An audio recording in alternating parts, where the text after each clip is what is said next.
Welcome everyone. I'm back. And I'm a bat. I hope everybody's doing well today. Thank you all for stopping by and lurking and everything.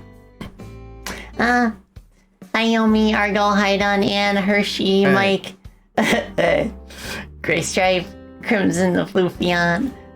Oh my goodness. Welcome. Oh my goodness, what a day. What a week. But I am kind of an EP battle today, but I am in good spirits because I don't have to worry about taxes anymore. Yeah! Spacey 56 Wiggle. Spacey 56 Lego. Thank you, apps, for the 13 months. Oh my gosh, it's already been over a year. Let's go. Yeah, oh my goodness. Yesterday was quite the ride. Quite literally, because I did a lot of driving. It takes me 3 hours to drive to my hometown. So I did that, and I got to see my dad for the first time in almost a year. Well, actually, I'd say more like a half year. Because we met briefly at the Red Lobster. That's like halfway between both of the places that we live. But yeah. So I don't want to switch my accountant because she has all my records and she's very good at what she does. So every year during tax season, I drive down to my hometown. And it gives me an excuse to see my family down there again too. Also, yeah, I'm going to be doing game dev today, but I just wanted to hang and chat for a little bit, because it was quite an interesting journey. So, about, I had just gotten on the road, and, in 2 minutes down the road, I saw that, a state trooper had pulled somebody over. He was just pulling out into the road, so I decided to, drive into, the parking area of the local vet that was nearby. And I took that opportunity to have a phone call with my dad and tell him that I was on my way. But yeah. By that point, the cop car was gone. But then I just kept driving, and I saw that same cop car was in a turnaround on the side of the road. So he had not been there for more than a minute or so, because that's how long it took me to have the phone call and catch up. But as soon as I passed him, he started following me and tailgating me. And I'm like, well, no, I'm going the speed limit. What did I do wrong? But I just reassured myself, it's no problem. As long as the sirens are not on, it's not a problem. So I just keep driving, but he keeps tailgating me. And I just get the impression that he's just chomping at the bit to find some reason to pull me over. He's just waiting for me to slip up. So I'm just I'm watching my speedometer like a hawk, and my knuckles are white, trying to keep a grip on it. But thankfully it all worked out. I was a responsible Bato.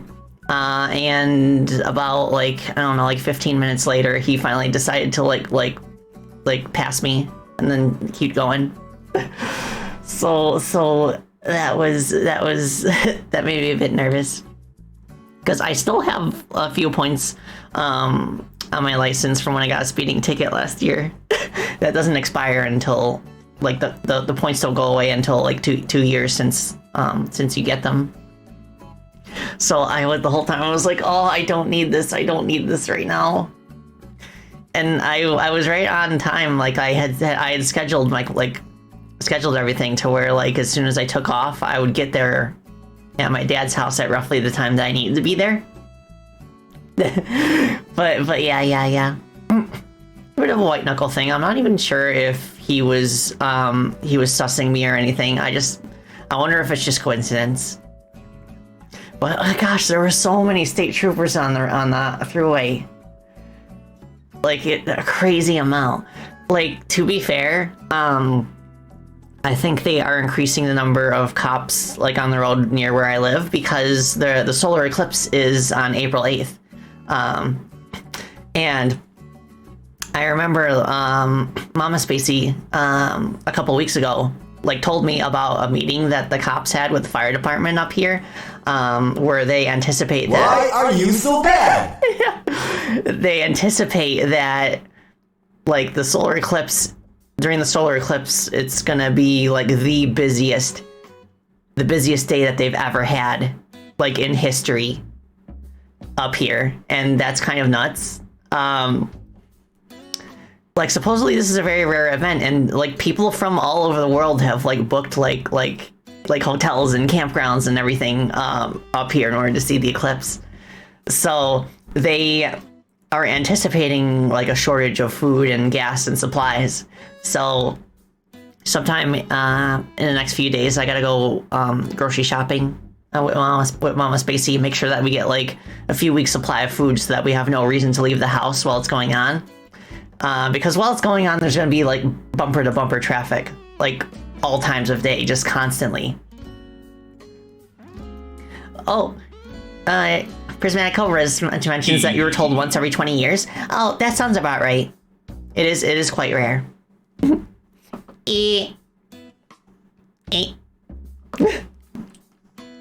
Yeah. So, Texas to visit solar eclipse. Yeah, I wonder why the area up here is such a hot spot. Maybe it's just because like the scenery is beautiful.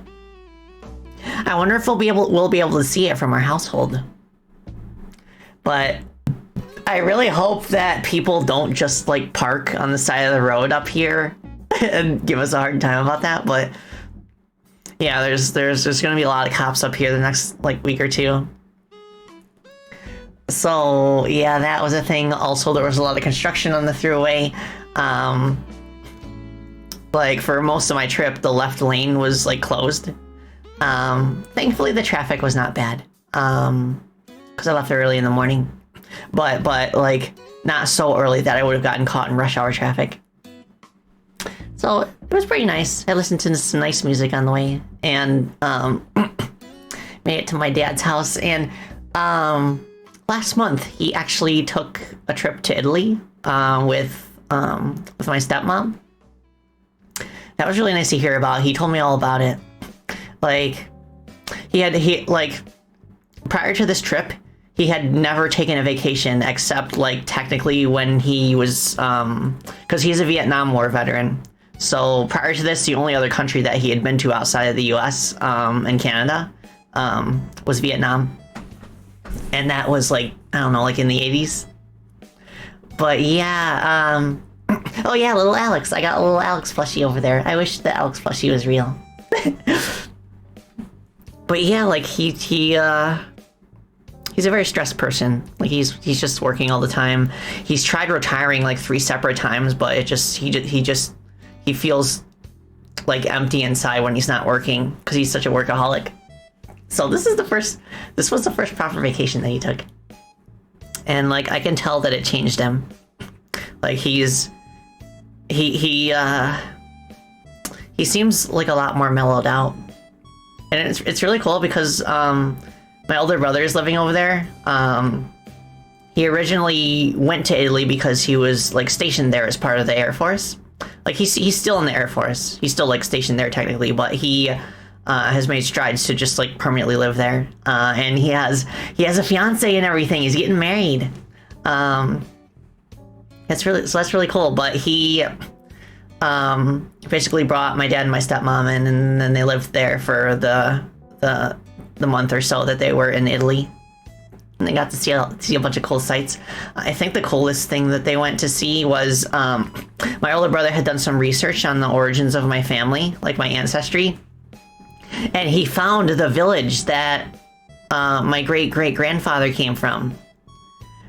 And so they all took like a 6-hour drive up into the mountains of Italy, and they went into that town. And there was a monument at the very highest point, with a big cross. And there was a monument with a plaque that showed some World War I veterans that had died defending a castle that used to be there. Spacey bat. She is a bat. I'm a bat. Thank you so much for the suppy, Dark Moon. Oh, 9 months. Thank you. But yeah, there was a World War I monument at the highest point in that town. And there used to be a castle there. It got blown up during the war. And my great-great-grandfather died defending it. So his name was listed there on the plaque. And they took like photos next to it and everything. I have to ask him for the photos. He says it's okay if I share them. But you turn around where the monument is and you can see like the whole country. Like the view is absolutely gorgeous. And like my great-great-grandfather, like that ancestor of ours, he had 6 kids. I think they were all boys. It's kind of sweet actually. Like the town that my ancestors are from, it's right next door to like another town, and all the boys from our ancestors' town would get together with all the girls from the neighboring town. Like very specifically, the boys from that town would like hook up with the girls from the other town, and then they'd kind of like intermingle like that. But of the 6 kids that my great-great-grandfather had, I guess like 2 of them decided to move to America for a better life, and the other 4 stayed behind. So those two brothers that went to America, those are like my most direct ancestors. That's so cool. But like I could tell, the way he was describing it, I was getting very emotional. Like I was kind of tearing up, and like I could tell like it was a moving experience for him too, because he's now 70 years old. So like the fact that like in his golden years he finally got to like experience where he came from. He wants to get a house over there now. He could never move over there because my stepmom, she doesn't have that connection. But he wants to have like a I don't know, like a summer home over there or something. So instead of like going to Florida every year like most American elders do, he would go to Italy. That'd be pretty fun. I don't know. I mean, I imagine it would be pretty expensive to go overseas every year, but it was such a sweet story. I was moved by it. Yeah. So after that, we went to do tax stuff with my accountant, and something very interesting happened. Usually, I'm the one who owes a bunch of money because I own a business, and my dad is the one who gets like refunds or doesn't really have to pay anything. But this year it was the exact opposite. My dad had to pay like a boatload, whereas I got a pretty substantial refund because I had been paying like quarterly estimates just so that the blow during this April wouldn't be as like intense as usual. But I overpaid by 3 times. So like of the money that I paid last year in taxes, I'm getting like 65% of it back. So it's pretty cool. Yeah, I overpaid by 3 times the amount. So I mean, I'm not really earning money from this. It's always been my money to begin with, but it's nice to know I'm getting it back so that like I'm able to like help my mom with a few things around the house. We still have a few windows that need to be replaced. And you know, I wanna see if maybe we can get like a perimeter fence so that the noise from the traffic is not as bad. I don't know, it depends on the price of wood, because it's still kind of high.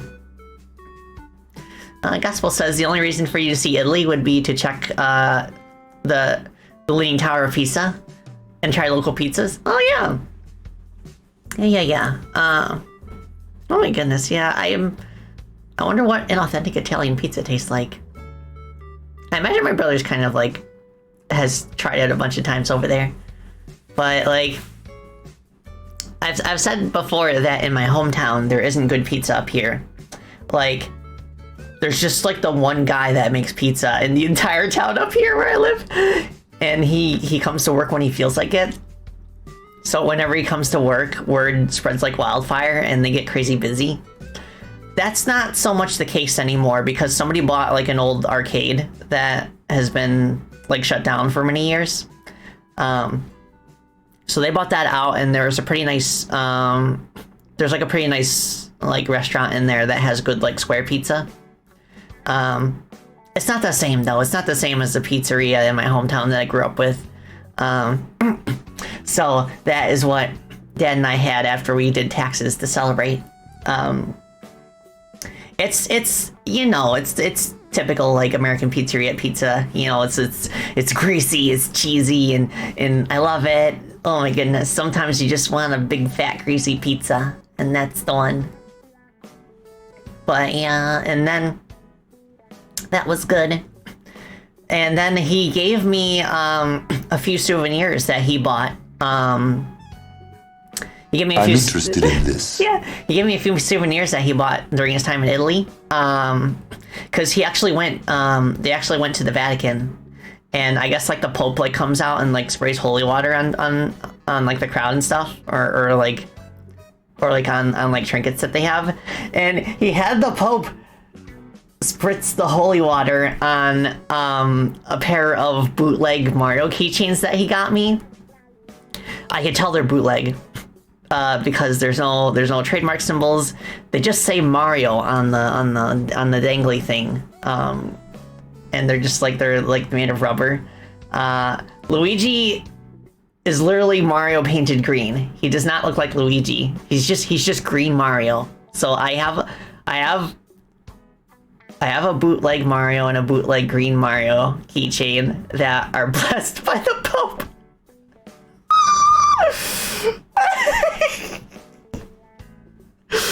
Oh my gosh, I need to check Twitter and see if I can grab the image, because I took a photo of them. Let's see. Okay, I've got the photo here. I'm gonna download it.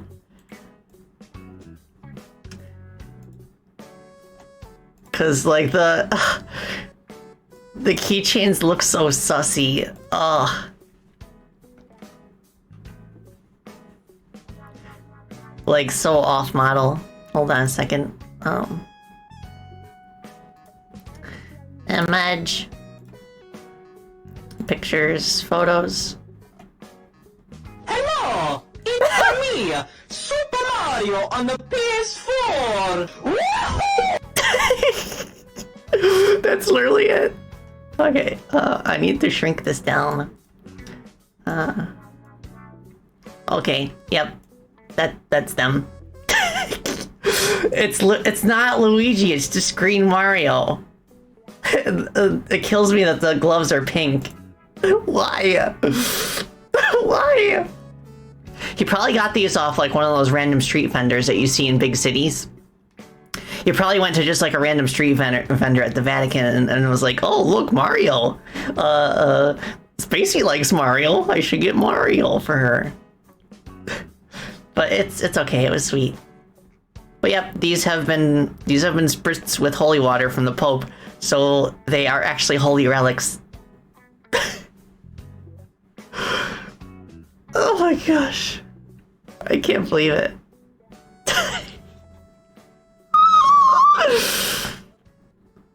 What? Yeah, I'll just put them in the basement with my other Mario merch. And they'll keep the demons out of the basement. Okay. So after he gave me those, and then we talked for a little bit more, I went back home. And on the throughway, I missed an exit that I was supposed to go to.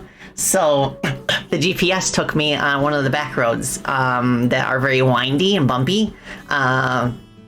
But thankfully, because winter's over, there was no snow, just mud and dirt.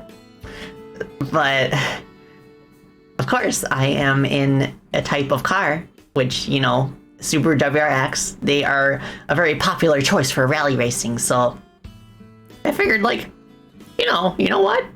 Let's punch it. Let's see what she can do. It's been a while.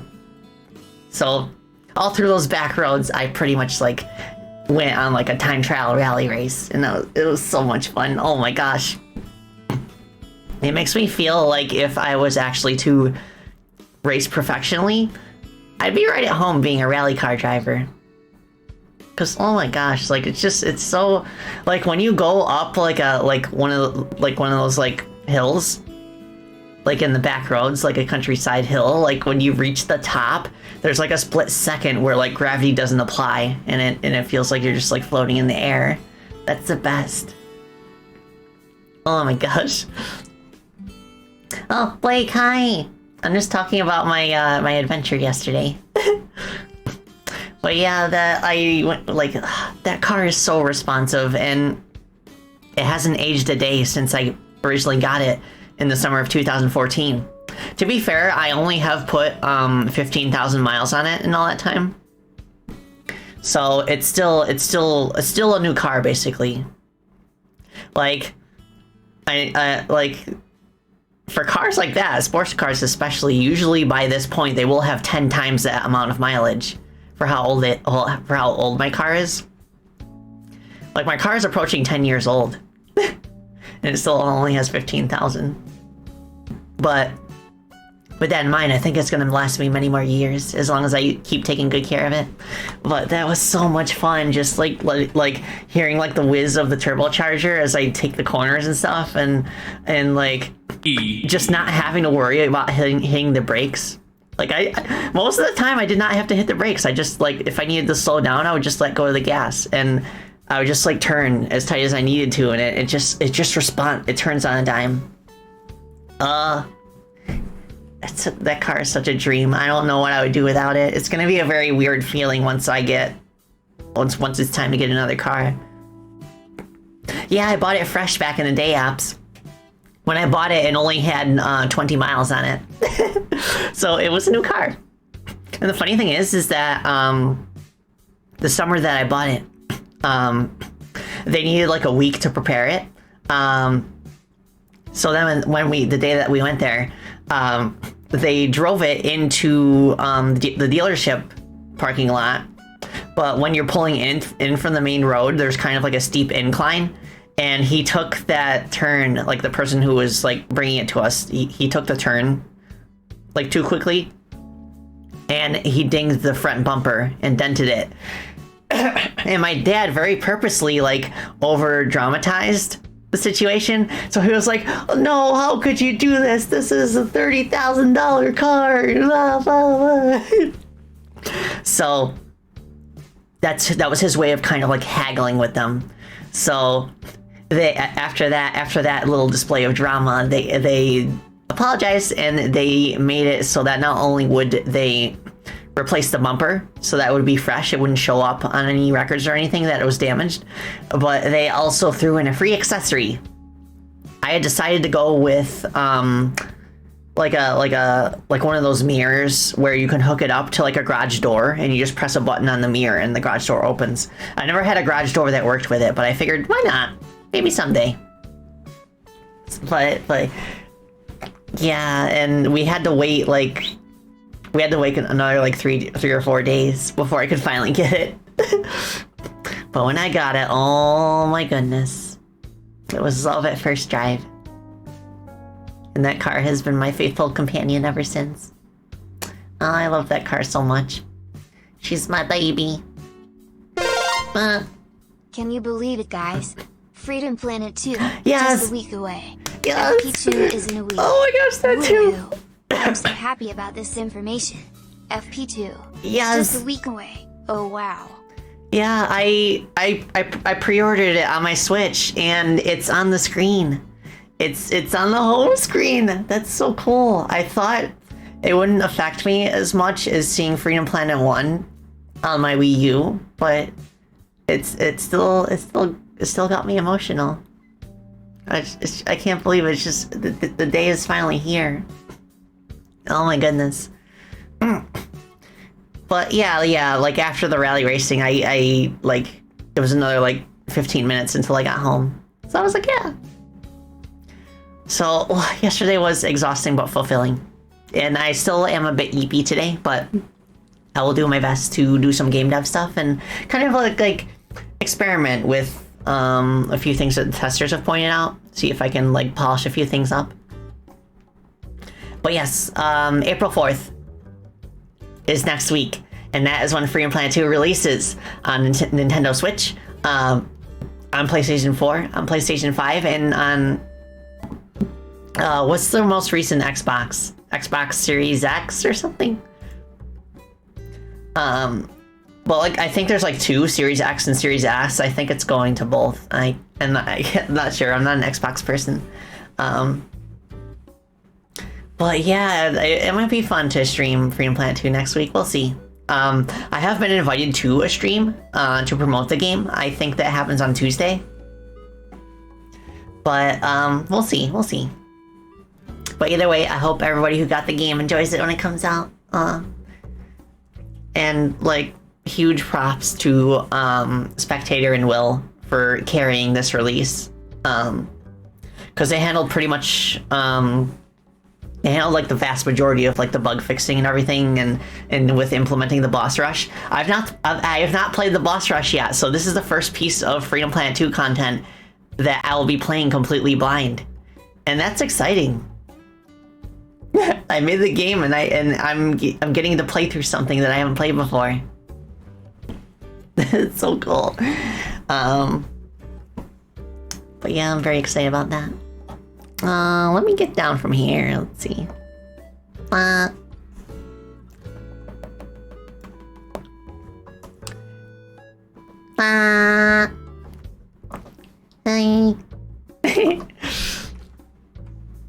Alright, I should probably take Sippy too, because I've been chatting with for a while. What will I do to celebrate the release of FP2 on console? Yeah, it depends on how that one stream goes that I've been invited to. If we play the boss rush there, then I won't have a reason to play it on my end. But, like, if we don't play the boss rush during that stream, then I could stream the PC version. Because I have to update the PC version at the same time that the console versions come out. Probably a few hours later, because of time zone differences. Oh, thank you for care combo. Okay, I'll Sippy and Stretchy.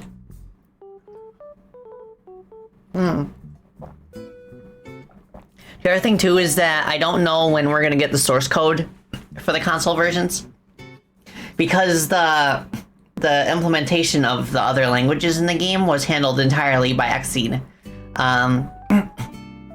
But at some point they will give us the code for that, and then we have to spend a little bit more time working on implementing that on the PC side of things.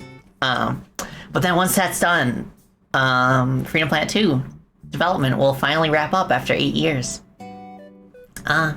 It's kind of surreal. I mean, I always felt like I was kind of like pretty much done with things ever since it came out on PC, and we spent like a few weeks doing like bug fixes there. But like, yeah, development is finally going to be sunsetting. And at that point, I can put pretty much 100% of what I have into Chrono Gear, which is going to be quite exciting too. Ellie, thank you for the follow. I appreciate it. Welcome. I'm Spacey Batotelli. I'm a Gadgeteer Bat and a game developer. And I was just talking about an adventure that I had yesterday before we get started with game dev stuff. Yeah, almost a decade. Oh my goodness. Yeah, you gotta... people have to fix mod compatibility for Freedom Planet 2 again, yeah.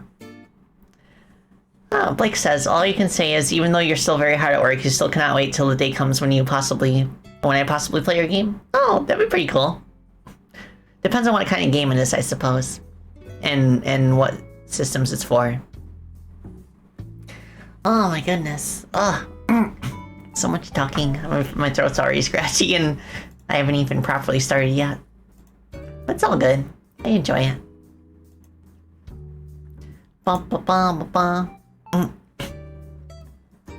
Yeah, I'm just gonna go through my messages now.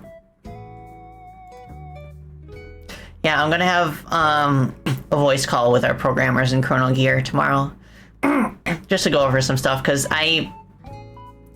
of everything I've been doing this week, I kind of like lost track of the thing that I should be working on. So part of this stream will be to kind of like just like reorient myself, like recalibrate myself and just kind of like get back on track.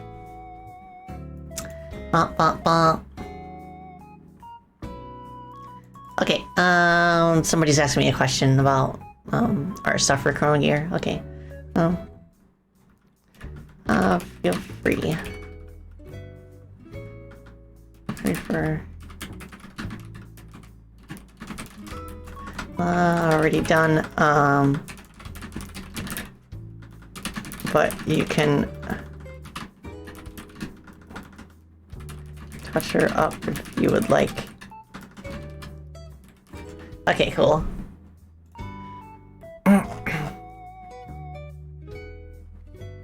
Huh. Kazuna Ai is retiring? I mean, she already was kind of retired before. Oh gosh, end of an era. Kazuna Ai was like the very first, like, VTuber that I heard of, really.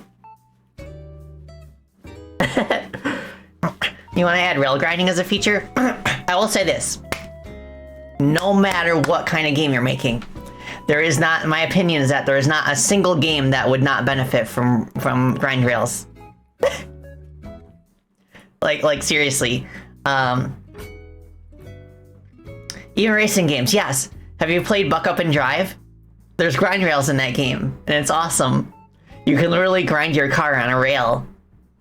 Among other things in that game that don't make sense but are just there to be awesome. Yeah, imagine Dark Souls with grind rails. Huh? Wouldn't that be awesome? Imagine, I don't know, McDonald's Treasureland Adventure with grind rails. That would make the game pretty cool, right? Imagine SimCity with grind rails. Huh? Don't know how it would work without a character to move around in, but yeah. Card games on grind rails, yeah. Imagine Balatro with grind rails. Imagine you open the pack of cards and then like the cards kind of like grind on a rail before they're given to you.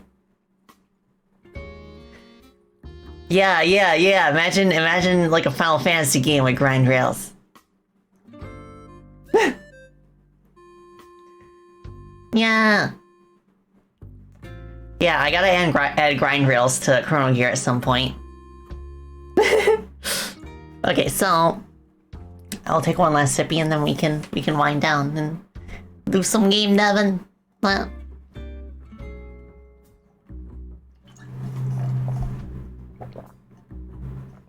Oh my goodness. Yeah, exactly. Super Smash Bros. With grind rails too. That is my official game developer hot take. All right, let's see. To gameplay we go.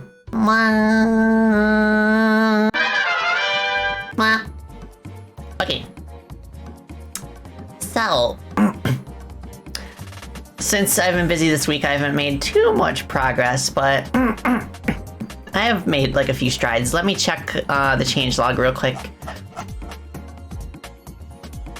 I did some polishing on the world tree. Also because of... Oh, right.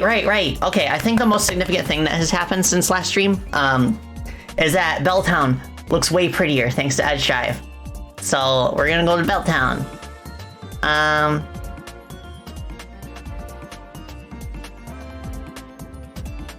Hitman with grind rails would be awesome. It would be hilarious. Okay, yeah, it would. Okay, so basically, like, you can tell already. There are now like windows in the buildings, so you can tell that they're buildings, and like we have like these steampunk fences. It already adds so much, and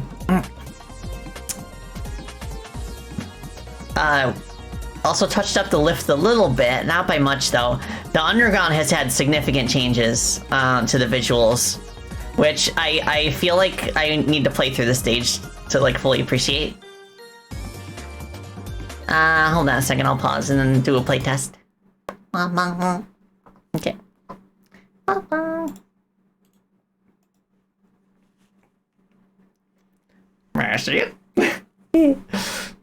Yeah, I added Penny's Big Breakaway music to my playlist. top 10 reasons why City Trial was the best mode in Kirby Air Ride. It had grind rails. Nice.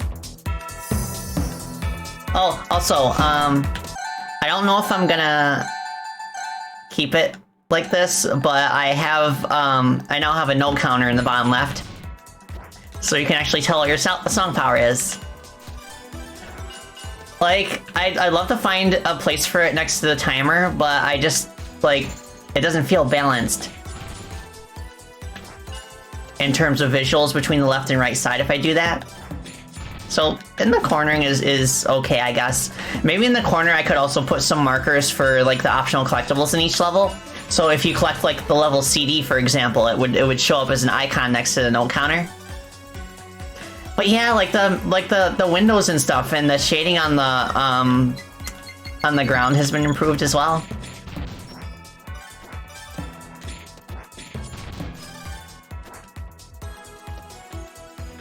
Oh yeah, this was here last stream, but her ground attack is in. I haven't added her air attack yet, but that will happen soon. I also added like those little like wind-up things to the back of the cronies. I think it gives them more depth. So let's look at the underground. The underground looks so much better. Because not only do we have these giant columns, but we have bespoke floor tiles that are like made of wood. And like the walls have a different appearance as well. That has kind of an Art Deco style. Also, because of the changes to stasis, this puzzle had to be reworked. Like, stasis used to be where I press stasis and the bubble would stay behind, but now it follows Crony. So I changed these platforms so that you touch the platforms and it slows down. Before, you had to touch the lever. So now you do this.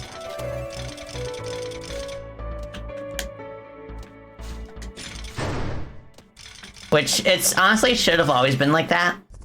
But I just couldn't figure out a good solution for the collision detection because of the way that the platforms move. But yeah, I love how the underground looks. And there's going to be a second mission in Belltown that will take place in like a library underground. I can't wait for that. It's going to be so cool.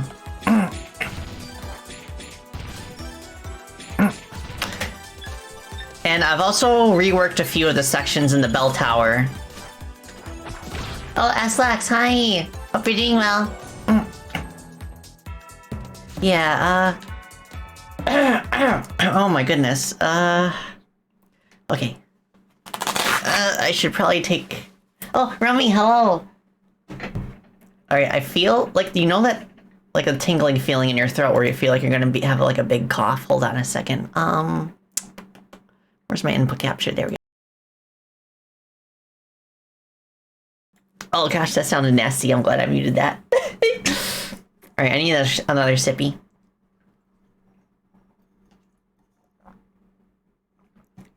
Yeah, I think it's just because I haven't streamed in a while.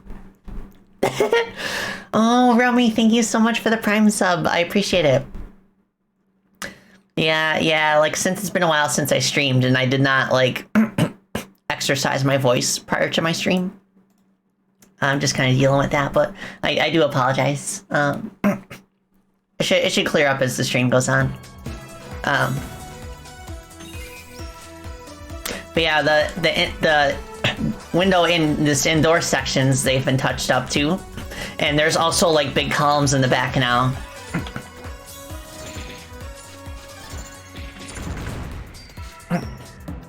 Now, there used to just be a ladder here where you just climb up. But I added the ladder and I added the lever and drop platform, which is nice because like we have those SSRB bombs that run around up there, so you could find yourself with a nasty surprise depending on your timing. Oh, Dark Moon, thank you. I better sippy again, honestly. Okay.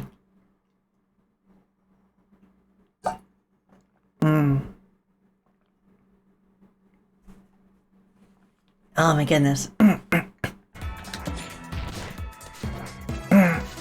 Okay, I touched up this place a little bit, mostly in terms of visuals.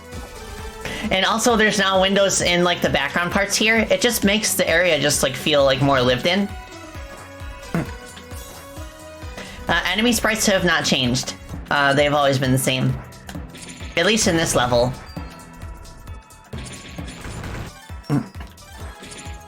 Also, we have these pipe details. I want to put them in more parts in the level, but the pipe detailing here gives you a hint that you kind of have to like do a double jump here into Chronicopter. Very useful. And the bell has been touched up. Looks much nicer. And the thing that the bell is attached to, like the little like axle thing, also has like Roman numerals on it to resemble a clock. So, oh my gosh, yes, I love how this stage looks now. It's so good. Looking good, thank you. Yeah, progress has been really good, Rummy. Also, I did some touch-ups in the world tree that are not as significant, but I can still show it off. Looking nice, thank you. Thank you, thank you. Blah, blah, blah. Yeah, I wish my voice had more stamina, because I just love talking about this kind of stuff.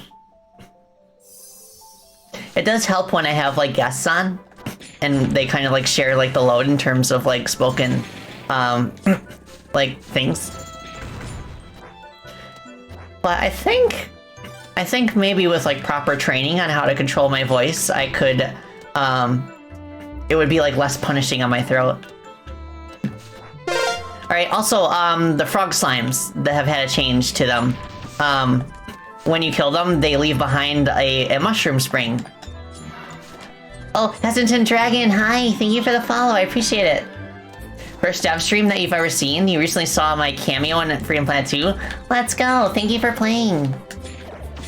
Yeah, I don't really know that many game dev VTubers. There's my friend Diki64, who worked on Lunistis. There's also somebody whose name I forget that rated my stream, like a month ago, I think. And they're part of like a whole network of like game dev VTubers too. But most, like of the few game dev VTubers that I'm familiar with, most of them will like exclusively game dev rather than like being a variety streamer. Me and Diki are the only ones that I'm familiar with that do both. Yeah, I like the slowdown effect of the waterfall, and the fact that the stasis bubble now follows you instead of staying in one spot makes that interaction like feel more natural.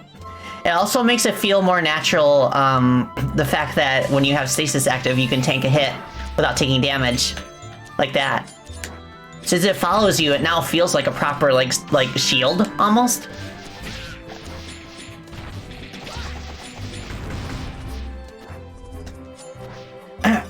Freedom Planet 2 was the first game you ever saw to be promoted via VTubing. Yeah, like funny you mentioned that. I've actually been invited to like a stream to help promote Freedom Planet 2 next week, ahead of the release on consoles. And I'm not sure if I can go as a VTuber. Like I still need to ask about that. I'm sure it'll be fine, but it'll be pretty interesting. I'm interested to see how it'll turn out. Yeah, Chrono Gear is going to be a good speedrun game. I can tell already. Ow. One of the critiques that was given to me is in the sense of like you're managing both the haste and stasis meters. Because after you use like both haste and stasis have, not only do they have their own meters, but they both have a burst effect that happens when you cancel the move. But whether you use the burst effect or whether you let the meter run out on its own, there's like a bit of downtime of a few seconds where you can't use the power anymore. I would like meter to be a bit more like, to be like something that you wouldn't have to micromanage as much. So an idea was given to me by Epps to kind of reverse the burst effect so that instead of the stasis burst and the teleport happening at the end when you cancel your power, it would happen at the beginning, but only when the meter is full. And then as a consequence of that, we could like remove the cooldown entirely. So you could use the powers whenever you want, but you wouldn't be able to use the burst effects unless you let the meter recharge to full.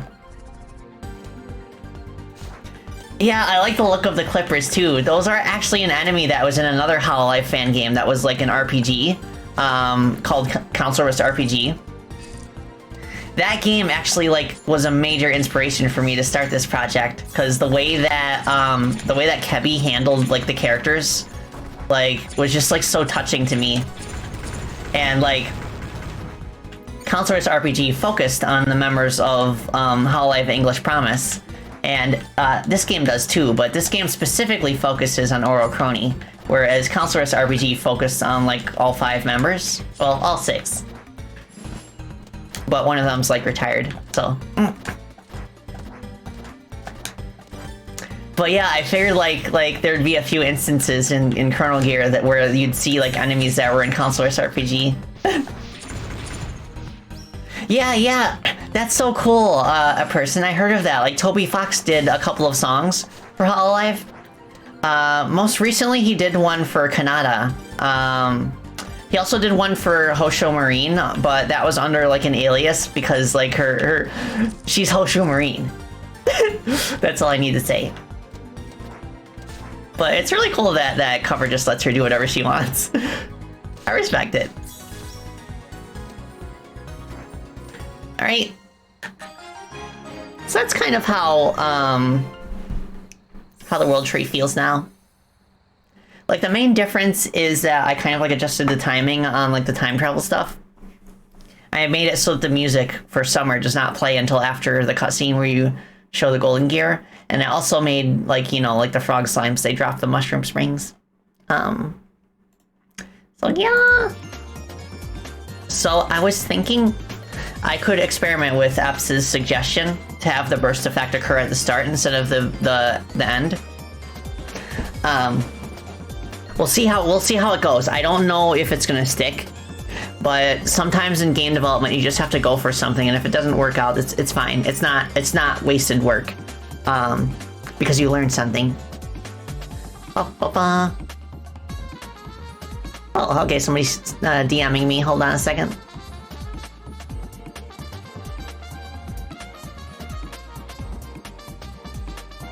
Oh, right. Sorry, Romy. I did see your message, but I was so like knocked out yesterday from my trip that I was like, oh, I'll do it tomorrow. But yeah, you can ask me a question. It's fine. All right, so let's work in like a hub area. I also put down like the framework for like in the file select screen. I feel like, based on what testers have said, although the tutorial being in the main menu is a nice touch, it is also missable. So I'm gonna move the tutorial out of the main menu and I'm gonna put it in like the file confirmation, so that when you select like an empty file slot, like it would bring up this menu right here, and then it would bring up like a few additional settings that let you choose whether or not the tutorial will play. So you can turn it off if you want, but it's on by default. And then of course, like, choose the difficulty that you want. I have not implemented difficulty options yet, but I do want to eventually. They're going to be more substantial than just like adjusting health values. The difficulty that you choose will affect enemy placement. It will affect like enemy behavior as well. Like, some enemies might like gain new behavior or attacks at higher difficulties. And then it would also affect like the speed of certain obstacles and gimmicks. Like, some platforms might move faster at higher difficulties, for example. And there might be like more bottomless pits or something. But yeah, that's been blocked out, but I have not coded it yet. I try to save coding stuff for off stream, but I will need to do it now if I want to work on like the ability stuff. So that's fine. Oh, one more thing I wanted to show.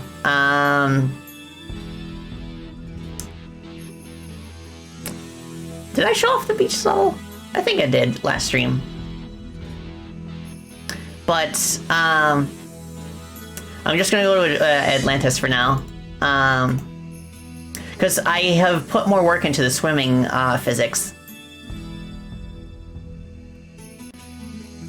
Because I mentioned in my last stream that I did not like the way that swimming felt. I felt a bit like sluggish, and the fact that we had no way to like properly dash while underwater felt a bit odd to me. So now we can dash in any direction. Like, we specifically dash in our current trajectory. So the fact that there's just like... The fact that, like, you just, like, gradually, like, alter your momentum when you turn, means that we have, like, more control over our dashing underwater. It feels really nice. It kind of reminds me of how, like, Donkey Kong Country Tropical Freeze handles it.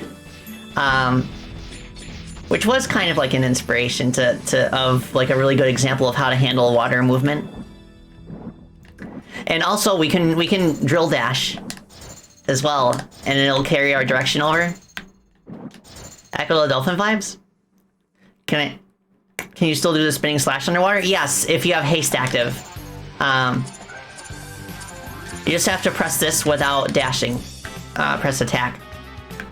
Also, I don't know what I want to do with the jellyfish yet, but I just really like the way that they look. Originally, I had imagined that they would be like platforms, but now that you can swim freely in the water, there's no reason to have platforms underwater. Which is also a problem here, because we did put work into these. But I think what we'll do is we'll have, just like in Gravity Bubble and Freedom Planet 2, we'll have like dry zones where there's no water, and then the platforms will serve a purpose in those dry areas. But I love the jellyfish. Maybe they could be like bumpers or something, I don't know. I also want to avoid the appearance that they're hazards. I really want them to be like a helpful gimmick rather than an enemy. But if they have to be an enemy, then so be it. It all depends on what the needs of the stage are. And there's no oxygen mechanic. I think that would be too annoying.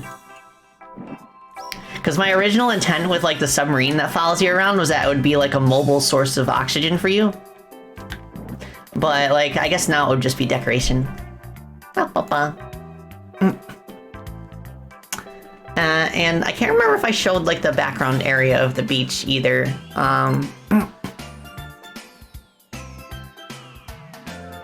But I'm pretty happy with how the beach looks. It's just a matter of, I have to fix an issue with the crony wheels because they're not destroying the destructible blocks. Oh, right, we made these fish that dive out of the sand and like throw stuff at you. And they're specifically like they're meant to look like soda bottles. It's still got the crab spikes.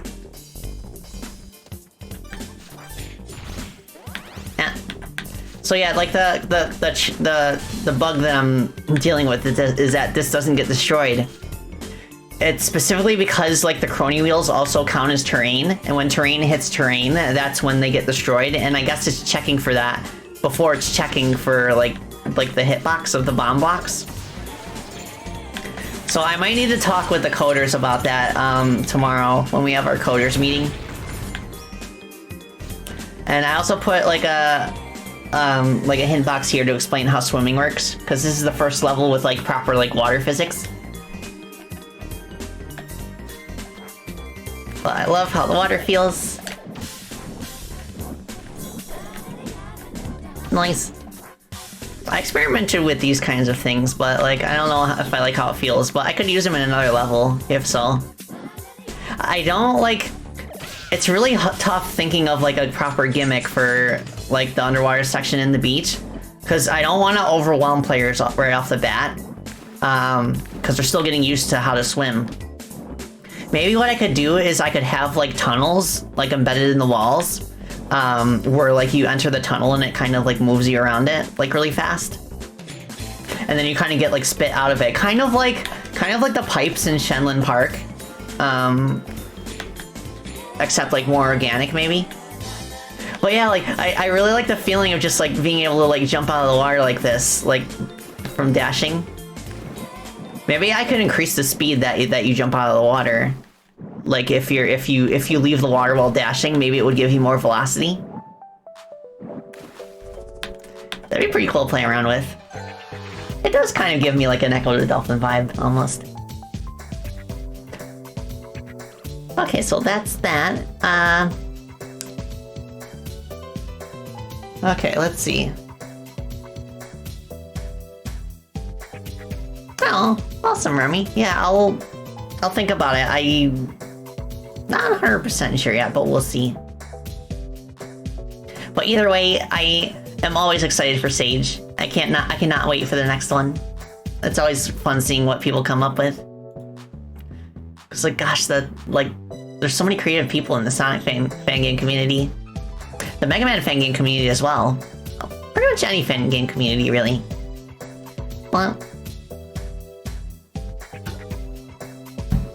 Okay, so what we want to do now is we want to look into the burst effect of the time powers, and we want to move that from being an effect that happens when you cancel haste or stasis to one that happens when you like use it when the meter's full.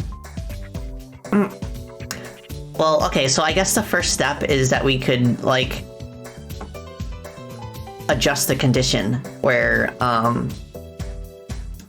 that prevents us from using powers until the meter's full.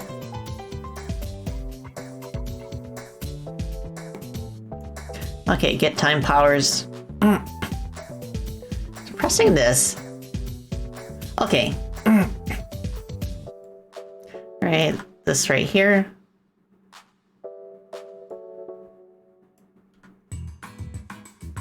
Okay, so that's step one. So here are where the burst effects are happened, I think.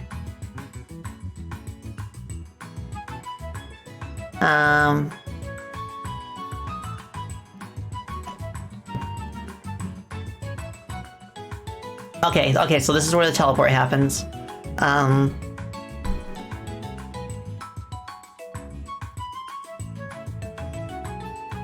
So at first we had the check like right here.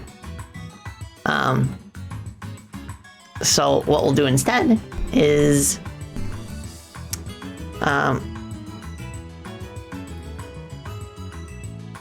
if mana B is greater than or equal to 1, then we'll have code here to perform the stasis burst.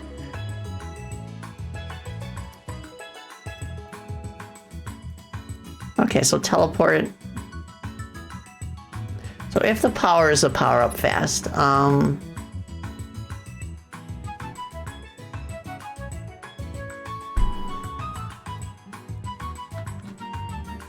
okay, if mana A is greater than or equal to 1. Although for future reference, you can wait for a reply after stream. Yeah, no problem.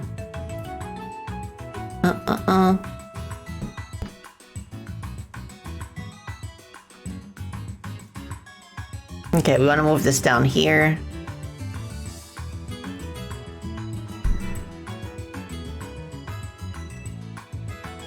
And this goes right.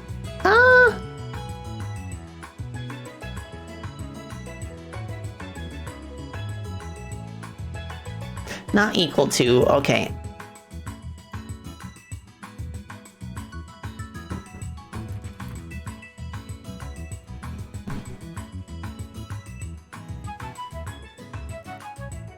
Okay, yeah, apps, I caught that.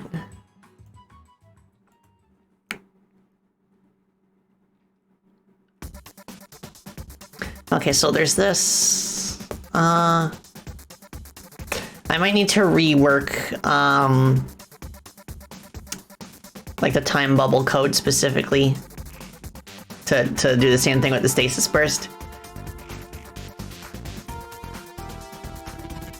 So, what we want to do, if it's not equal to that, where's the bubble being spawned?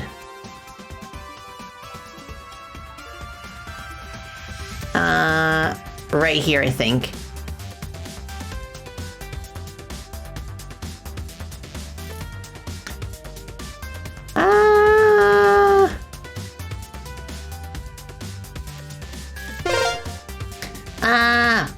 Steven the Fox Boy, thank you so much for the follow, I appreciate it.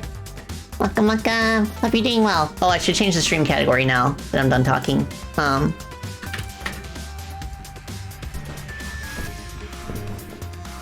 You like the Super Mario Bros. Idea, where the enemies and platforms are replaced with more challenging version? Super Mario Bros. 1 replaces the easy Goombas with Buzzy Beetles. Oh, right.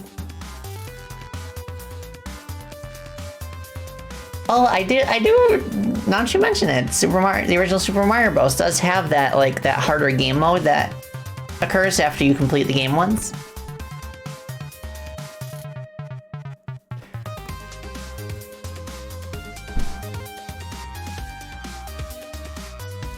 Alright, we don't need this code anymore. This was to reposition, the stasis bubble back when it was not, like, following Crony.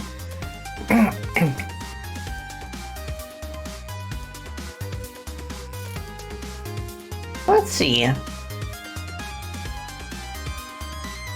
I guess here, like, we could do, like, slowroom.call, and then we'll do, like... we'll call, like, start burst. And then we'll add, like, a start burst function to, the stasis bubble.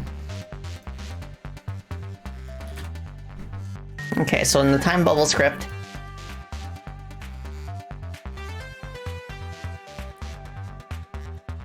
Alright, where's the animation being handled?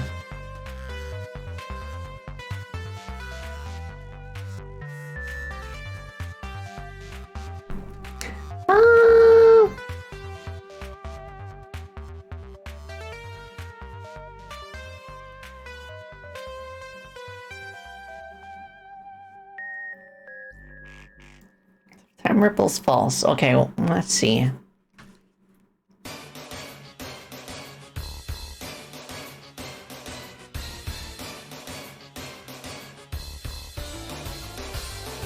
Okay, so in set parent,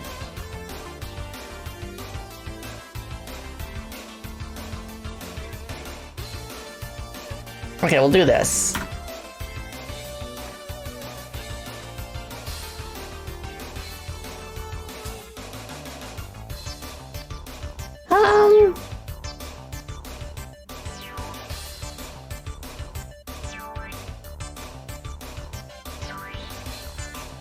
Alright, I'm gonna get rid of this code, because we don't need it anymore.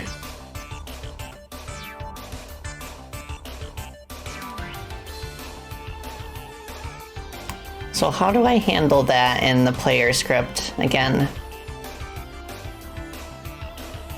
Okay, so this is set parent. I could actually add like another parameter to the set parent function that controls whether it is a burst rune. And I'll make it either true or false, and it will be based on whether or not mana B is greater than or equal to 1.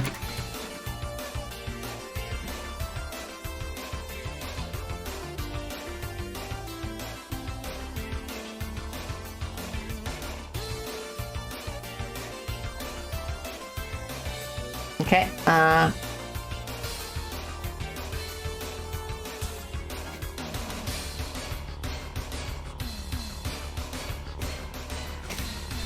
okay, let's see.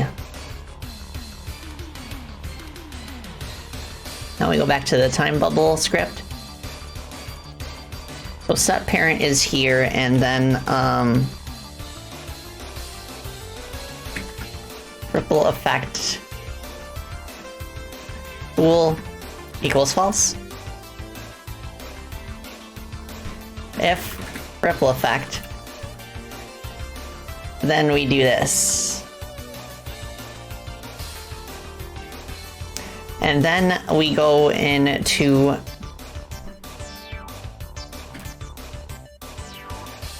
the scene for the time bubble itself. Make sure that the animation is set to return to the standard one afterwards. So this is what the normal animation is. This is what the ripple is.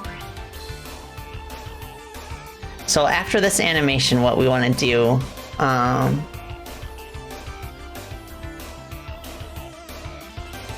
is go to the normal one. And I think we could turn the normal body back on.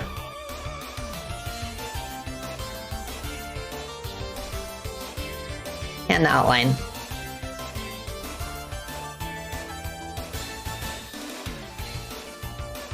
Cool.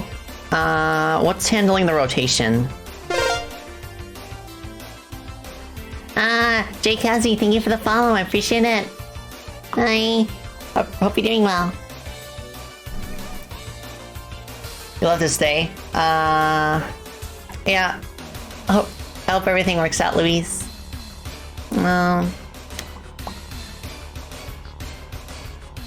So what's handling the rotation here? Because I do want it to rotate like during the ripple animation as well.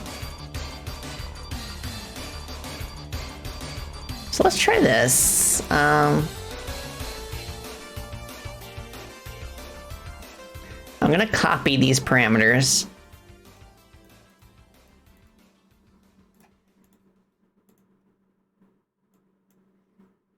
And then paste the tracks here.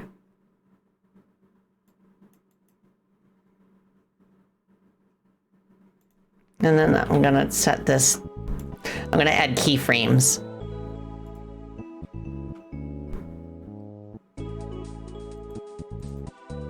Insert a key here.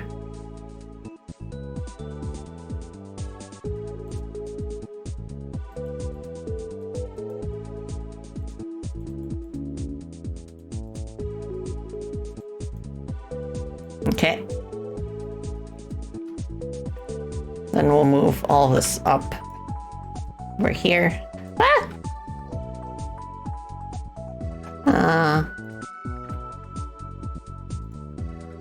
Right, okay, the step needs to be 1 second, not 8.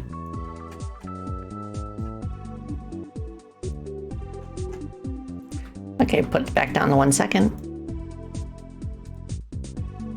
There we go. That should look a little nicer. Now, the last thing I want to do is I want to make sure that the scale is what it's supposed to be.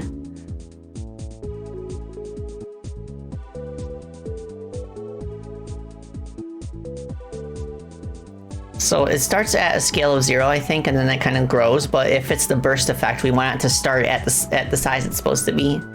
Well, I guess that's fine. I still want, like, because since the main one is going to be visible now, I want it to start small.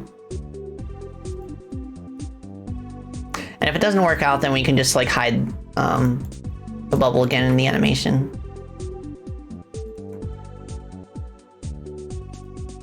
Right, so let's see how this feels, if it's gonna work.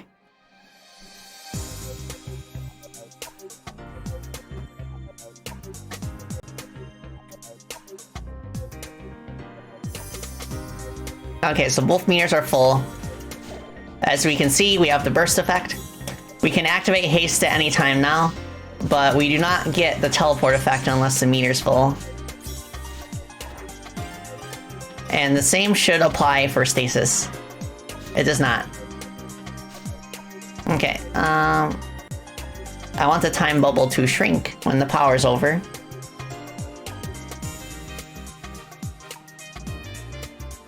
Let's bring this back.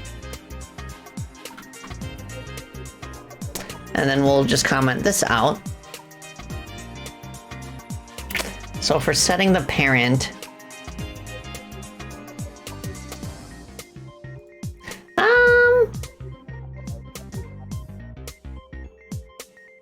let's go back to the player code. I think this is the problem. I don't, because it's under 1 at this point. Let me add a new variable.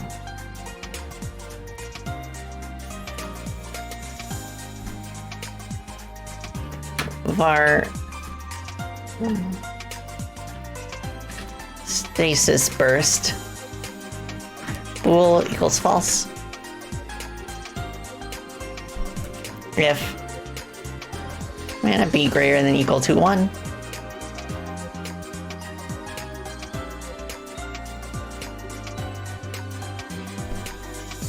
stasis burst equals true. So let's go back to where the stasis bubble is spawning.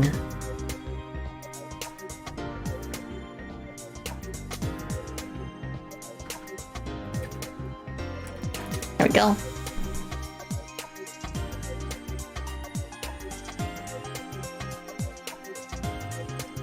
Alright, let's give that a go.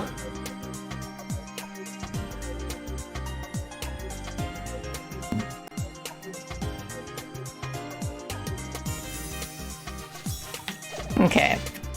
That burst effect is working. That one's working. Very interesting. I do like that, like, the cancellation of the bubble is more immediate now.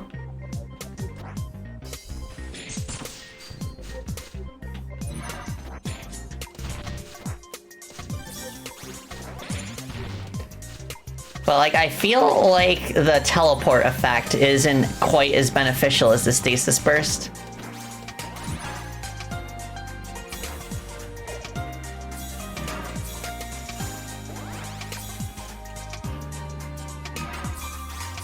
Yeah, you can just kind of rapid fire between them based on your needs.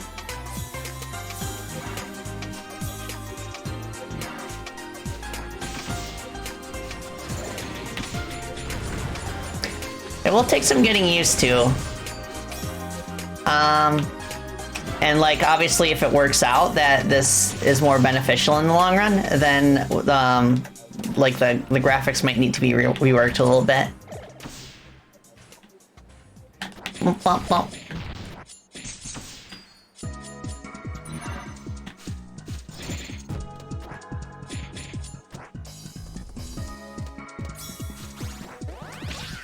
Ow.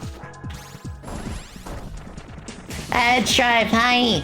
I showed everybody the what you were cooking in Belltown and they loved it.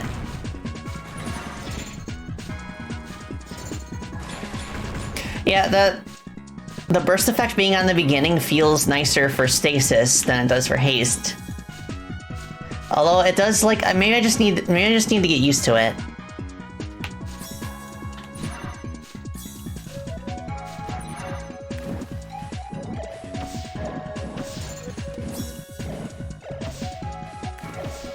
Because it doesn't make sense that, like, at full meter, it would activate a power that, like,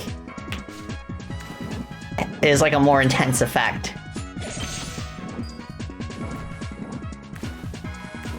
Whereas like before, if I wanted to use like stasis burst to cover a wide area, I would basically have to double tap the button.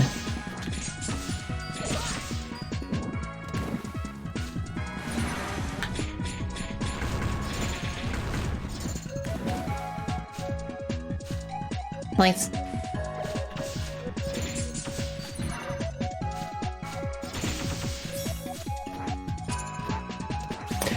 Another thought that I had, was that, like, you'd be able to use your powers anytime like this, but, like, their magnitude will decrease over time as the meter drains. But, like, it might feel a little wonky that way if, like, the behavior, like, with the powers isn't consistent. Doing it at the beginning and end, I'm not sure if that would be like that might be a little bit OP.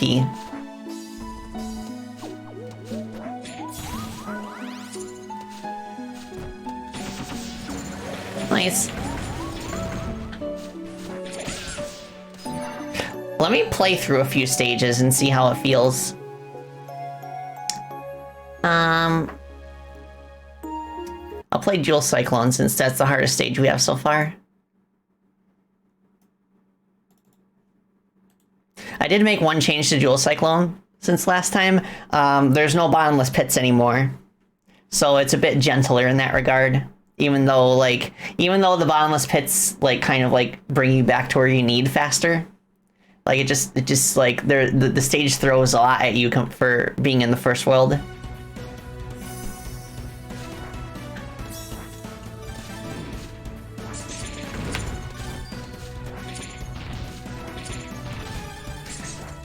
But it's mainly because in this stage I really wanted it to pressure players into using stasis.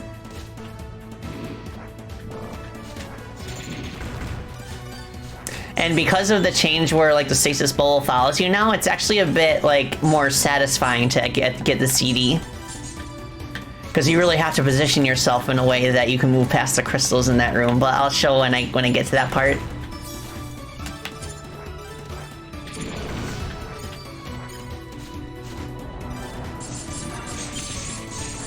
Whoops.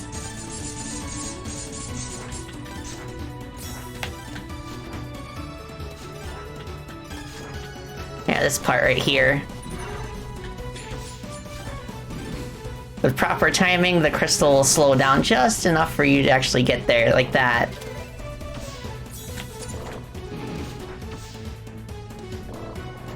The other thing too that like makes it the burst being at the start not work as well for haste is that you can only teleport when you're on the ground and you're moving left or right. Whoopsie.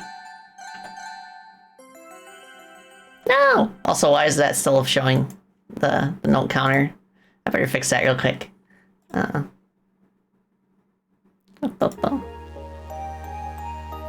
Let's see,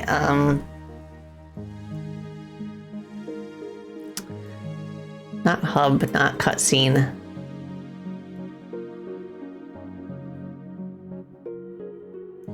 So that's that.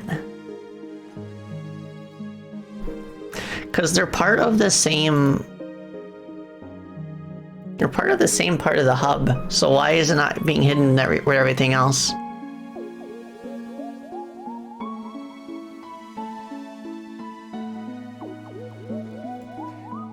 Let's search timer top dot visible.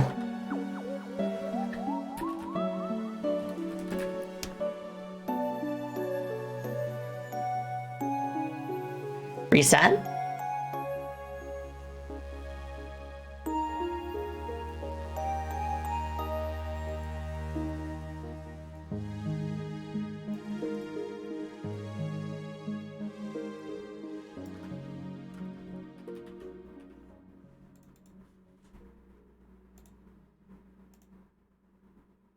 There we go.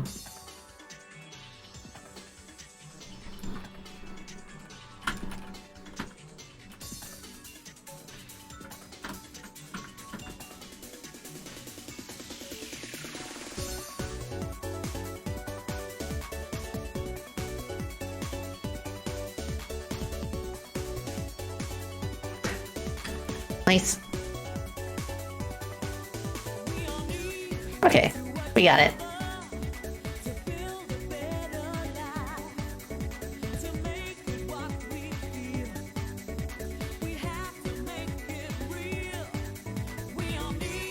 Alright, let's try that again. Bum, bum, bum.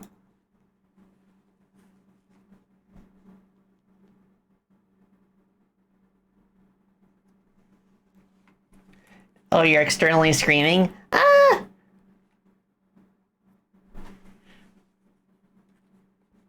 Oh, lockdown, hi! Hope you're doing well. We're doing experiments.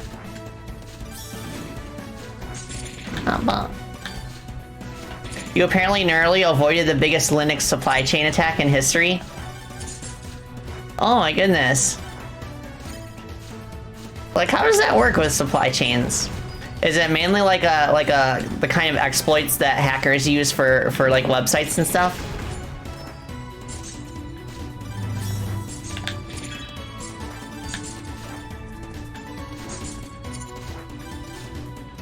That sounds harrowing.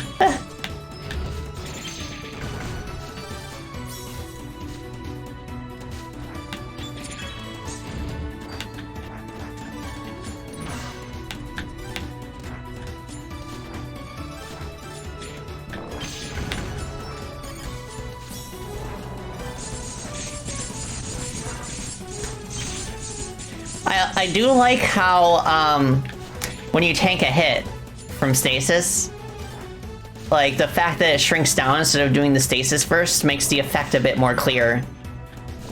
So if you get hit with the stasis bubble active,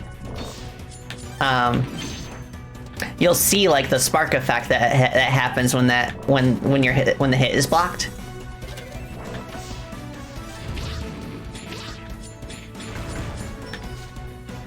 So far there's like pros and cons. And yeah, the thing with like the teleport burst effect is that if you're not on the ground, then you basically don't get it.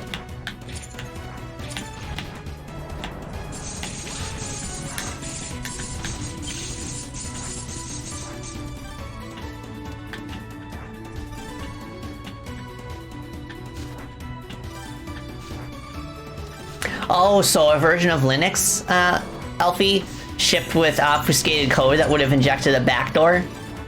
Oh, okay, that's not good.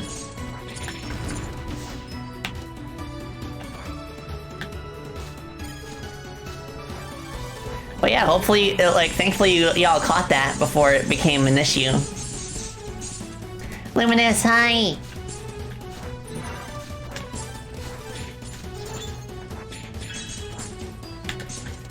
Yeah, like, so far the changes, they do make sense. I just need to think about a way to make haste bursts more useful.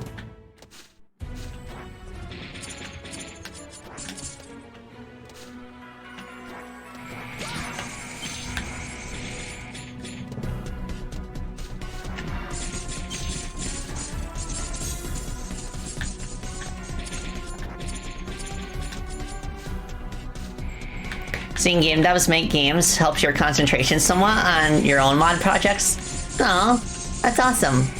Yeah, watching other people work, like even if it's in like an art stream or something, that helps me a lot too.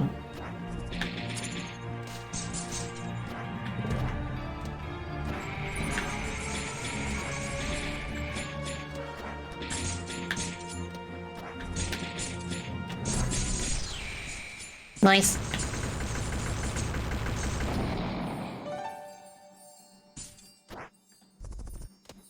Let's go.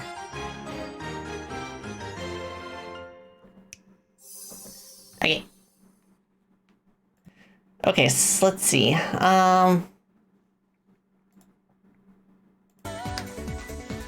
potential issue is that once you tank the hit from stasis, you can just spawn another one right away. I do feel like if you get hit in stasis and you tank the hit, that it should make it so that like the meter has to be full before you can use it again.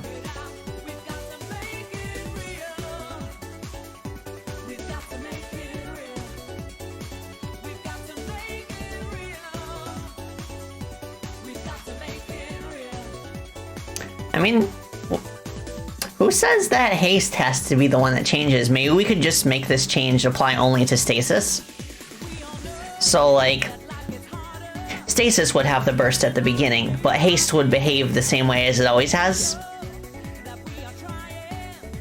So that way there's still an incentive when you're using haste to kind of wait until the meter is almost out and then use the teleport.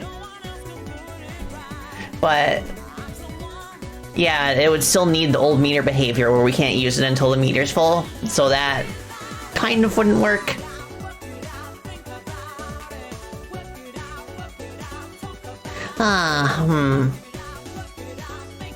Yeah, I'm not sure.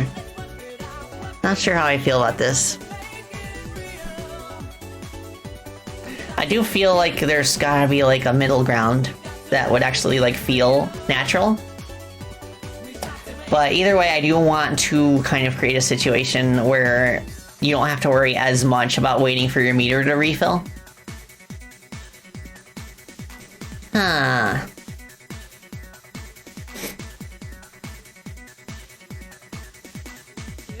Yeah, I don't know.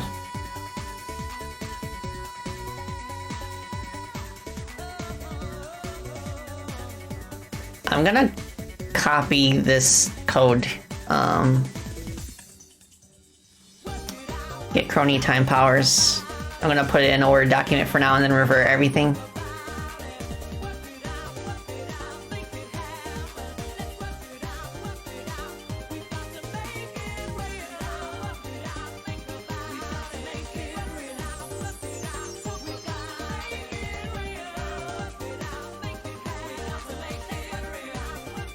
Okay, I think that's everything.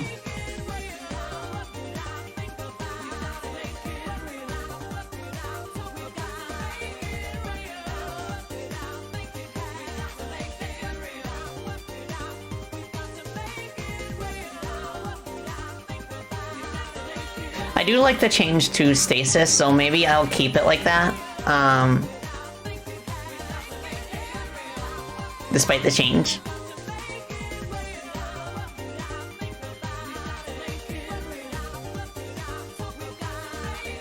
Maybe have a way to have alone on the meter. Like if it's 90% and you activate it, it works, but you go to negative 20.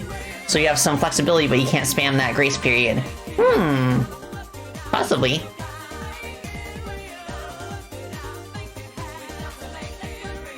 But either way, I do feel like I like the fact that like the stasis burst is at the start instead of the end, because there are certain situations where you want to turn off the slowdown, but when the stasis burst activates after you turn it off, that creates a delay of like a half second before everything like actually like speeds up again, which in certain situations may not be the desired action that the player wants to take.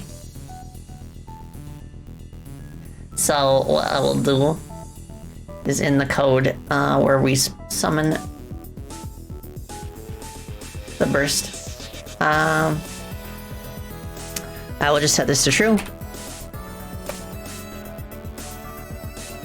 So let me go ahead and see how that feels if we reverted it properly.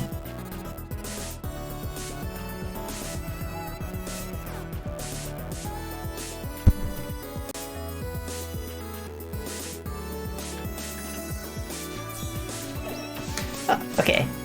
Okay, haste has been reverted.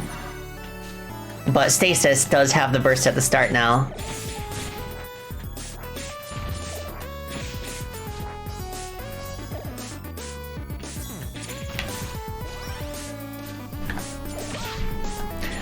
I guess it could make sense if we just do it right.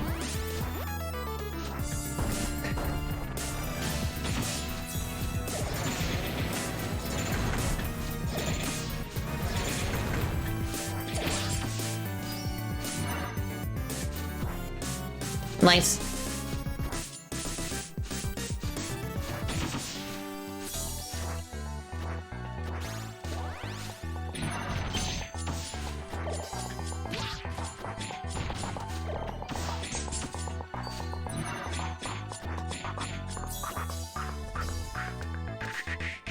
Yeah, like the way haste is now, it feels natural. So it's just a matter of getting like stasis there too.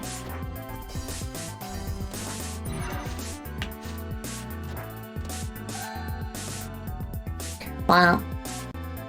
Okay.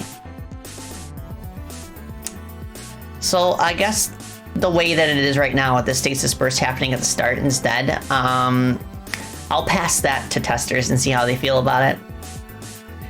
Oh, Creeper Boy, hi! Yeah, it's kind of a new beach level. Okay, so there's also a few things that I wanted to draw for these upcoming stages. Oh gosh, I still really like the way the jellyfish feels.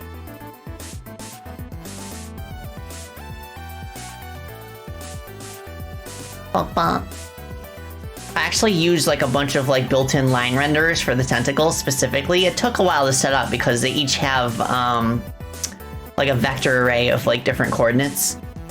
Like they're all these points, and I kind of have to like move them like one by one, like so, and then just do it in a way that kind of like mimics the motion of a jellyfish.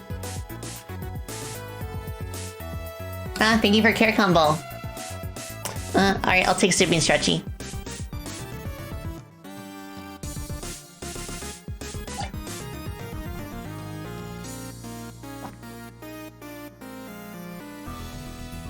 Ah, oh my goodness.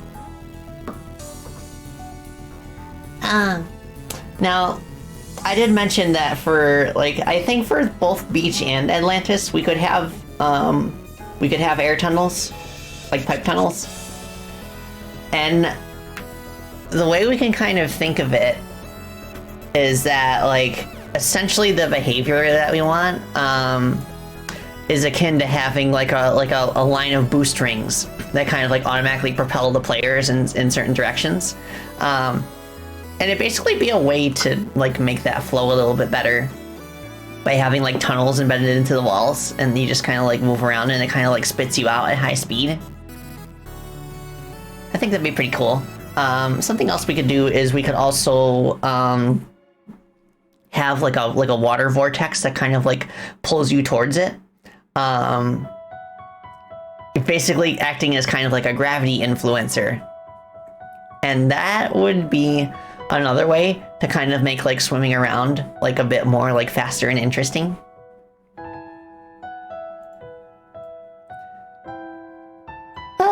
Okay.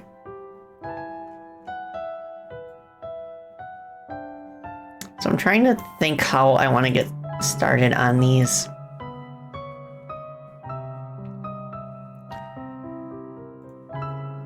Okay, one thing I do want to do is I do want to make the dry zones as well, because the way that water works in Atlantis is that we're inside just a massive like water hitbox. So maybe there is some like a way that we could code the inverse to happen, where by default the entire level is underwater, but then the water zones would act as dry zones. Now the like other objects in the game, I think they operate on different principles than the player, but I guess we don't really have to worry about that just yet. We can worry about like differences in behavior between for other objects later.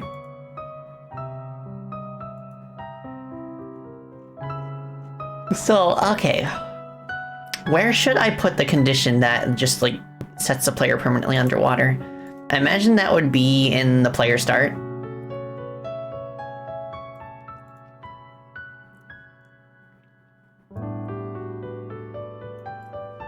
And where do we set being underwater? Okay, set underwater's right there.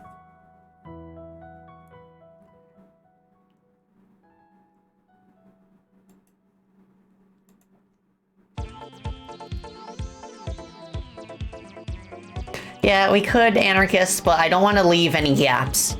So I think it's just a bit easier to do it this way. Alright, so yeah, I think what we could do based on how the player object handles it is that we could add another boolean here. Export var start underwater bool.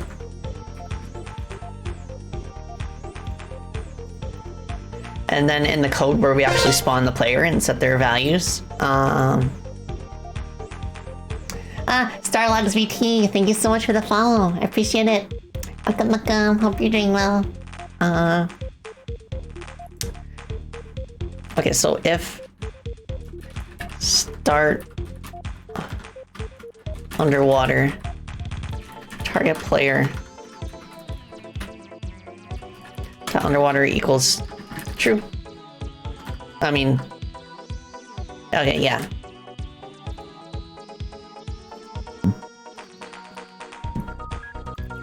Okay, so where is this? This is the water area. So I'm gonna take this enormous water zone here. I'm gonna shrink it down.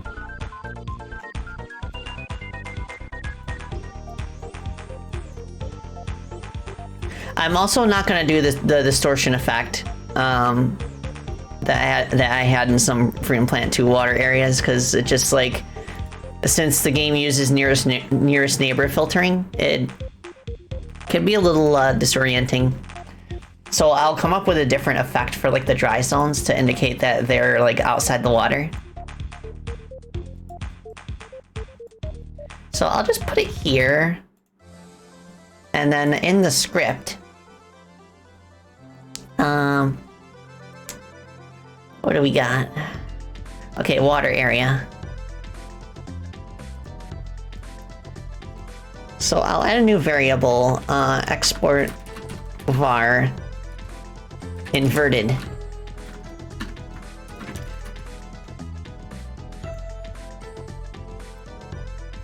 So let's see.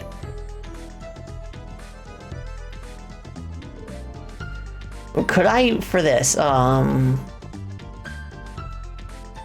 set it to not inverted.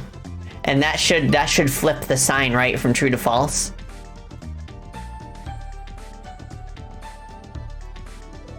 And set underwater inverted.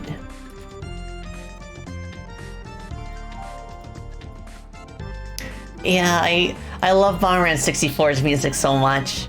I kind of want to stream it just to listen to the soundtrack. But it's a pretty relaxing game besides that. Ah, thank you for hand pats. Ah, so nice. Okay, so theoretically this should work. Let's try it out. Yeah, I haven't played Bomberman Hero before, but I've also heard that's really good.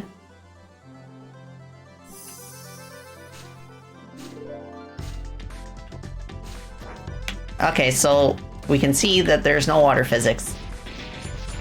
So what's the dealio? Oh, right, I forgot to set the parameter after I edit it. Okay, so start underwater, set that to true.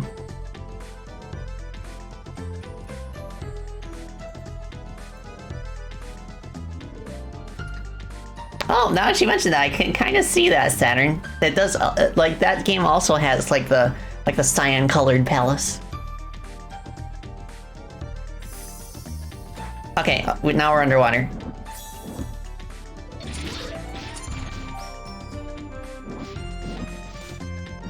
But we're still underwater despite passing, like, this. Oh, okay, no, we're not. Wait. Oh. Okay, I think I also forgot to do the same thing here. I forgot to set it to be inverted. Okay. Let's also add the splash.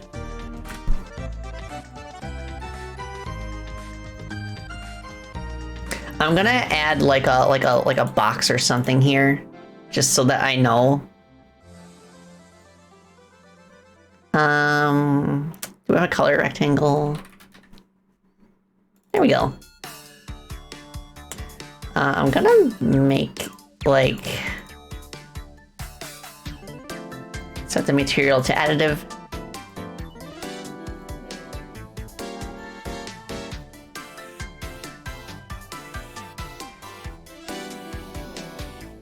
Okay, that should be enough. Just to kind of tell for now.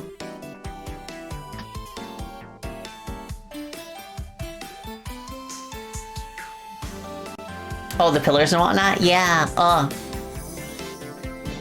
look at this level's gonna be so good once I add more of the palace architecture. Nice. Okay. So, the other thing I want to do is that I want the player to be able to enter from the sides, too, and the splash would still kind of, like, follow them. So rather than the splash appearing at the very top of the hitbox, I think I'll just make it, like, overlap where the player is. Or I could add, like, a toggle for that, maybe. Yeah, let's do that. Export of our spawn at body.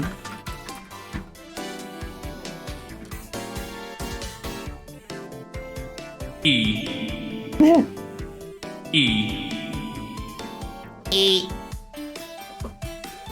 Thank you for care combo. Okay, hold on. I'm just gonna do this before I forget.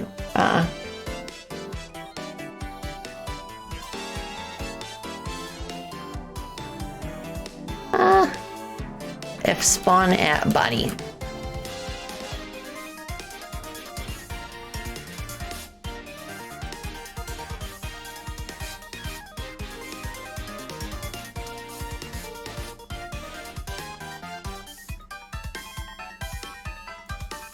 Okay, let's do that. Right? Another care combo.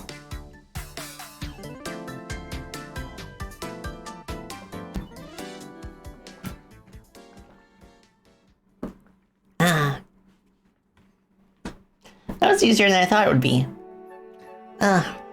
It certainly was easier than the system that I used for Freedom Planet 2. That's a nice thing about having like a fresh project to work on like this, is that I'm able to learn from my past experience and find like more efficient ways of doing things that took a while before. Because I know the solution now.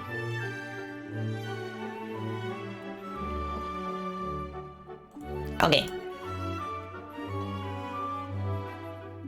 Let's try this again. Okay.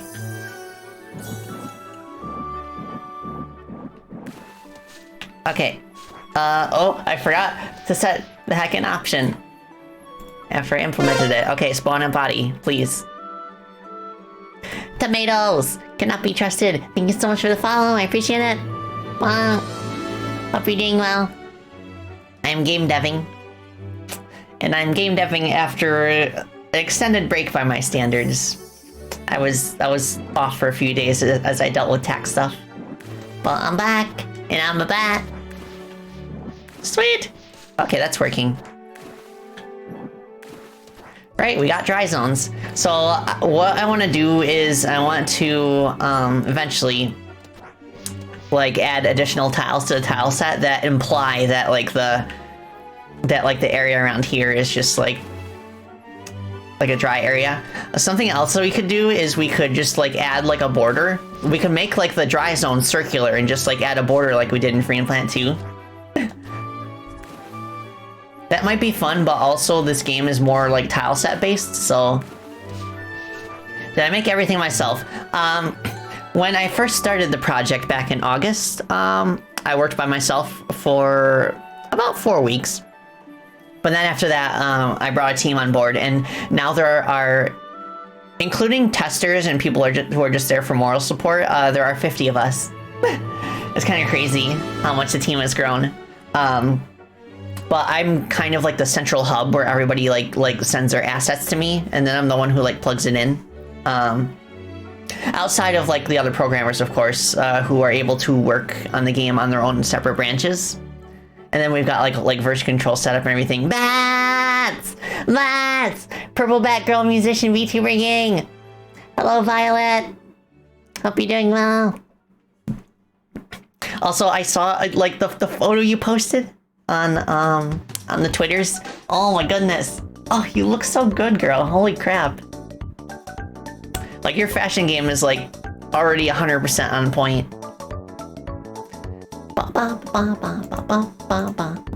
I love this song. Fills me with happy childhood memories. Yeah. I still want to do like a music collab sometime. I just have to figure out a good way to handle it. Okay, so this is set up. I think it'll be really fun. Like if we set up like layouts where you just kind of like weave in and out of sections of water. It kind of reminds me of one of the early levels of Celeste, where you kind of like you're like traveling in between those like galaxy things, like that galaxy terrain that kind of like sends you like in a single direction. That'd be a cool kind of gimmick to experiment with on our end too. Given that you can swim freely underwater. Yeah. Maybe we could have like some kind of like special sponge terrain where you have to enter it by dashing into it. And then when you do, it just like carries you for that direction, like across on the other side. The second level, yeah. The trick with that would be making sure that the player understands how to enter the sponge terrain. That the fact that like they have to, we have to make sure that they know like how to enter it. We could also just make it so that they can enter it by swimming normally, and in that case it'll just like carry their direction. You're hungry? Gotta go find girl dinner. Ooh, okay. Yeah, I like the sound of that. I would just need to get like graphics for it first. But like I can imagine, let me add a collider. just so I can visualize.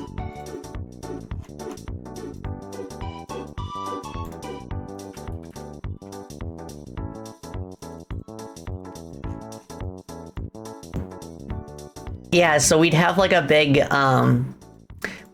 like sponge circle here, and you would touch it or like dash into it and then just like carry you in that direction. Well, it'd be pretty fun.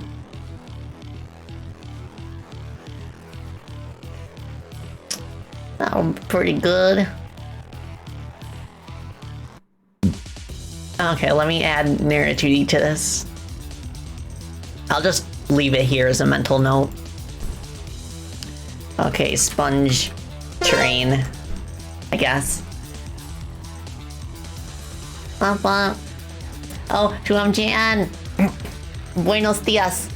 You should know that I don't know enough Spanish to be able to moderate your posts. So just, if possible, if you know English, that is the preference here. But I know a little bit of Spanish. You know, just like the basics. Hola, ¿cómo estás? ¿Dónde está la biblioteca? Okay, I'm just gonna move this to the side for now.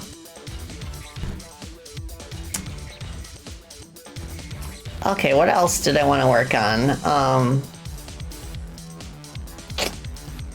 Yeah, one of our testers like sent me like a pretty detailed like Google Doc of their reactions to certain things, and it was really nice. Like that's what kind of got my brain going on how we could refactor meter management. Greetings from Spain. Nice. Video games looking very nice. Where you get this music? Oh yeah. I have a playlist with various songs from games that I like. But the specific program that I use for like the playlist like display and everything, I use Foobar 2000, and it has the ability to show like the currently playing track in like a text document.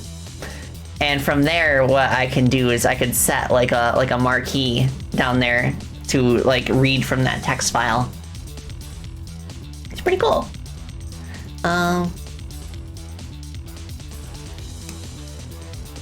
Oh, what else do I want to do? Also, like, we still need to work on skytops.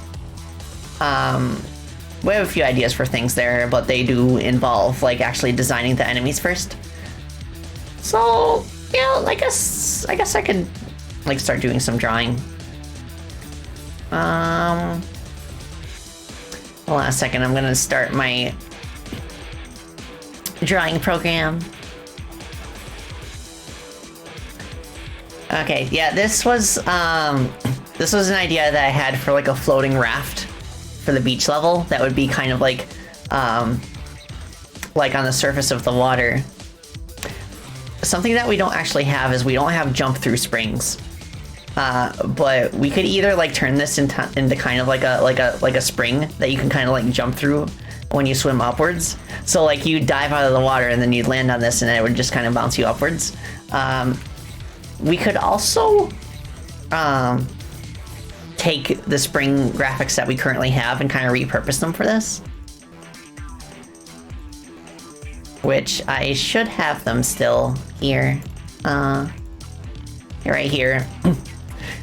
I do have sprites for like a diagonal spring as well, but I haven't found a situation yet where I want to have like diagonal momentum.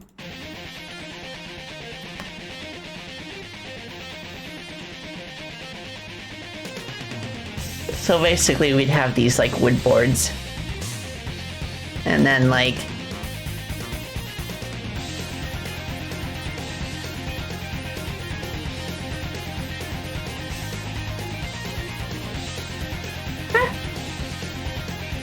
let me combine these real quick.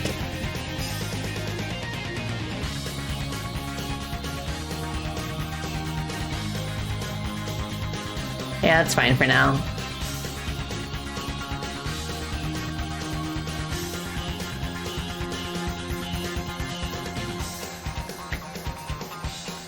Move this over here.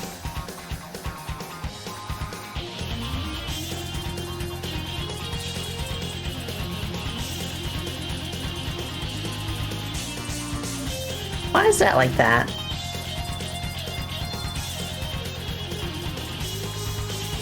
That's better.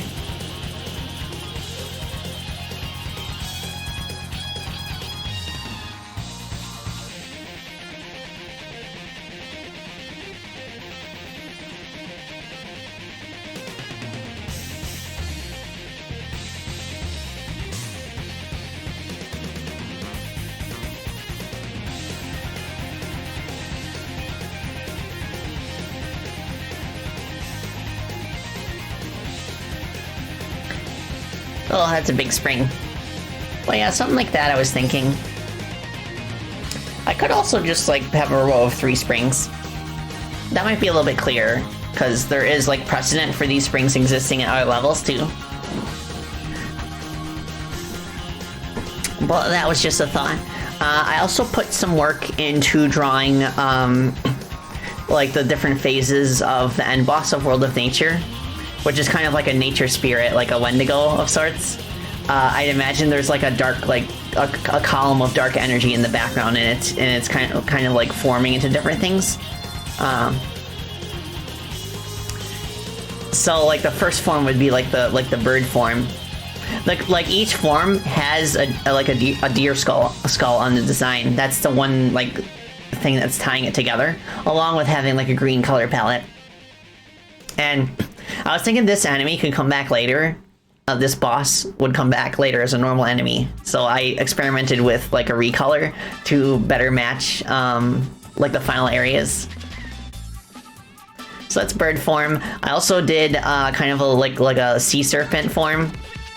So that's got the deer skull as well. And kind of just like I was a little bit worried that it would like feel a bit too similar to the ice dragon in Jewel Cyclone.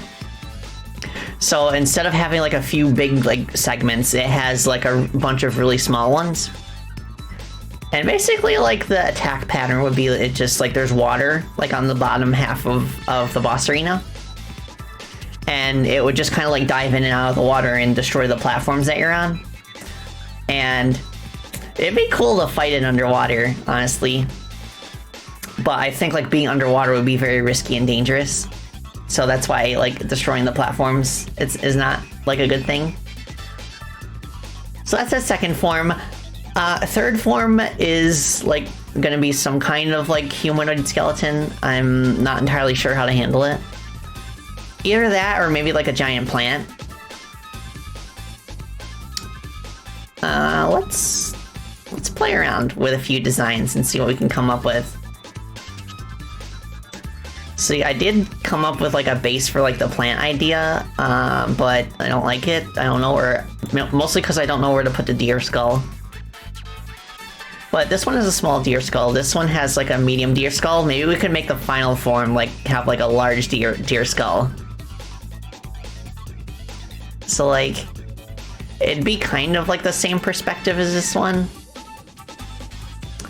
but not quite. So, what I'm gonna do is find a reference online, because I don't know how to draw a deer skull by memory.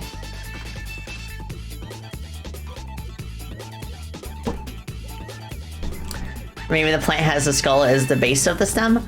That's not a bad idea. So basically like,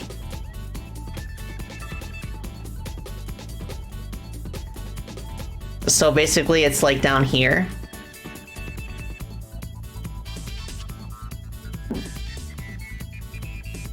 Yeah, so like the skull would be like down here. It might look a bit silly. I would have to play around with it. Something else that might be interesting to experiment with. Whoops. Is we could have like, we could have it like popping out of the ground here, and you only see like the upper half of its body. Like the rest of it's just kind of like.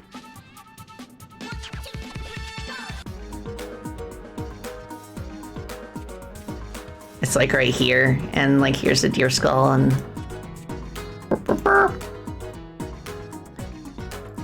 Something like that. That might be fun to have like a stationary boss since the other two move quite quickly.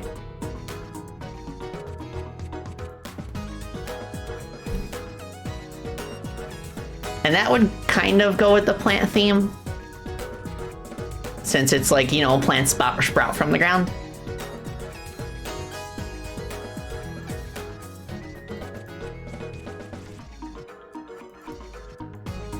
Yeah, let's try. So I'm going to block out the basic shape.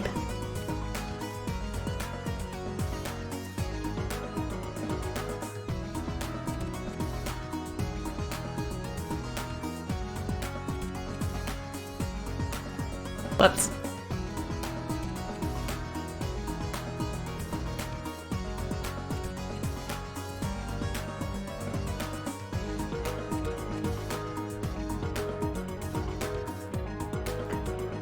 I'm gonna switch to art. I also need to make some animations for a few characters that appear in nature, like Flare and Gura. So that could be something else to work on for the rest of the stream too.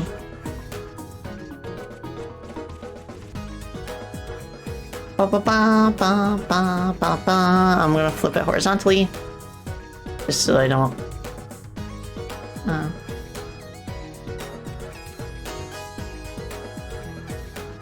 So it's like this, I guess, and.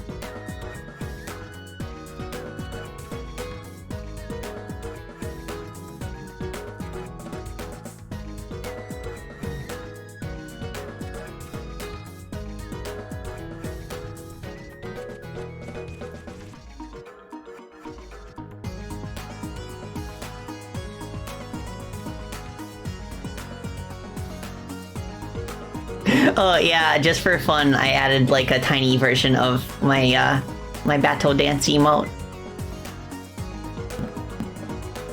But eventually I do want to have like a static emote that just has like tiny me.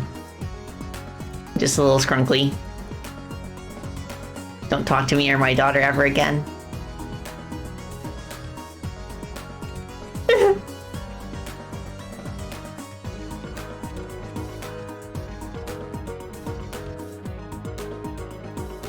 Yeah, make the antlers huge.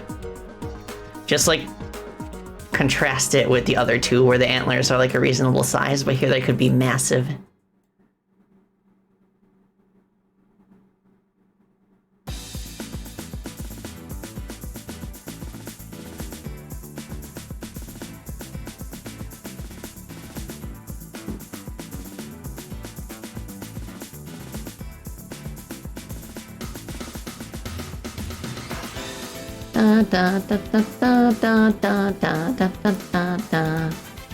Oh, where's my tablet? Here we go. You're shrinking dance.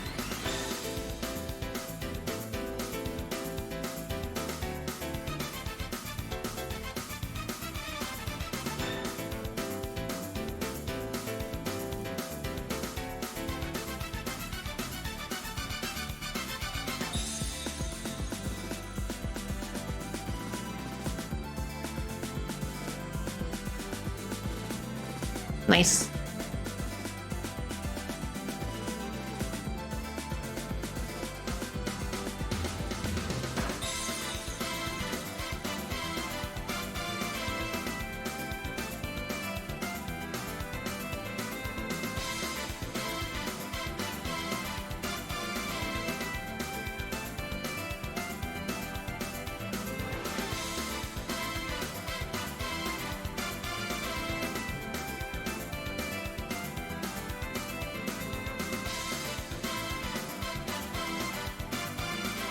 Okay, I'm trying to think about this in terms of 3D space.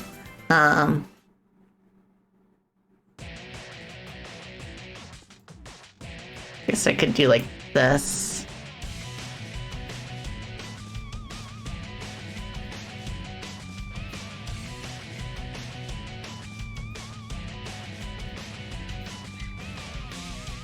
Ba ba ba ba ba ba.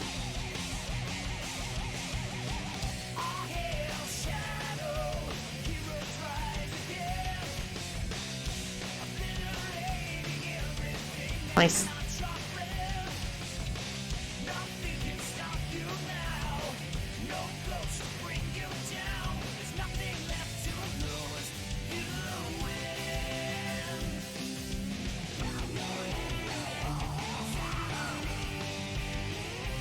Oh, did you see the tweet from the Sonic movie where they wrapped up filming and they showed like some sketches of some of the characters? And like I remember like Tyson Hess was like talking about how it feels so surreal and he can't wait for the world to see the film. Oh my gosh, I'm so excited. Like that makes me pretty confident that it's going to be a pretty faithful adaptation of Sonic Adventure 2's plot.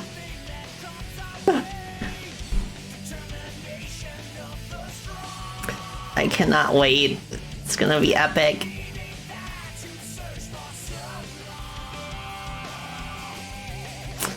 I'm expecting it to be a similar case as the first two Sonic movies where it's nothing groundbreaking, but it's just a big love letter to the fans.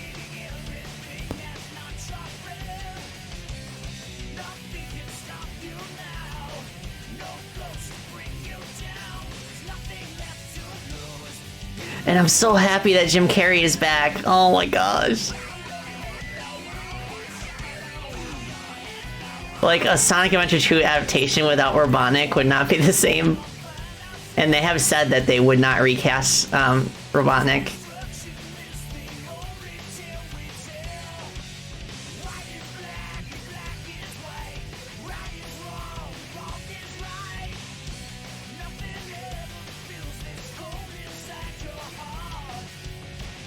Yeah, exactly, a person.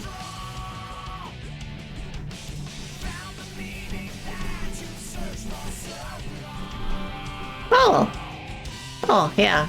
My friend Bob just showed me the portfolio of one of his musician friends. I'm gonna check him out later.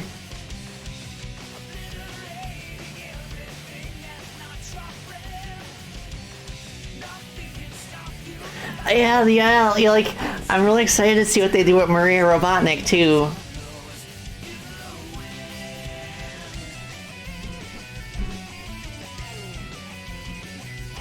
Yeah, that too helps Sword. Like, he specifically said, because, like, he's up there, he wants to retire, but, like, he has said that he would not be in a third movie unless the script was worth it. So that gives me very good vibes, the fact that he is, like, returning, because he like, historically has despised doing sequels, like, to films that he has appeared in. So the fact that we got 3 Sonic movies out of him is absolutely incredible. And I do have a soft spot for Carrie because he is, he's from around where I am, like in central New York. I think he grew up in Rochester. I can't remember. It was either Rochester or Albany. But he's kind of like a local hero up there.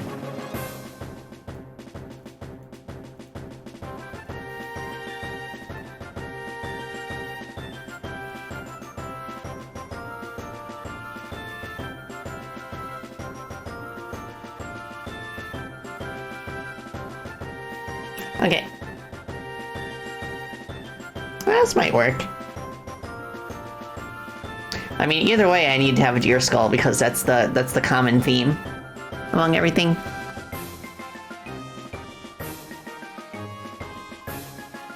So it's best to work on that and then see where it takes us.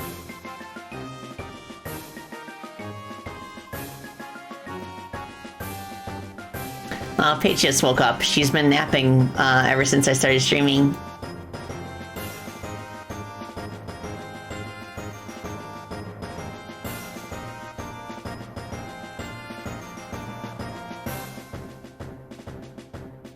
Okay, so I kind of feel like I want to move this down a little bit.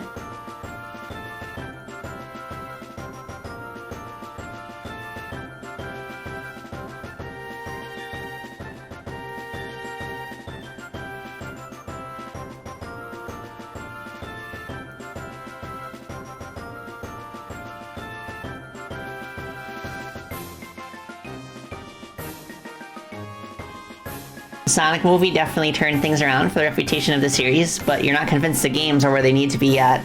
Movies and fans carrying Sonic right now. Yeah.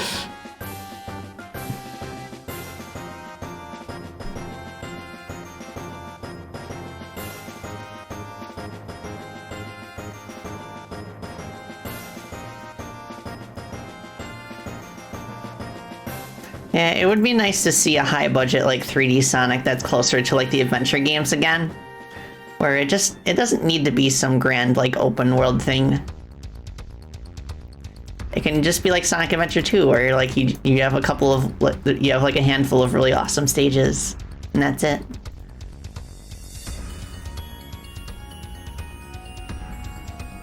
Okay, let's see. I think that's what we need.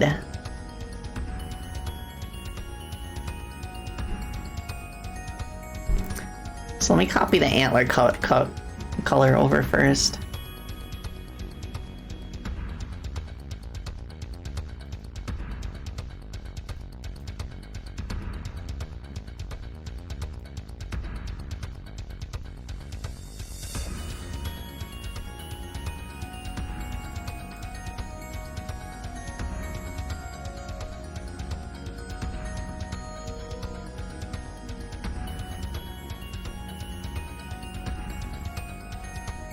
Move this down here a bit more.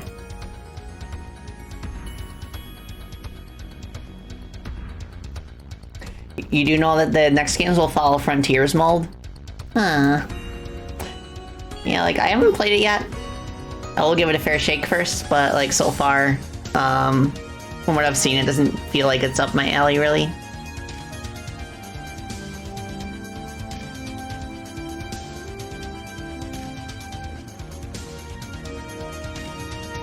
But at least they're doing other things on the side. You know, like Frontiers and Superstars kind of like released in like within a pretty short time frame between each other.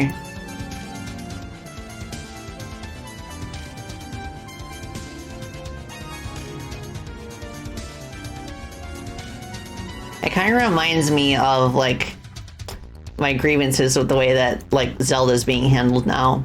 Where like the director of Zelda has said that like the Breath of the Wild Tears of the Kingdom format is just gonna be what Zelda is moving forward. And like, I get it, but like I do worry about like that formula stagnating pretty quickly after these two games. Like the thing that always made Zelda interesting is that they tried something different with each entry. And like, the other thing too is that I just don't have time to play a game like Tears of the Kingdom. There's so many like side quests and distractions and stuff, and I just want to play through the main quest, but it is extremely difficult to stay focused on that with so many other things in the game going on. So that does make me pine for like a new like Zelda game that kind of takes a few cues from Breath of the Wild and Tears of the Kingdom, but has like a more focused like adventure that is not that is more concentrated on the main quest rather than like the side quests that you can do. Because well, every 3D Zelda game has had side quests, but it's never to like it was never to the extent of Breath of the Wild.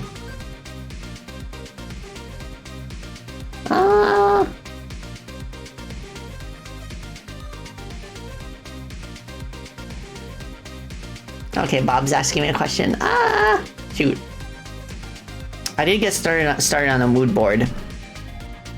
I need to find a new website for making mood boards because Google Jamboard is being discontinued starting in October, I think. Which I get that not many people use it, but there are people who use it, like me. So why do we have to suffer? It kind of reminds me of when YouTube got rid of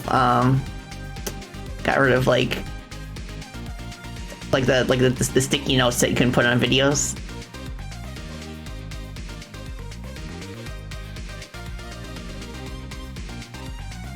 Okay, I did get started on kind of a mood board, but I'm gonna have to put more work into it after the stream. Google's a small indie company. They can't afford to keep a server for a small but dedicated user base. Yeah, annotations, that's what they were.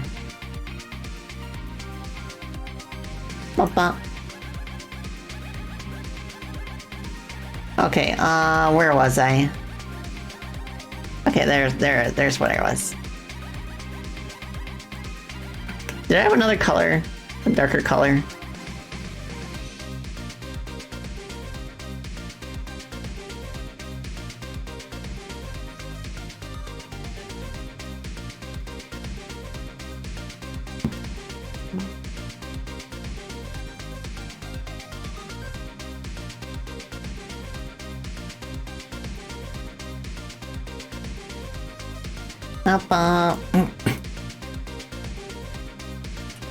Oh yeah, that too. Google, yeah, Google. I've never really seen Google like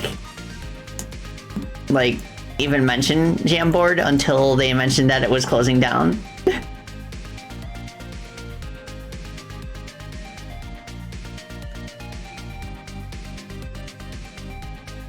It's probably fine.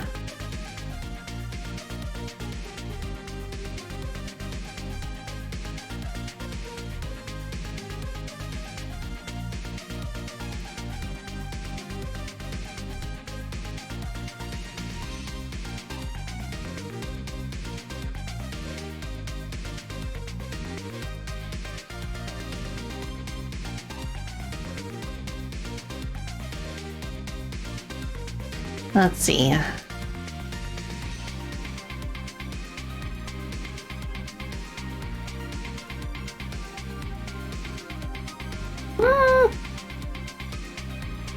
Okay,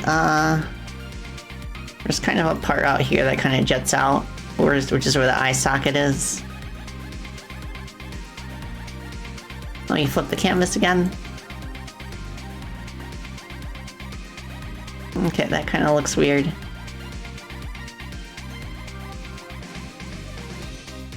That's fine though, for now.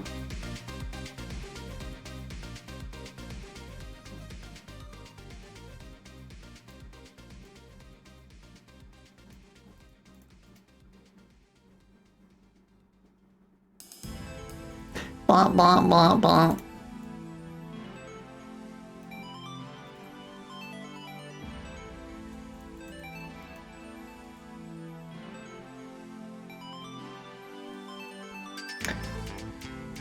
Yeah, game companies can do that sometimes, especially with like certain live service games.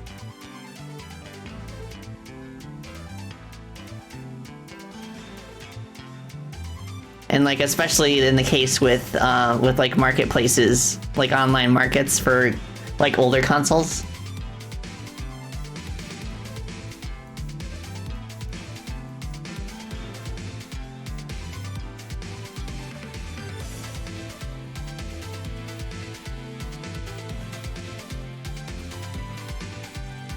Kind of. It's not quite there yet.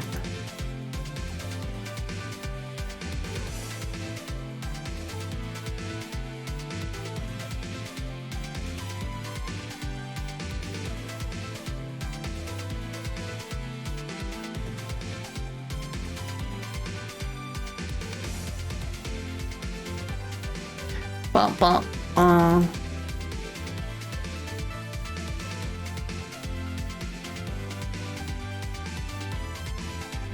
Oh, yeah, a person that kind of reminds me of when Nintendo was like hyping up, you know, like Panda and the other like competitive Smash like things that they were officially like endorsing, and at the same time like shutting down like Melee tournaments and everything.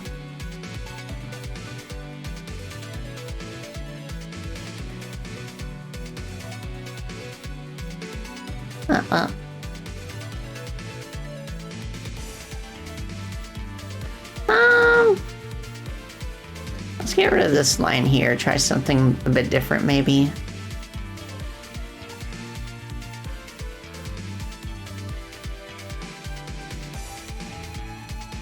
Nah. Okay.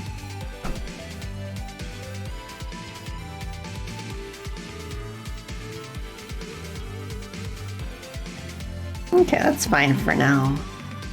And then we can copy over like the eye style.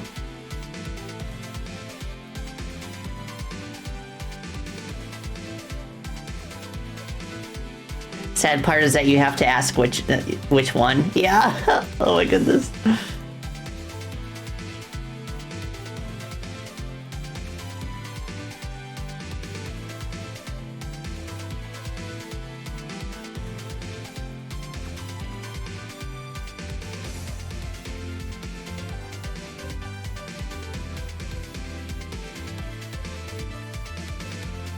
Yeah, like those kinds of tournaments are just free publicity. There isn't even much of a reason to want to like take control of them, since that causes like if the company is like controlling like that sort of thing, then it just takes away from like the resources that they can put into their games. So why not just let the fans handle it?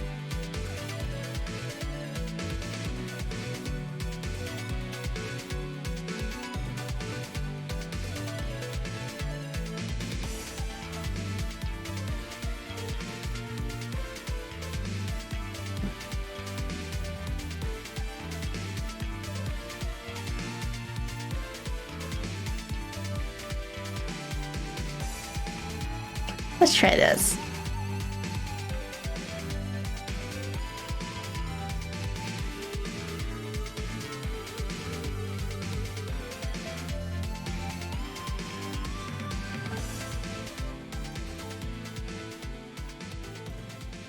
I'll move this over like this.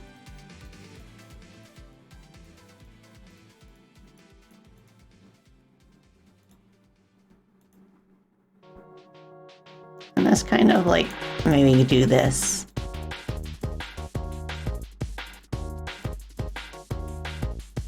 One, two, three, four.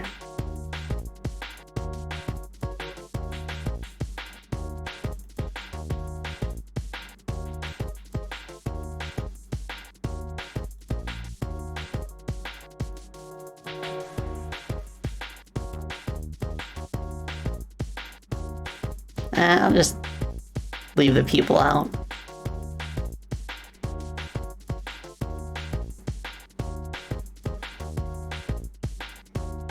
Yeah, the kind of the ecosystem when you make like an indie platform fighter, or like any indie fighting game, really, it's quite interesting to like look at those like compared to like some of the bigger like fighting game franchises. And it's cool that some of the major fighting tournaments like EVO like have representation from a wide variety of games, including indie games.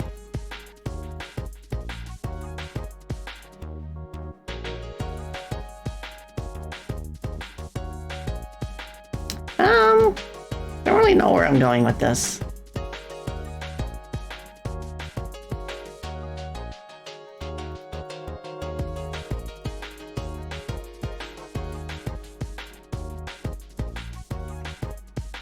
Because the problem with going with like a traditional like Wendigo appearance for the final form is that like it doesn't mesh well with like the plant aesthetic that they kind of want.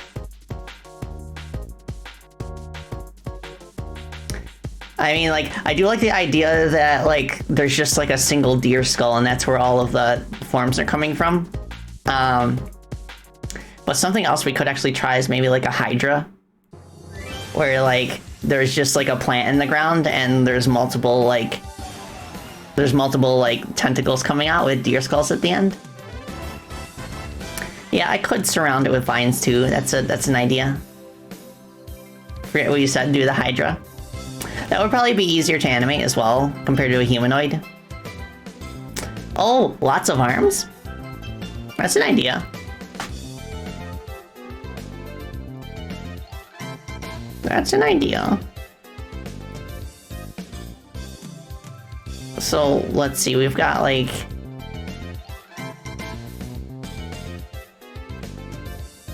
We've got like, you know, usual arm.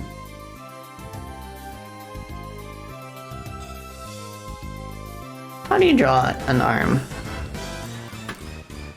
Blah, blah, blah, blah.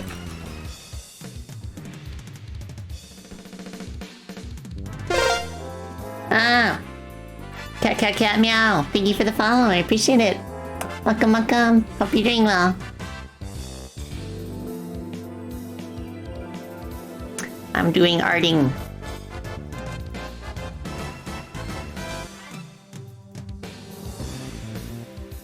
Okay, so there's kind of like 2 parts there, I guess.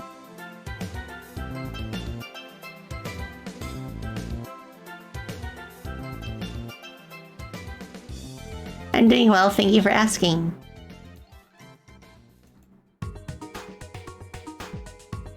Yeah, I guess we kind of have like...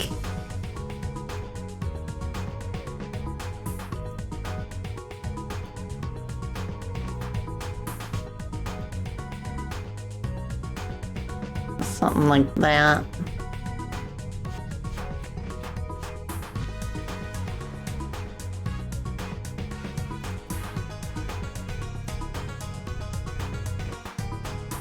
So we'd have like multiple arms, I guess.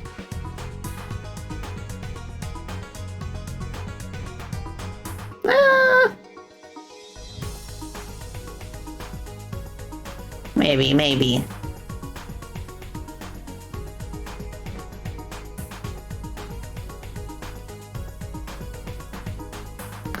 Well, I feel like this is kind of lacking focus for now, so I'll pivot to something else. Really spooky if you made him super long. True. I could also make the claws like a bit bigger, maybe.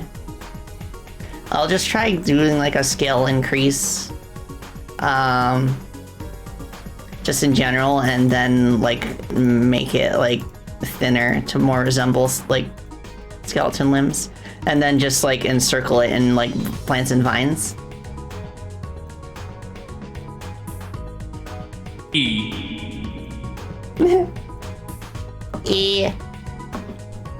Oh, Bob, I got your question too. I did like start a mood board, but I think I need to gather a few more images first. Well, I've got like a few. I also have a reference for like the big set piece in the background too.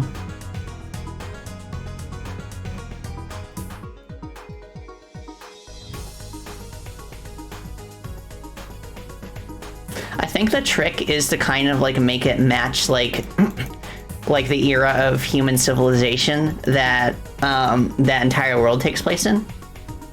'Cause like Civ and Chaos both kind of have a Civ theme, but Chaos is more of a modern city, and well, Civ is more of like a fantasy kingdom.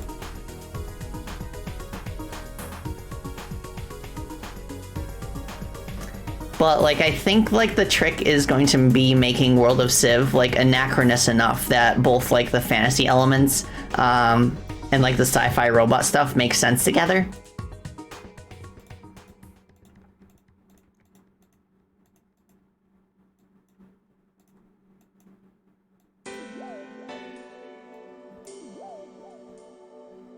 What's the arm for? I'm just like messing around to see if I can come up with like a good boss form.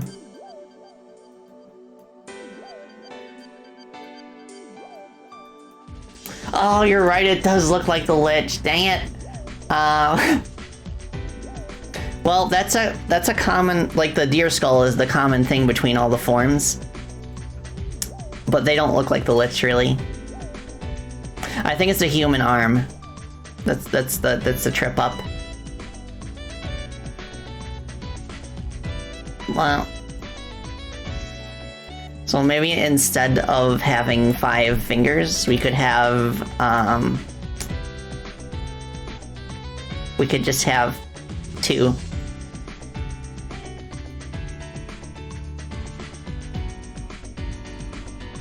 It's a little better.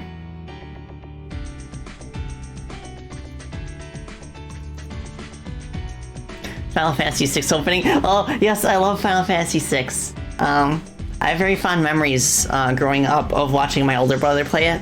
And every now and then I would actually join in because they did something neat. They made it so that the game accepts inputs from either controller. So, like, my older brother and I would pick characters to direct during, like, the turn-based combat. Sometimes, not always.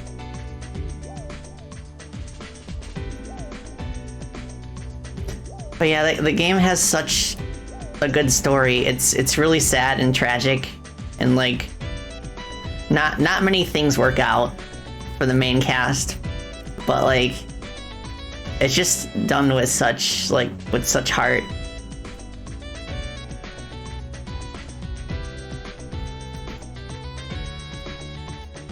Okay, so yeah, we could kind of like go here. And then we could kind of like flip it. I could make maybe make this boss like front facing instead. Well,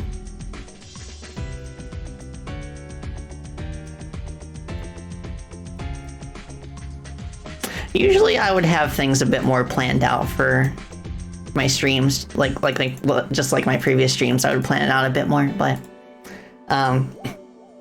it has been a stressful week for me. I just wanted to wind back and hang out with you guys. So like, even though I'm just kind of like doing random things, it still feels nice. Oh right, yeah, that's what I'm looking for the stage that we're gonna do music for, Bob. Magic Tech feel. I'll have to see if I can look up specific like references for that. You know, a little bit of a steampunk edge, but like it is kind of like a factory environment, and it's also the game's like one of the few fire levels in the game.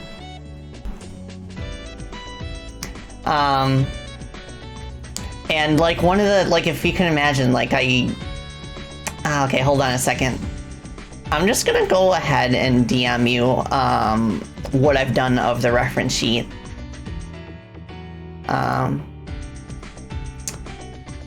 Save it as an image. Just so you can kind of see the direction I was going in.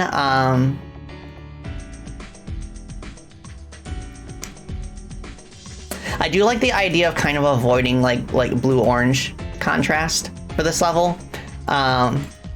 Like you mentioned, like having it be like have like purple tones in the front as well to kind of match like the main villain. You're planning to start with a hard industrial EDM factory thing and then branch out into some fantasy orchestral elements. Ooh, that sounds really nice.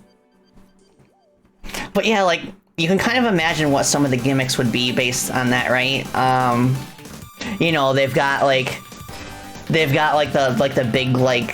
big metal like buckets like full of lava, and like, well, not lava, it's like molten metal, and they pour it into like casts and then kind of like cast the robot parts from those. And there'd be like conveyor belts, a lot of like really tough and fast enemies. Like it's not an easy level. Something King Knight stage. Ooh.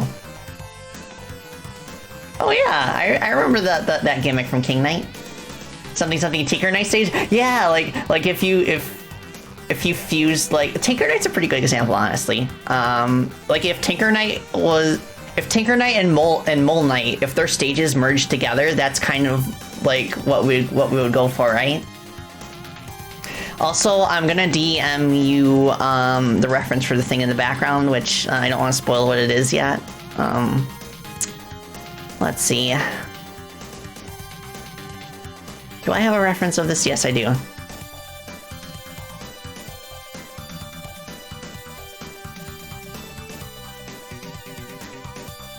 Okay, this robot will...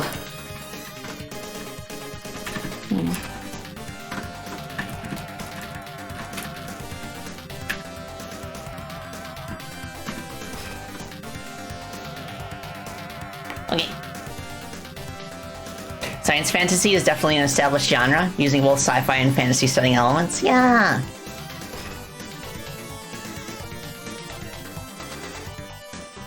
I will say, for that thing in the background, I am not looking forward to drawing it!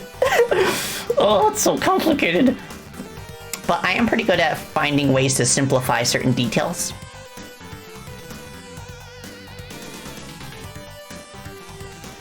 Yeah. Yeah. Also, let me show you, wait, no, that wouldn't fit, I don't think. But yeah, hopefully that is enough reference material, Bob, to kind of know like what direction I want to take things in. So it's not like modern industrial. It's more like Magitech. Like it's to the extent that like you could imagine it like being positioned in the same area as, you know, like fantasy ruins and castles, and it would still like make sense, you know. It might be cool to have like kind of a dungeon-y vibe mixed into. Like maybe there's like stone structures in addition to the metallic ones. I don't know. You like the aesthetic? Thank you. Too wide. I need to shrink this.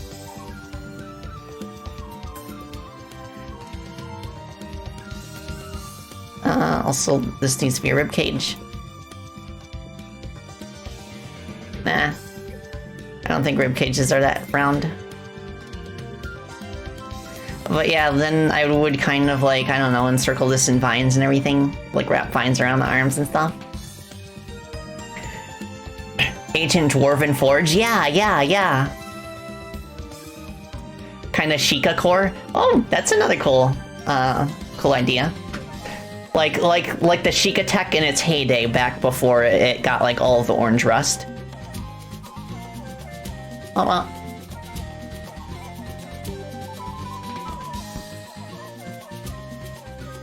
Yeah, because like the whole vibe that I kind of want to go for Civ is that it'll feel like an RPG setting.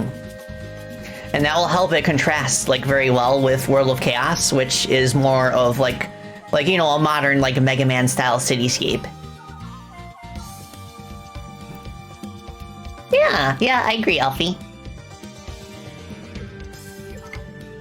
You know, that could be something that I could experiment with since I don't feel like I'm getting the vibe that I want with this Wendigo.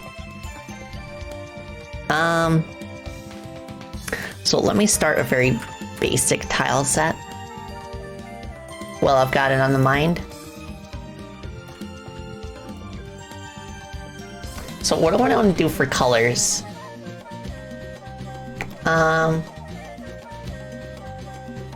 So we did mention wanting purple. The question is, like, I want to have a good, like, sense of chromatic progression. So we could perhaps start with, like, blue in the top layer of the background and then progress to, like, purple in the middle ground. And then as we get closer to the bottom of the stage where all the lava is, we get into, like, reddish hues. Like harsh red and orange glowing. Like this kind of palette progression from like purple to orange kind of reminds me of a lot of Sega Genesis games almost. But like we'd have to be very careful about where we have like such high contrast color. It should be interspersed with like, you know, tasteful amount of gray and brown. You vibe with that color palette so much. Awesome.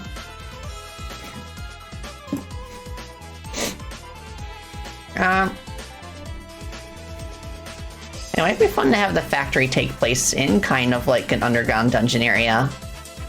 Almost like it was built like on top of what used to be like something like more ancient.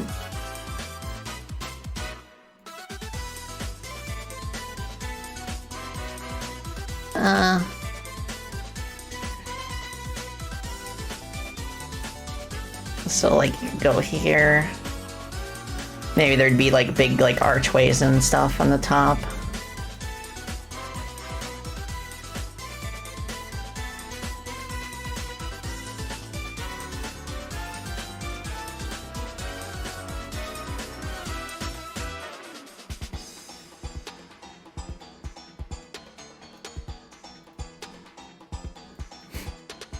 Subtitles will be helpful right now. Sorry. I'm not sure what you're referring to specifically. Oh, Joru, hi. Hope you're doing well.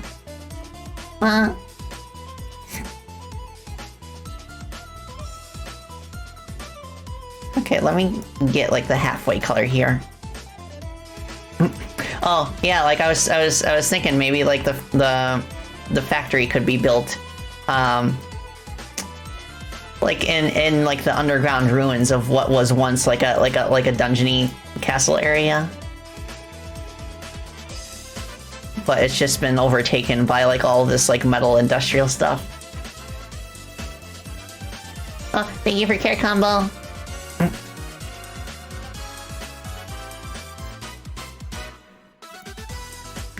And this would just be like the top layer,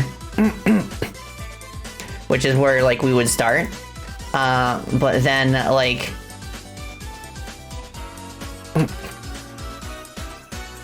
but then you go deeper and deeper, and it starts to get like, it kind of reminds me of the change in scenery between both acts of Planet Scorch and Rystar. Like you have the surface area that has like the cooler tones, but it still like has like hints of what's to come. And then the second act is where you're inside the machine. And everything's like glowing in fire and explosions.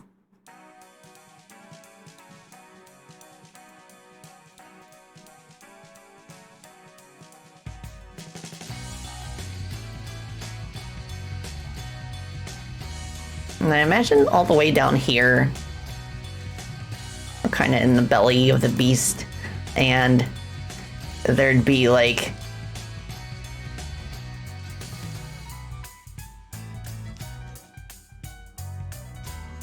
it'd be like a big archway.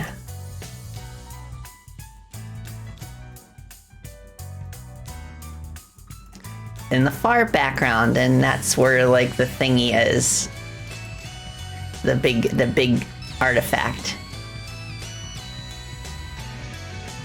But I can draw that as more of like a box silhouette for now.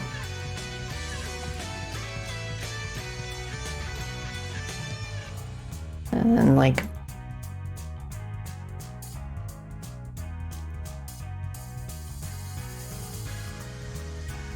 we do that.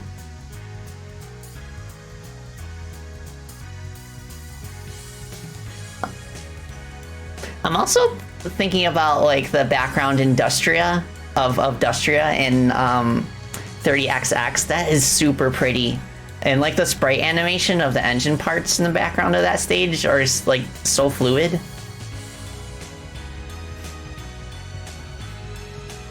Magic Cyan Lava?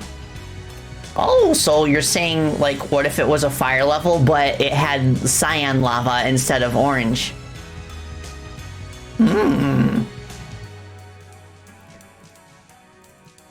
Let me experiment. So, hold on, let me stretch this out real quick. I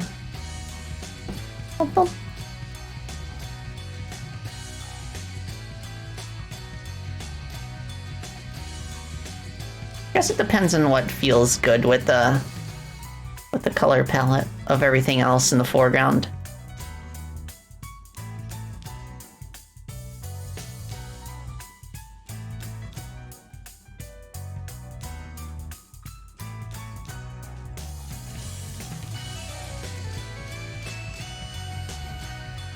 Definitely a way different vibe. I guess it depends on if we want like fiery red and orange passion, or if we want like a cooler tone.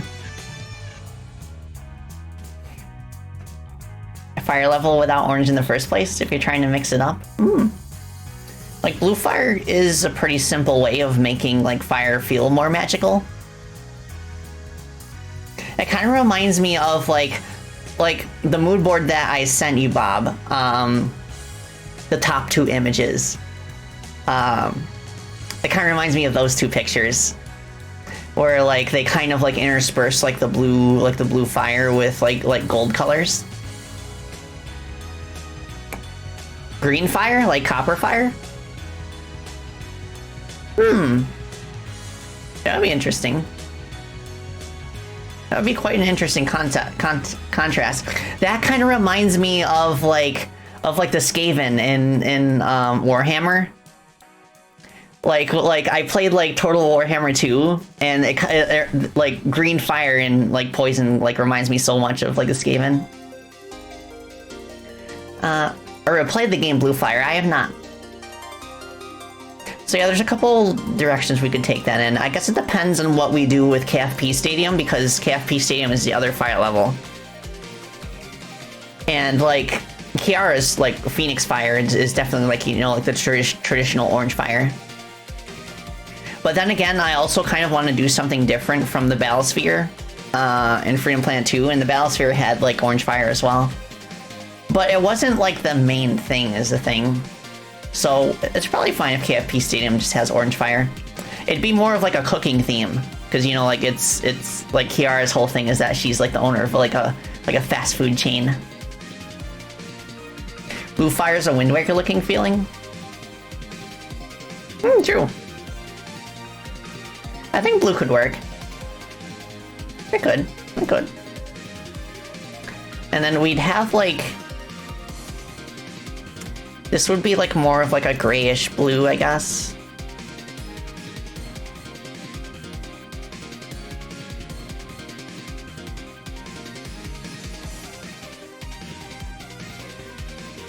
And like maybe like there could be these columns in the middle. Just like big stone columns that come up from the surface all the way down. And then like most of the platforming would take place on like bridges, catwalks.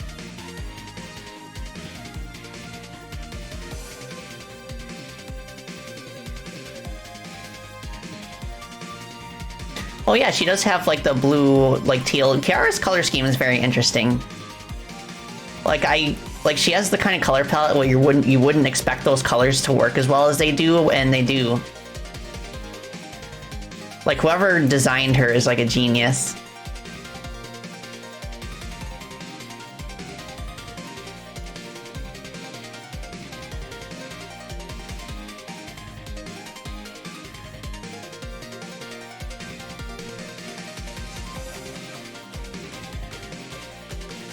Yeah, so you kind of have like these catwalks and some like staircases and stuff. Which I can add actually real quick.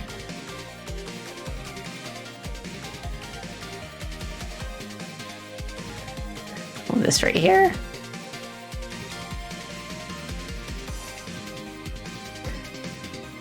Oh, she realized that too sometime, and it got clipped? Nice.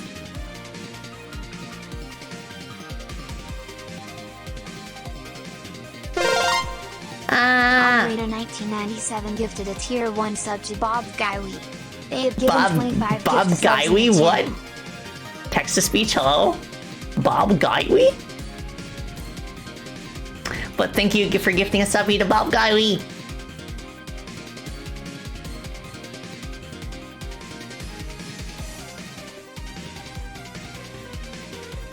Yeah, something like that.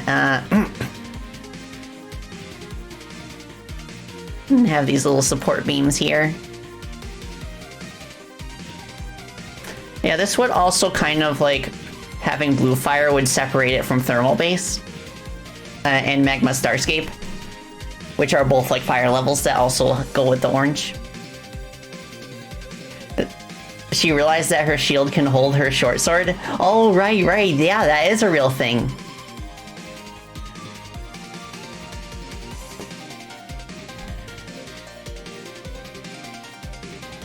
Yeah, and then as we go down,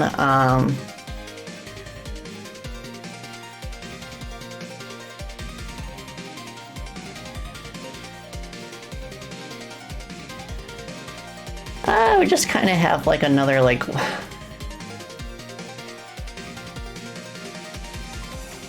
Just kind of have another wall down here. Just a big like, maybe some like little like grooves that are like reminiscent of a castle almost. At the top of this wall.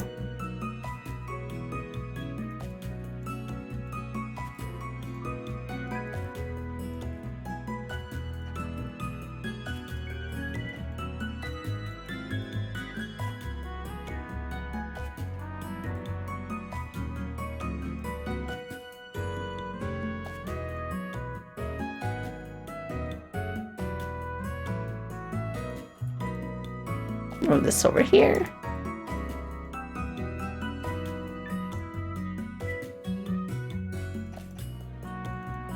Nice. It's starting to look like something. So it's almost like the top part of the stage is where you see most of the original like architecture of the place. And as you get closer and closer to the depths where the heat is, that it starts getting like more industrialized. But I do like the idea of having it overall have like a consistent like Magitech theme. And then maybe there could be like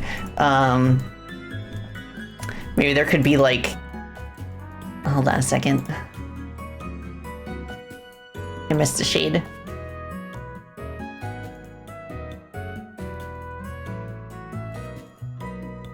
Maybe like somewhere there could be like these spherical chambers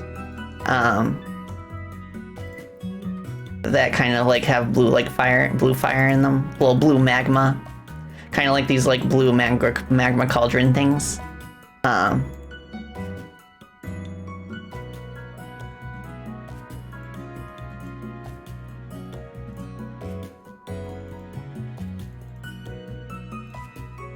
Okay, rotate this.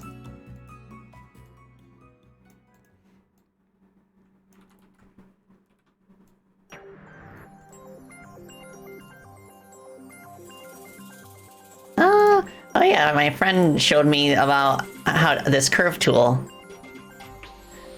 My friend Edge Drive. You just drag to two locations and then you can kind of like got yourself a curve. It's a little wonky, but it's cool that it's there. It does like simplify things so that you only need like minimal cleanup afterwards.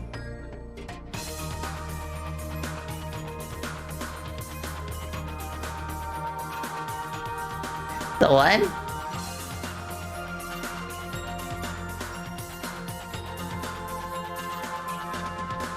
The what's not aligned?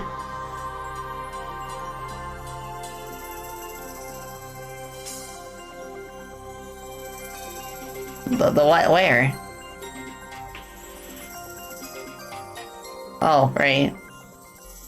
Whatever. We're just roughing out basic shapes right now. This could be maybe like a lantern design, maybe?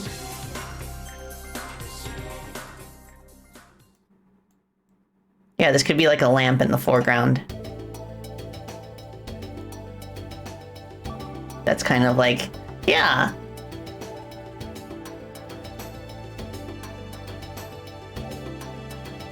Sides? I don't know what you're talking about. If it's the drawing, then I don't care right now.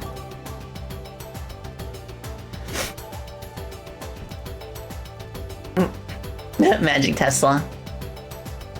Magic Tesla.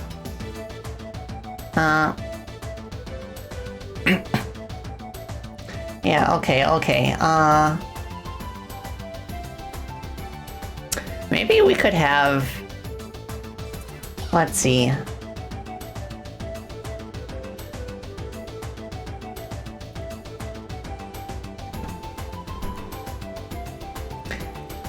I could like maybe open up this area a little bit. So that we could have like some kind of like centerpiece in the top as well as the bottom. So like we could move the columns like more to the sides.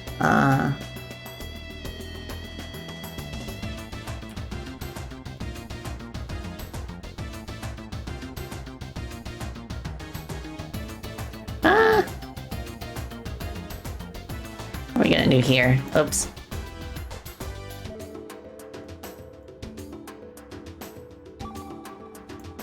Gotta have it for now, but you're excited to see what becomes of this. Thank you, Bob. Thank you for brainstorming with us. Hope you enjoy the rest of your day. Magitech lamps are nifty because they don't use fire or electricity. Instead, they use a bioluminescent material that glows brightly. Oh, I see what I'm picking up what you're putting down.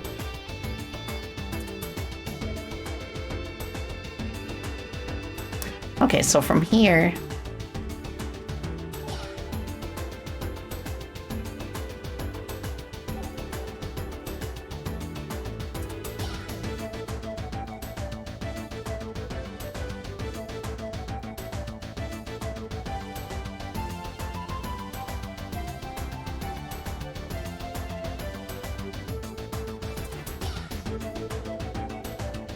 da, da, da, da, da.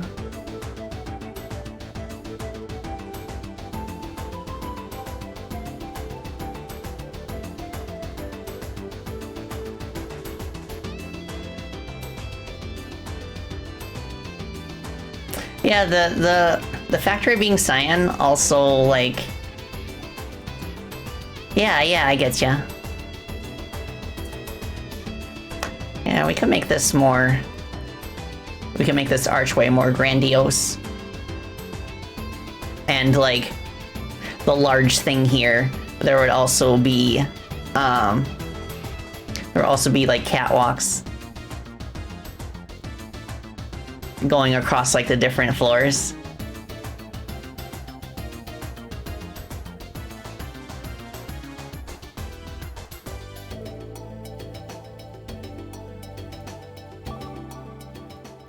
I feel like this entire, like, opening here would not be enveloped in cyan, just, like, the bottom part, so what I will do as well, after I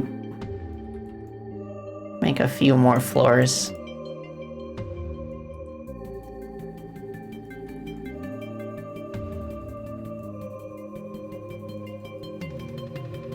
so I think what I'll do here is I'll kind of, like, transfer this gradient.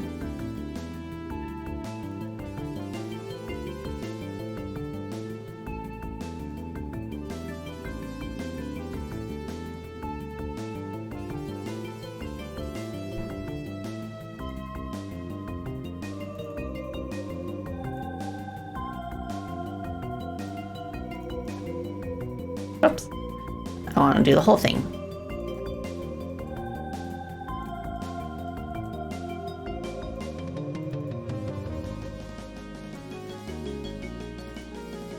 Okay, oh,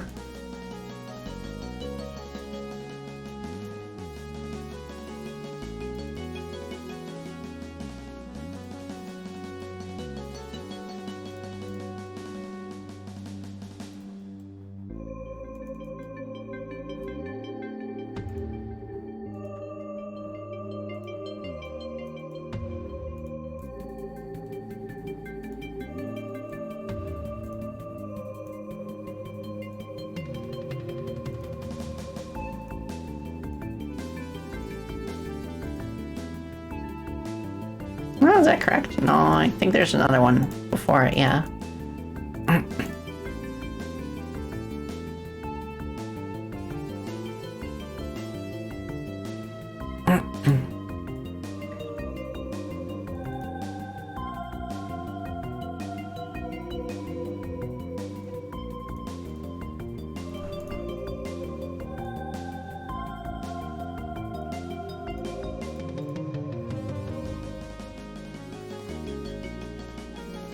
Calm music associated with fiery landscapes is always a fun energy. Oh yeah, that's always fun to play with.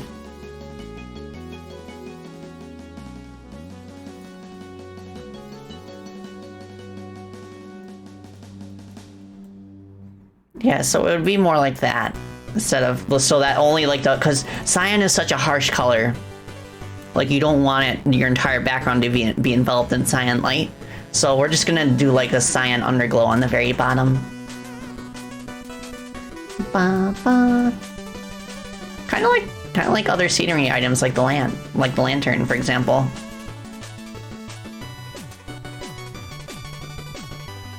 Like it only has like the cyan like in the very middle. Like. It's kind of funny because ever since the original Freedom Planet, like I've been getting progressively more strict with my color saturation. Freedom Planet 1 was a very like highly saturated game. The color just like explodes on the screen. Freedom Planet 2 was a little bit more subdued, especially in terms of like the background elements. And I feel like Chrono Gear is even more subdued in a lot of ways. But I feel like strategic use of color is the key.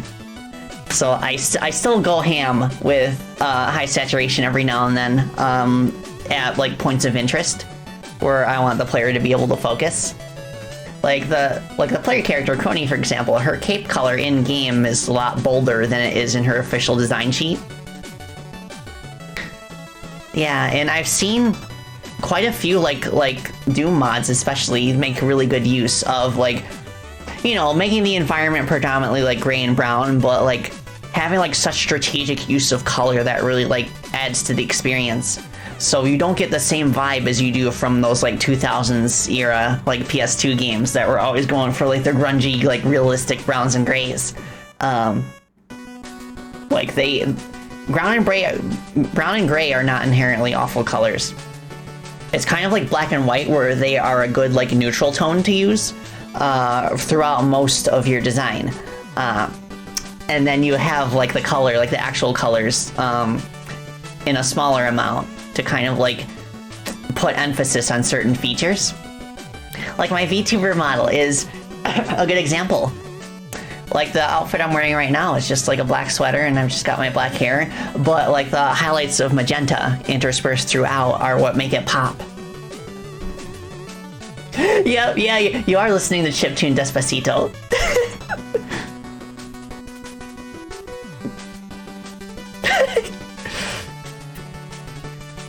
I love Civil Gunner.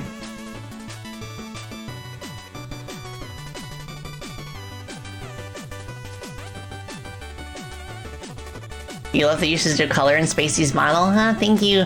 Yeah, I love what Mama Hika did to bring me to life. I commissioned her to do like an official character sheet for me, so I can't wait until that's done. She showed me like a preview a few days ago. It looks so good. Okay, so we've got open space back here to kind of do what I want. So we could have like da da da da da da da da da da da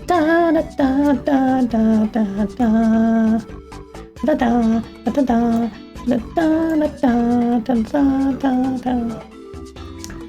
Have like a tower where like the columns look like pistons.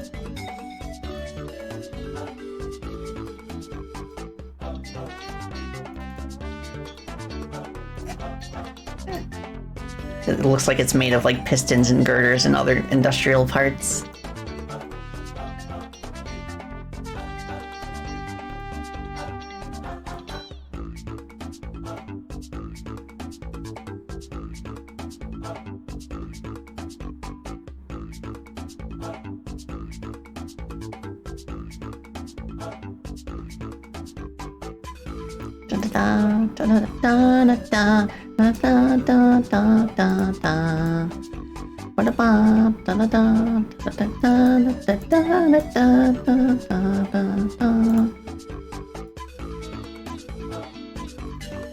Oh, I heard that too, Haidon. DK rap mixed with One Winged Angel. That's a theme song that plays whenever you're playing the Smash Bros. Ultimate and your team consists of Donkey Kong and Sephiroth.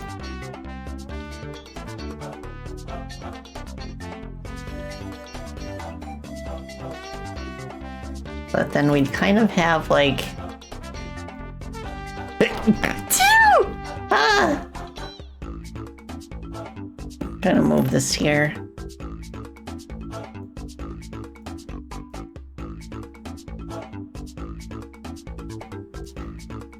Thank you, everybody.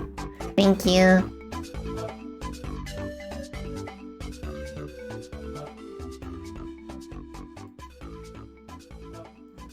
Da, da, da, da, da, da, da, da.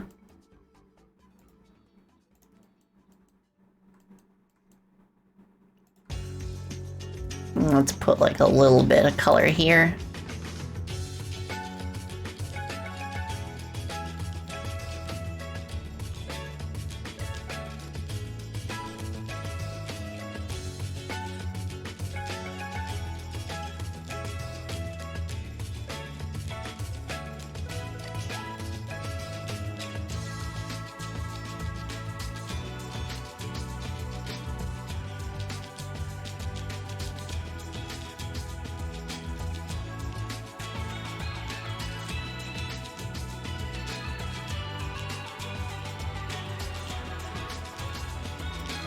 Yeah, I think they're actually... Well, I've seen Freedom Planet 1 rips on Silva Gunner's channel, which are quite nice.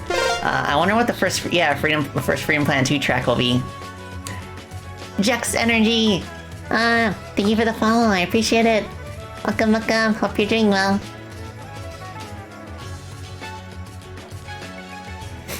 Yeah, I almost feel like Bob Ross right now, where I'm just kind of like going with the flow. I don't really have a plan for this environment, but I'm just kind of seeing where the wind takes me. So far, it's taken me in a pretty cool direction. Samuel.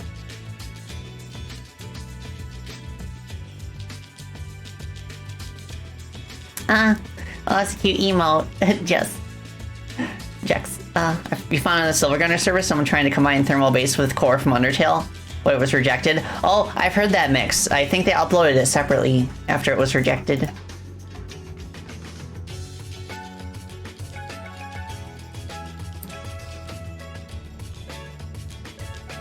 Okay, cool.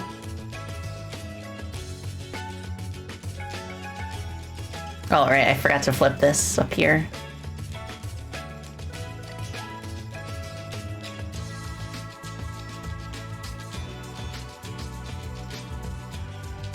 Okay, that's pretty cool.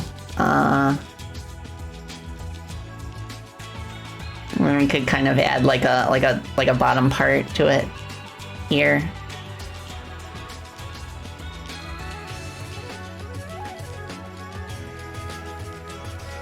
Whoops.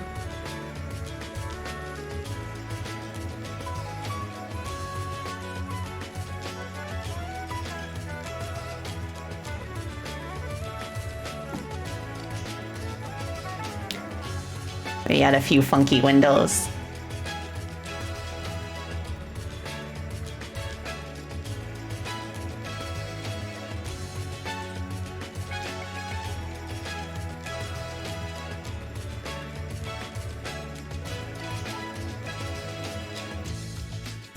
Some circular shapes to match what's up here.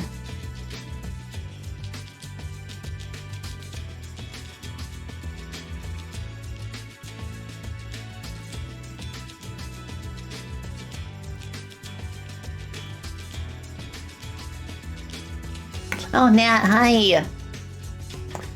Hope you're having a good Friday. Thank you, you too.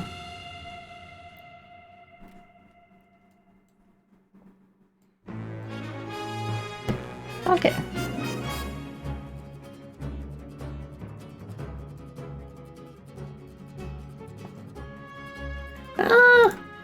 Let's continue with the archway theme there. That's fine.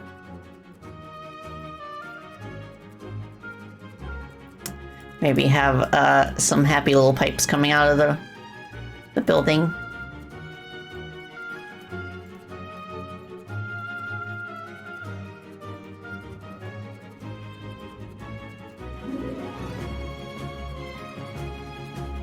Da da da da da da da da da da da.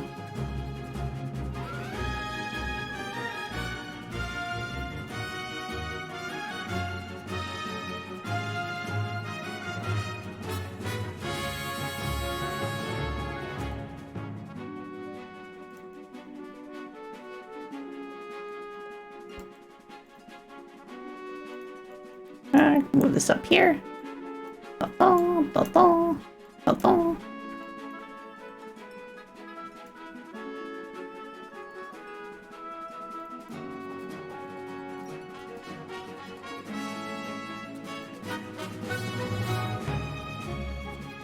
Do this, do this.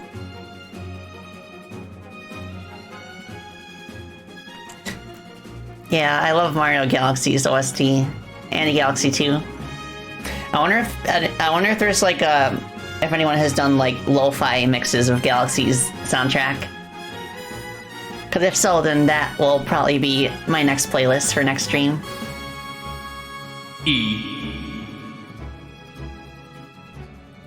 You think so? Nice.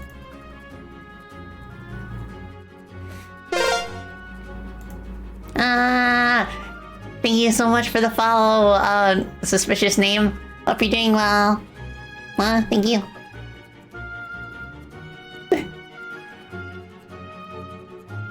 So much so that Nintendo has taken it off YouTube a lot. Aw. It's too bad that they're not fine with like remixes of their stuff. I understand straight uploads from games, but not remixes. Come on.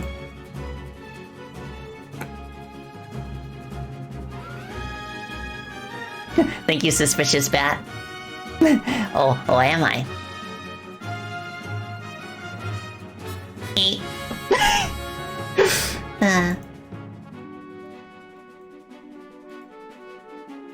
Overclocked.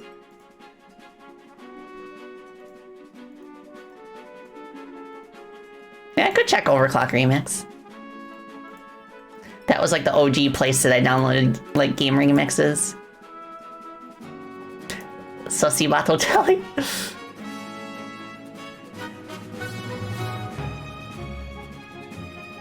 Let's add some more light in this like central part here.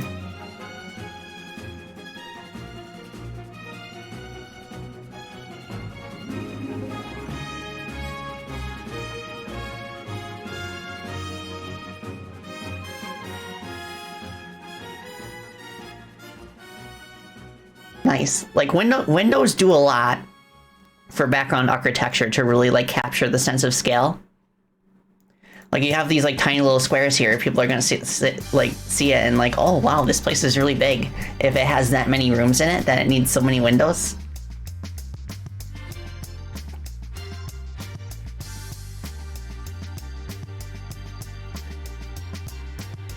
Okay, let's just add a tiny little square there. And then one that is slightly more muted right here. Oh yeah, and it's coming together. This is the way the building's coming together is kind of reminding me of the background of Chrome Gadget Zone from Sonic 3. I love the vibe of that level so much. Like, I wish it was a normal stage. Rather than just like a competition mode racetrack.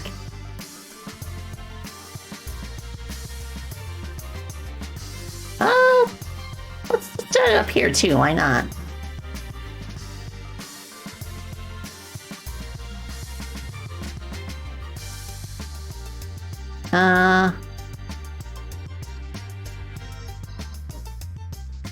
Let's put it in the middle there.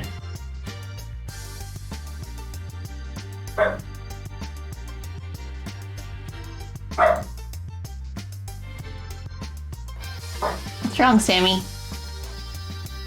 It's kind of interesting that he's barking and Paige is not. Usually it's either both of them or just Paige because she barks at the wind. Unless it's nightfall, at which time Sammy barks and Paige doesn't. Sammy's so weird. Sammy is an exceedingly weird doggo.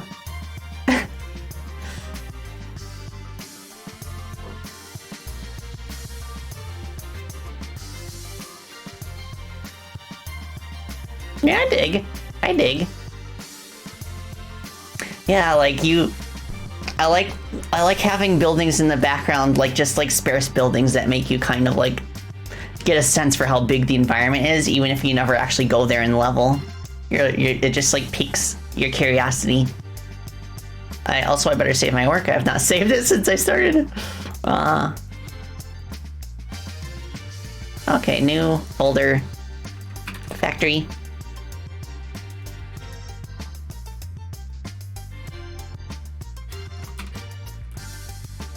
I'm not even sure why I'm putting so much work into this at this scale, because like I started pretty small. Like I'm gonna have to blow everything up. Probably around twice this size once we actually like commit to the appearance of the background.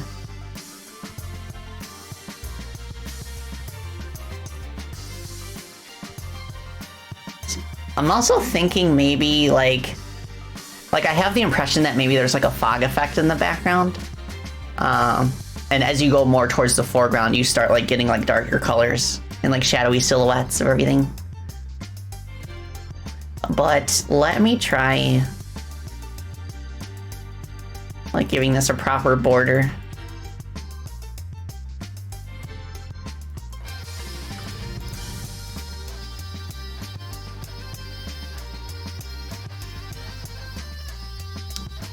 Same with the columns here.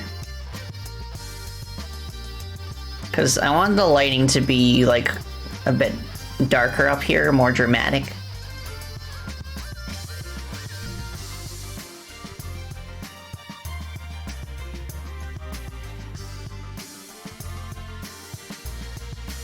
Okay, we move this up here.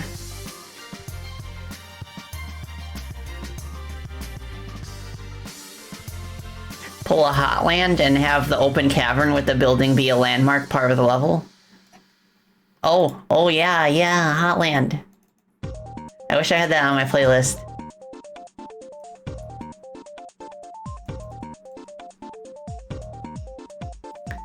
Yeah, just help differentiate, like, the background pieces.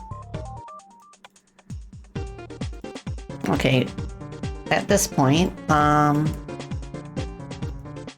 do want to add...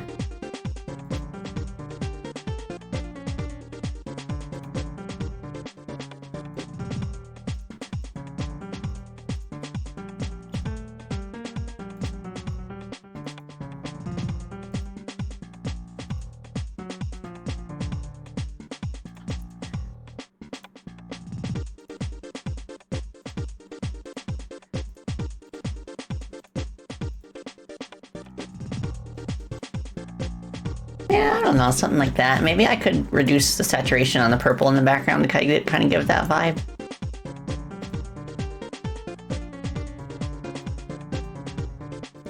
Something like that.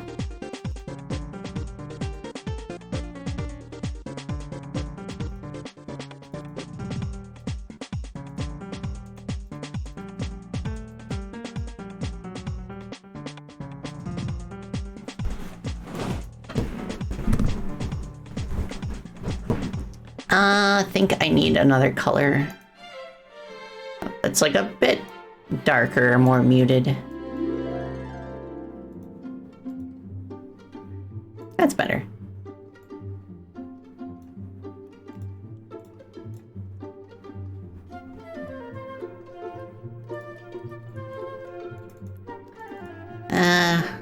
Let's try bluish.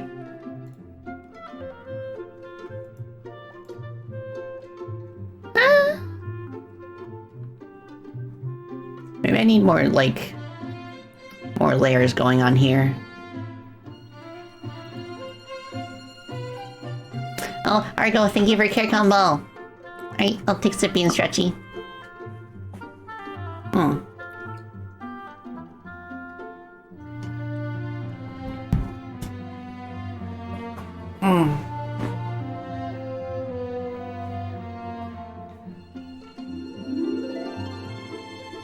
So you have your cavern backgrounds, but then you get to the point of level where you see this is the background. Oh, yeah.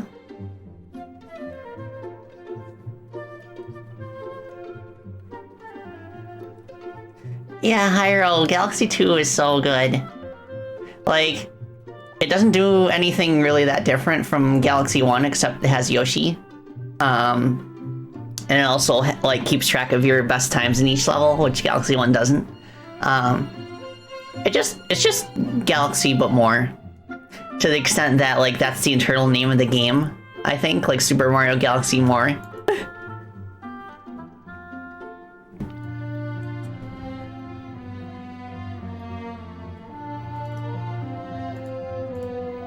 Whoops. There you go. Yeah, okay, what if, what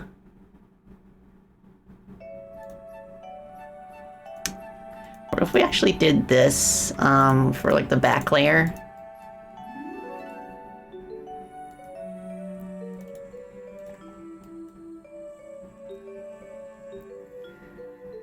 But then we kind of had, like, kind of had it have, like, the lighter part kind of, like, come in towards the center. Oh, I kind of like the impression that this gives that, like, the building is the light source.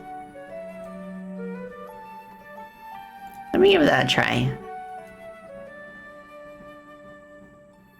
So, we could start right, maybe, like, right here.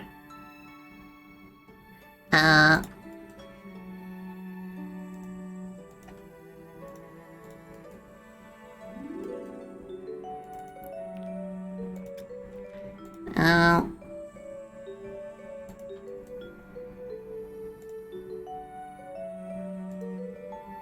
Ba ba ba ba ba ba ba ba.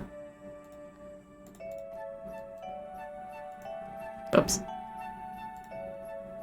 Not mean to do that.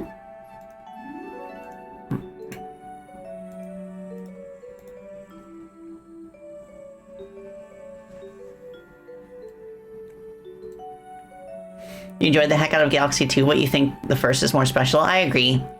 I've played both, I love both, but I think Galaxy 1 is the more memorable experience. Especially with, like, Rosalina, and just, like, her whole backstory and everything. Like, after the story that they snuck into Galaxy 1, Miyamoto kind of, like, clamped down on 2, like, not having any story. So 2 really does feel kind of like, you know, like a whole collection of, like, bonus stages for Galaxy 1.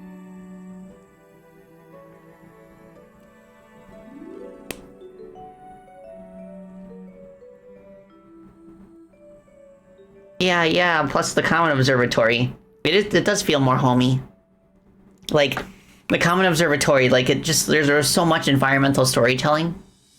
So you kind of got a sense for, like, who the Lumas were and what they valued just by exploring, like, the different rooms and stuff.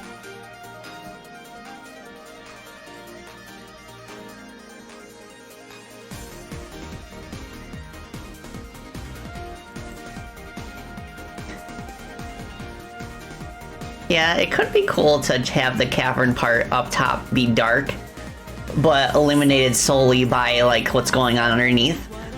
But I also do like the idea of having, like, this fog that's in the background and stuff gets, like, darker and more contrasting as we go in the foreground. So I'd have to experiment with that. Yeah, that's the thing. I don't fault Miyamoto for that, like, because he's, like, a game designer first and foremost, and he regards games as having a sort of, like, toy-like quality. Which I definitely, like, feel like that's kind of my vibe as a game designer too. Like, I do focus gameplay first, but I love using games as kind of like an outlet for, like, sharing, like, stories. Like, I've said this in the past, but if making cartoons wasn't so expensive, I would make cartoons instead of making video games.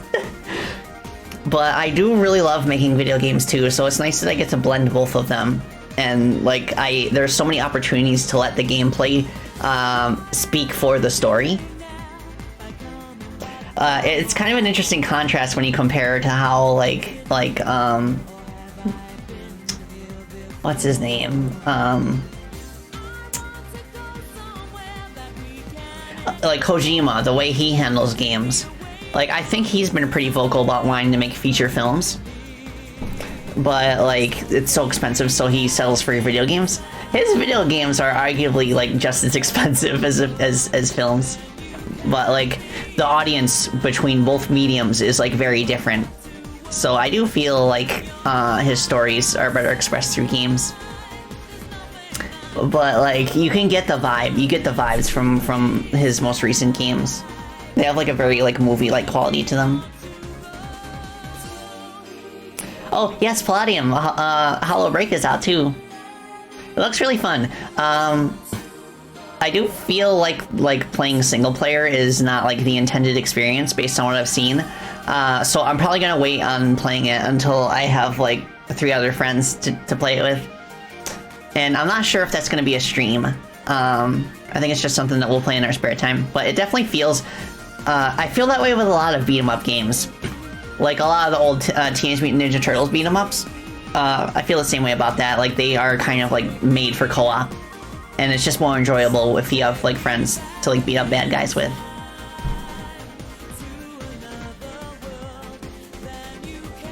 So it's kind of nice how, like, both of KU's Hololive fan games, like, occupied, like, different niches in that regard. To where HoloCure is kind of like the single-player time sink, where you can just turn off your brain for a while, and just run around and, like, destroy a bunch of dudes Gauntlet style. where now we have like Hollow Break, which is like the multiplayer one, where the emphasis is on playing with friends.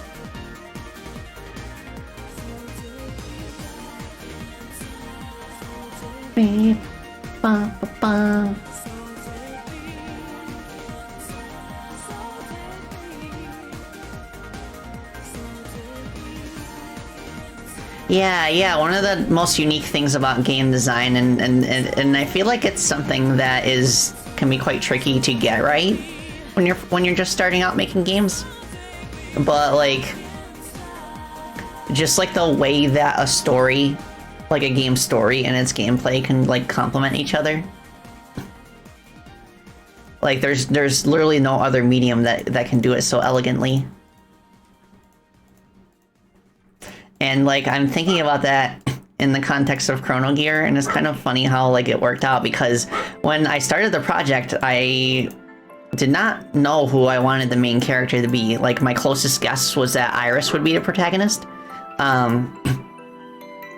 But in practice, it didn't like feel like she was the best fit. Like more and more as I put work into it, and like it when I put more work into it, like it started feeling more like the kind of game that I would make. You know, I like speedy 2D platform games, and like eventually I settled on Crony because she fits the concept really well.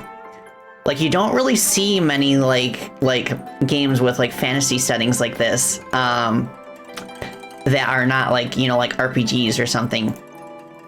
It's just got a very unique blend of like that RPG style like setting and story. But with it being kind of like a you know, like a speedy 2D platform game. Like that's a very like interesting combination that I have kind of experimented with in the past with like both Freedom Planet games, but both Freedom Planet games, like they're definitely more on like the Sonic side of things, where they focus more on like sci-fi and stuff. So it's kind of nice that Chrono Gear kind of like leans way more into like the fantasy aspects, but it still has kind of like very similar like gameplay flow.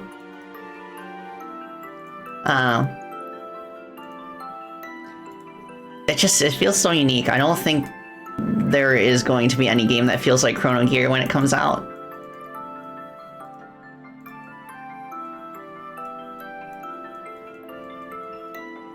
And that makes me proud because it makes me feel like yeah, this is a fan game, but it's way more than fan service. It's kind of its own thing too that you can appreciate outside of the context of Hololive. But like it is very much inspired by Hololive, so like it still is like a love letter to like Hololive in general.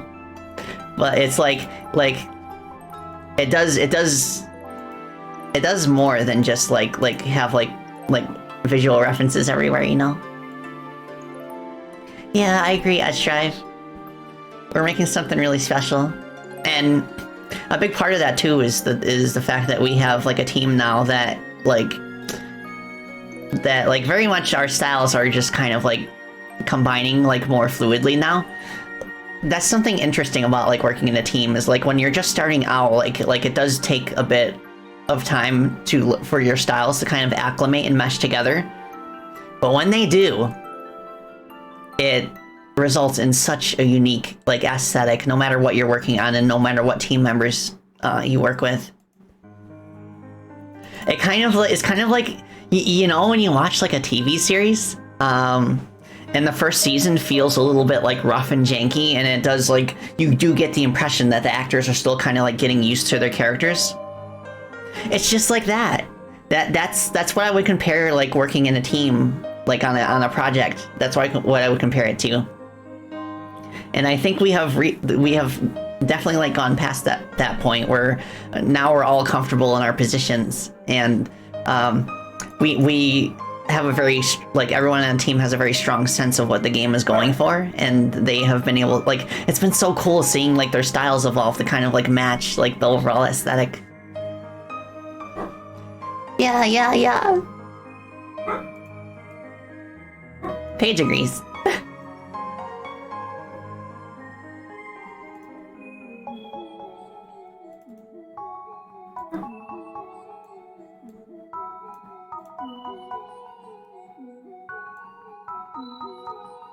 gosh, I am so proud of everybody. Like, everybody's been working so hard that I want to work hard too. As hard as I can. And like, even though my goal of like completing one world per month is not going to come to fruition for this month, I'm still pretty happy with the progress we've made. I'll just have to pick up the pace a little bit after Freedom Planet 2 has been released and I can really like buckle down with certain things. Wait, why is that like that? I don't think I need it to be.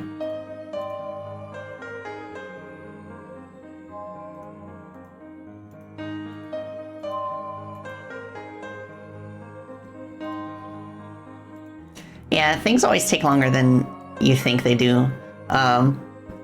Even in my case, where I definitely have done a much better job scoping this project than I have my previous projects.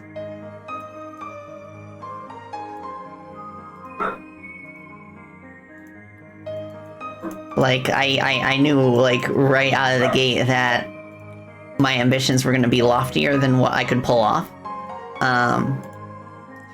So that's number one, why I hired a team to help out. And number two, why I scaled back on certain things. And I feel like that's been a pretty consistent pattern where, like, whenever I work on a world in this game, like, I will, like, as I work more on it, I get a better sense of what I should, like, pull back on.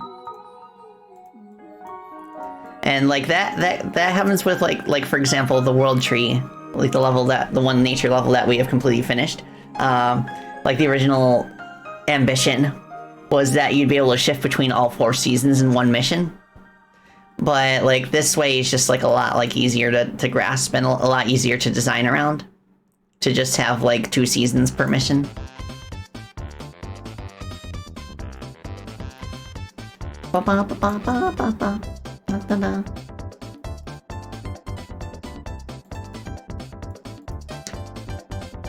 Yeah, you'll get there, Hyro.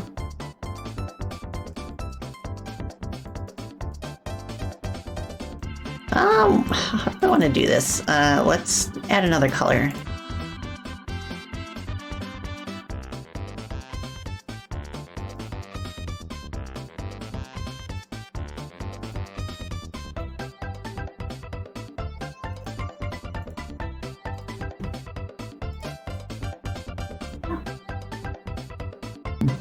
And then we can go down like this. Okay, let's add one more color.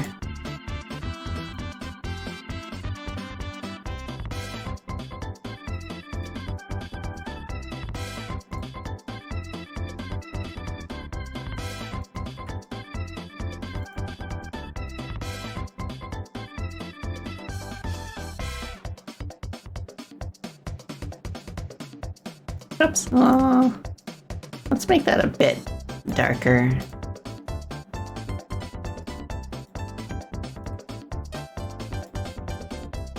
Okay. Okay, that gives a pretty good sense. What's down here?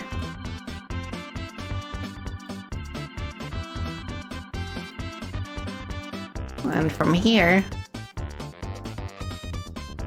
we can do this.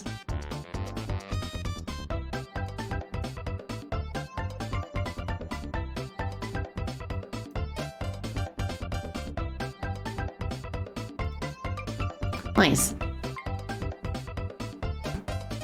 Character finally reached beta stage. Let's go.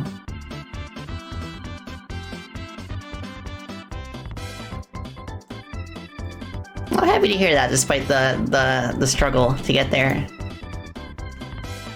Yeah, I can relate.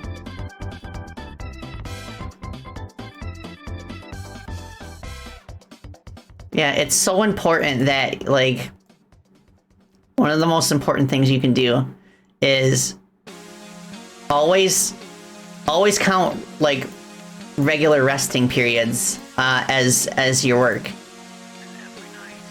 because your body is an engine and it needs to recharge and refill every now and then.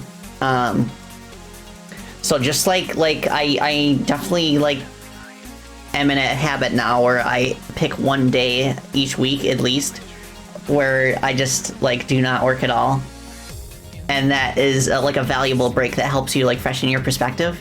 I honestly should have done that today, but I just wanted to hang out with everybody. But I will take a proper break this weekend. And then I can come back next week in good spirits in preparation for Freedom Planet 2's launch on consoles, which I'm so excited about.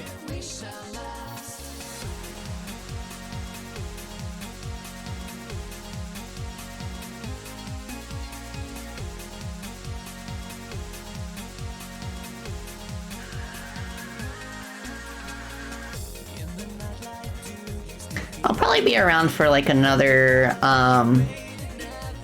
20 minutes or so. Then I'm gonna feed Puppos and then get ready for Mama Spacey to come home because she's gonna bring home the fish fry that is really good. It's very filling too, like their portions are very large, so what we're gonna do this time is I asked her to just get one order of fish fry with an extra order of fries. So that way we each get like half a fish fillet. And then we have the fries to go with it. The fries are really good too. I'm surprised by that.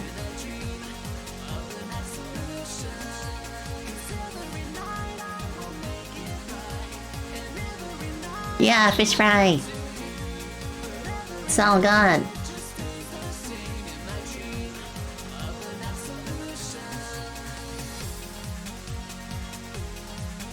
I might be overdoing the details for now.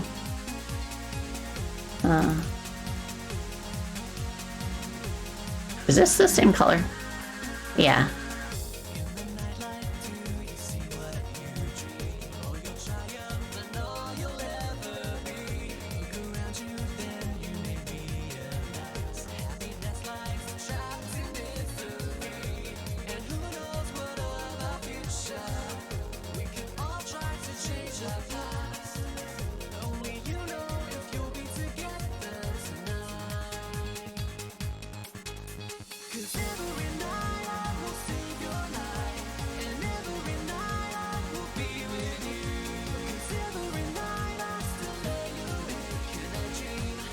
Okay,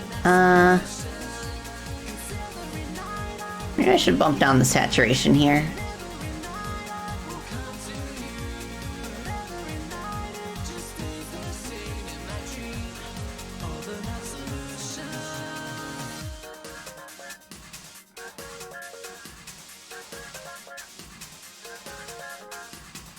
Do the same for this color.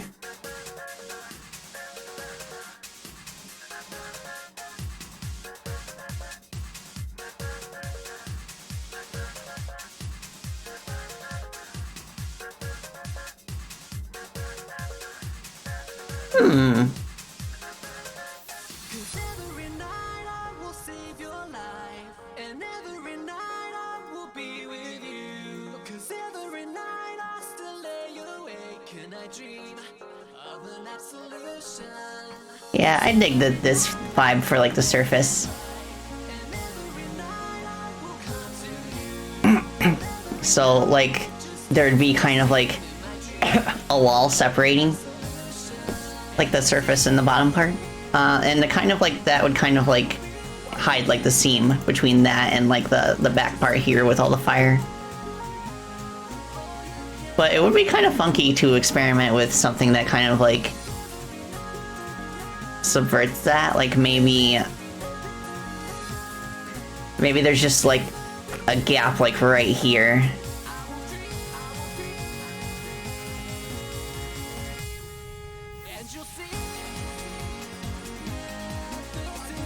And maybe it could extend like all the way down here and it would be like the left side of this wall. But then I'd have to figure out what to do with the bottom of this building though, so like for now I'll just leave it like that. Also, I'm gonna move this lantern to the front.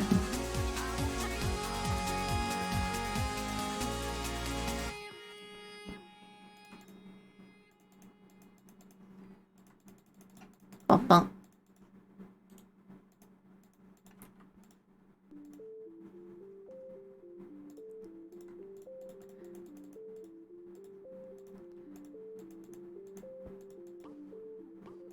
Okay, that way we can just, like, focus on our things.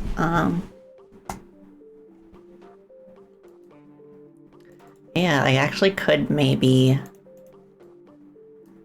No, I think that this middle part would benefit from having, like, some pipes and other things.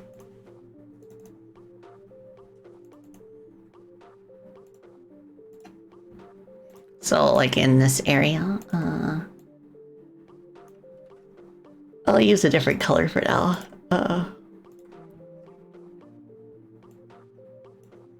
Let's see. What can I do for this?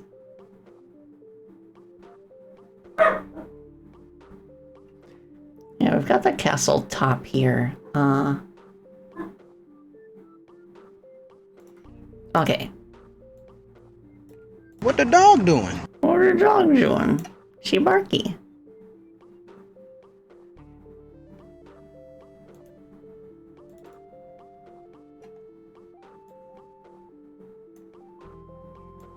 Okay, let's move this down a little bit.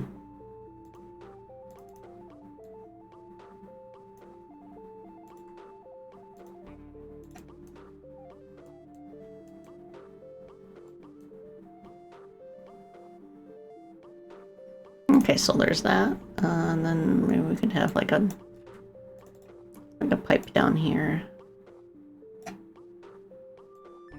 That kind of goes like that.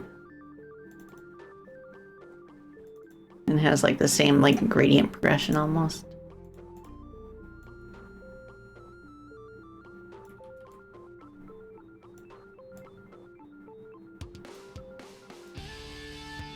Nice.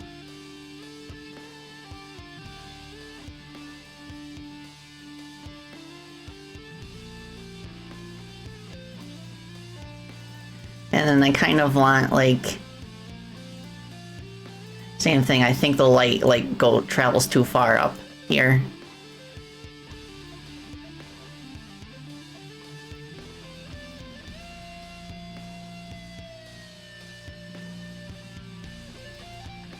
I'm gonna do something like this.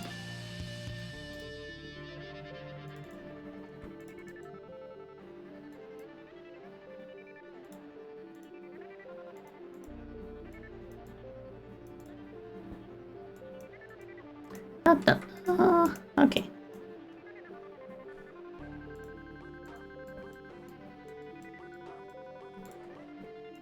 Okay, so for this part, we're gonna start brightening it up on the bottom.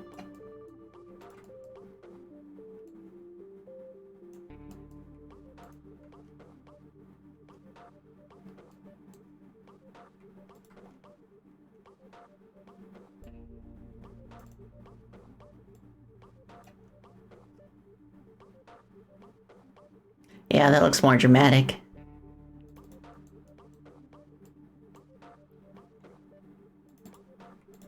So now we gotta have to apply it up here.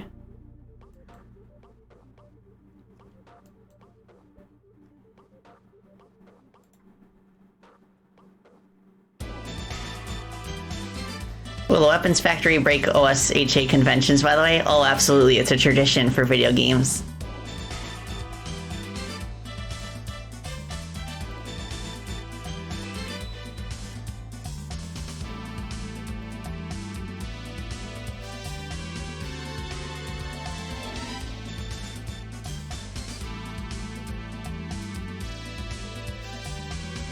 Plus, it is a factory that is manned primarily by robots. So they probably just don't need safety regulations for robots.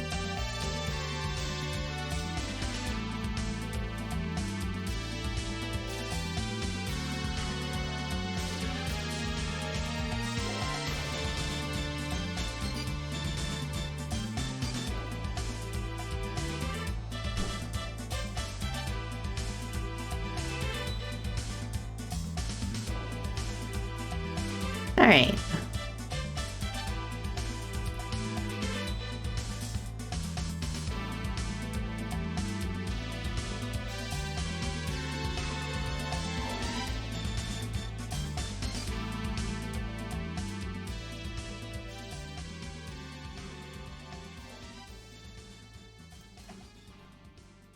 Yeah, something like that, I guess. Yeah, it looks cleaner now that there's like less like of the brightest cyan color. So we really got to be careful with that kind of color.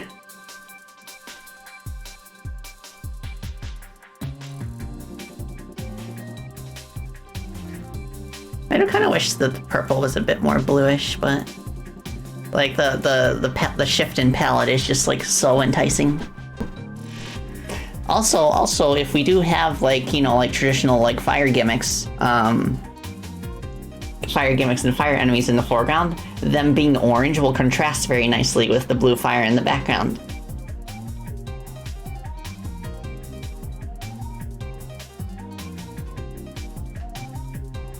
Yeah, and I imagine this like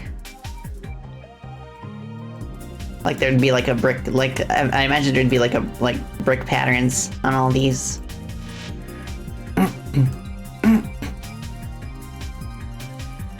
We could have like a catwalk in front here. Oh, you can't see the details on that anymore. Hold on. There we go.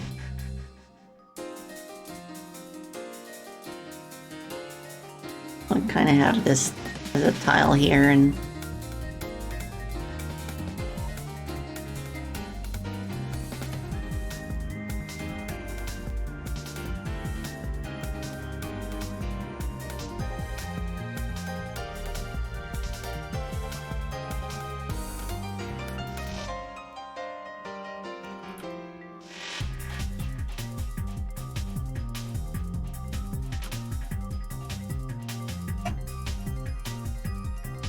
oops.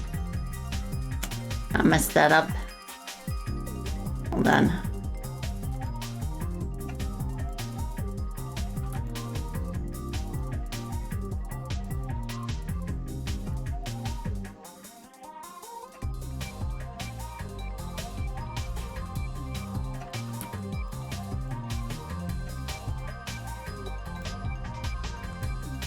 Cool.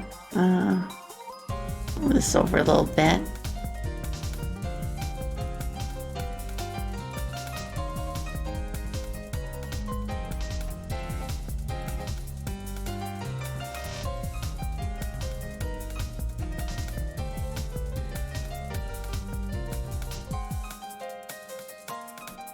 Yeah.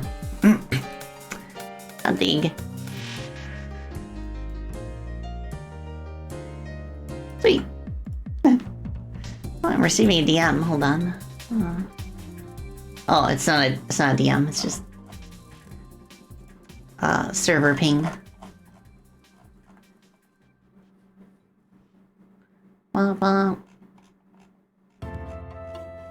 Yeah, it's one of my friends reminding us of their game that came out recently, Berserk Boy. Oh, that was a good game. I enjoyed it. And yeah, I can't wait for Freedom Planet 2 to finally come out next week. It's gonna be so good.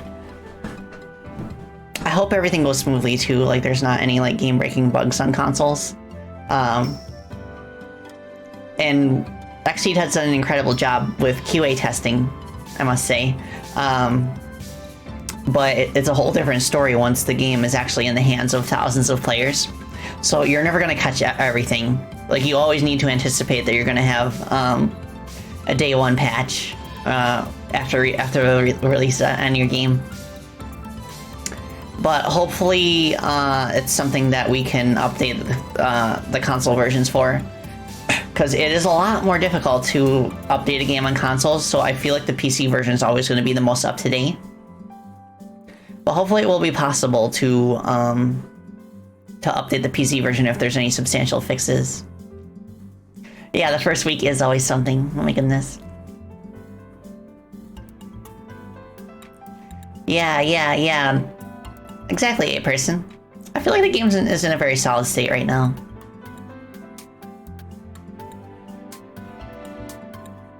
Can't stress how FP2 hype was something you got hooked since 2015. Yeah. I am thankful for the fans that have remained hype. for all of those years leading up to release. Like, it's understandable that most people forgot about it. There are some people who still don't even know that a sequel for the game exists. So they are going to be very pleasantly surprised when they see the game on, like, console stores. Still hyped from the teaser trailer? Yeah, me too.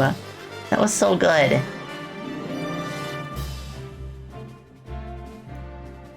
Okay, I'm gonna put this here.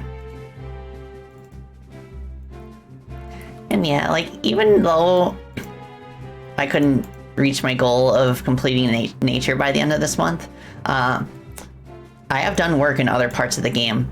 As long as I'm working on something in the game, that I'm making progress. Like, I just have to keep telling myself that. Like, any progress at all, like, even if it's in a part of the game that we're not, like, explicitly focusing on, it will just make things go by more quickly once we actually get to those other worlds.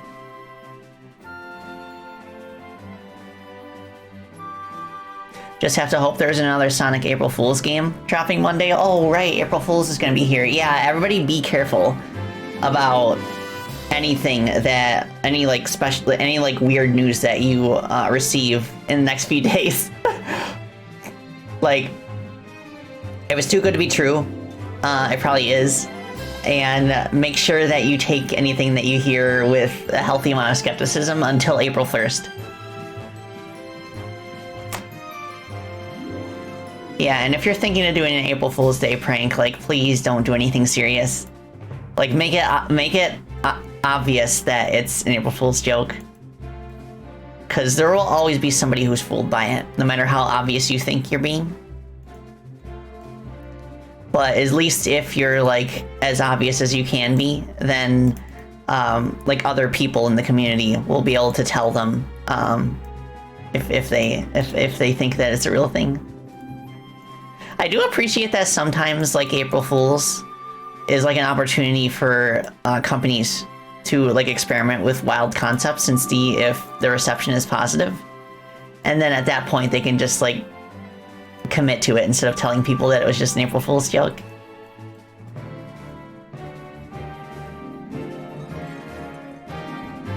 Yeah, like, exactly, Palladium. Like, everybody knows at this point about April Fools. Like, the point, I feel like the best April Fool's pranks are the ones where they don't try to fool people. They just do something, like, so incredibly silly and off character that, like, you can't help but, like, appreciate it even though you know it's a joke. Like, Sonic the Hedgehog has been pretty good about that. Like the official Sonic Twitter has done some really cool stuff. Wasn't Big's Big Fishing Adventure 3 an April Fool's joke? And you can tell, like, a lot of love was put into that, despite how short it is.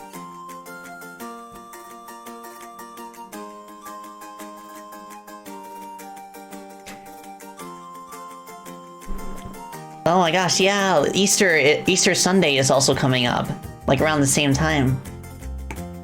Yeah, VST-PMV, it is a fan game, but it was officially promoted by Sega at some point, like, a few years ago. And it was just kind of like, if I recall correctly, it was just kind of a silly April Fool's Day thing that they did. Alright, I'm gonna take a sippy.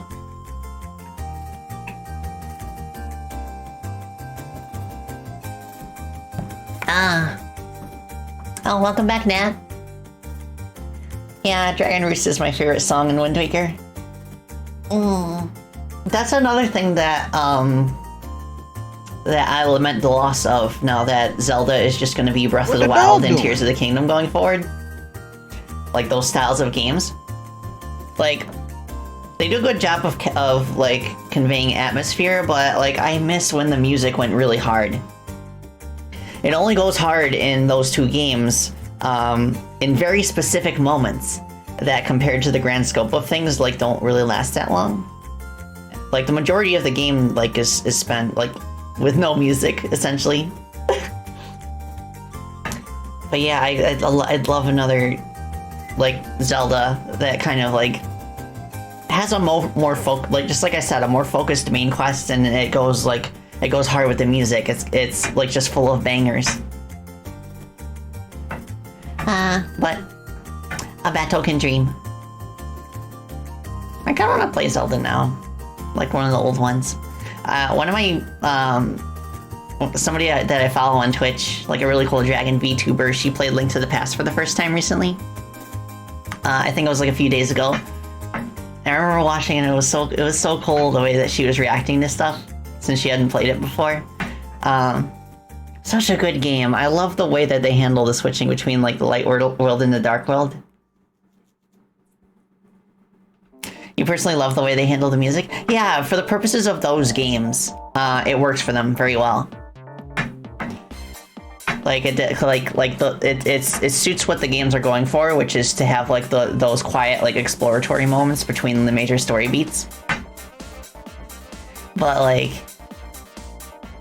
yeah, I just pine for another new Zelda that's kind of like in the old 3D style kind of, but still has like modern sensibilities to make certain things less tedious. Still never played Link to the Past. It's so good.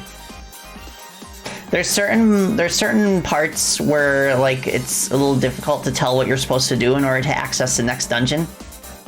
But like you can always just like look up guides or like ask the chat about it.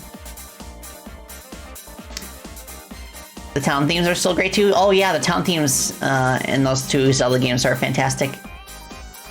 Those are moments in the game where like the soundtrack actually does start picking up. Yeah, like, I tried so hard to, like, get through Tears of the Kingdom, but there's just so much... There's just so many directions that it keeps pulling you in. That it basically demands that you spend, like, several weeks playing it. Like, whereas, like, even in contrast to Breath of the Wild, where you can go straight to Ganon whenever you feel like it. And... like, whenever you feel like going to Ganon, the process of getting to him is relatively straightforward, whereas in Tears of the Kingdom, you won't really know where he is until you've made some progress in the main quest. And along the way of doing the main quest, there's, like, so many other, like, side quests that you can encounter. And, like, you're heavily encouraged to just, like, spread out and do, like, as many things as possible. And that even extends to the main mechanic, which is, like, the construction stuff with the Ultra Hand. Like, I thought I would really enjoy, like, the construction aspects of Ultra Hand, and I've seen people make really creative things with them, but I didn't like it. I didn't want to make stuff. Most of the time, I just, like, went for the most straightforward solution possible in order to overcome obstacles, which at one point did involve me, like, tight-roping across, like, a very narrow rail without using any construction materials. You all remember that. That was a very nerve-wracking experience, but I'm glad that I tried it. But yeah, like, you're... like, there's... if you just want to, like, keep the journey very straightforward and just focus on the main quest, like, the game just fights with you. And, like, I wish I had time nowadays to really, like, sit back and kind of, like, absorb myself in that kind of world, but I don't. I can't play a game like Elden Ring either, because it's kind of, like, operates on a similar concept where, like, there's just this big, expansive open world where you're encouraged to kind of, like, do whatever you want. But what if what I want to do is to just, you know, beat the main story and nothing else? As soon as you gain the ability to summon an airship out of thin air, every puzzle is doomed. Oh my gosh, that sounds amazing. I probably could have benefited from learning how to do that as early as possible. Yeah, I get that, apps. I could probably just look up a guide to figure out, like, how to do things. Maybe it was just because I was playing, like, during the release window before, like, everything was figured out. I don't know, I'll give it another fair shake. In a year or two, maybe. Oh, Haidon, that's a very good point.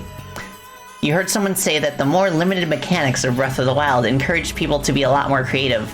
But with Tears of the Kingdom give you such powerful tools, you end up doing a hammer, where everything is a nail. Yeah, I get that. That honestly kind of reminds me, like, from a game design standpoint. Like, like with the technology that we have now, like the world is our oyster. We can do whatever we want.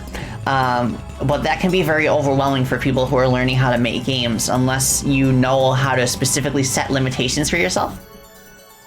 And that's one of the first things that I recommend doing when you're starting an indie game. Is you need to be like as specific as you can about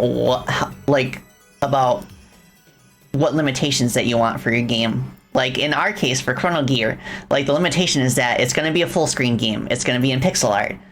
It's going to be at so and so resolution, and it's going to have a single player character. And because of those restrictions, we have been able to get pretty creative about certain things. But yeah, that's exactly like the sort of thing, you know? That's also why I couldn't get into Planet Coaster, despite how much I love theme park games. Because, like, Planet Coaster lacks a grid.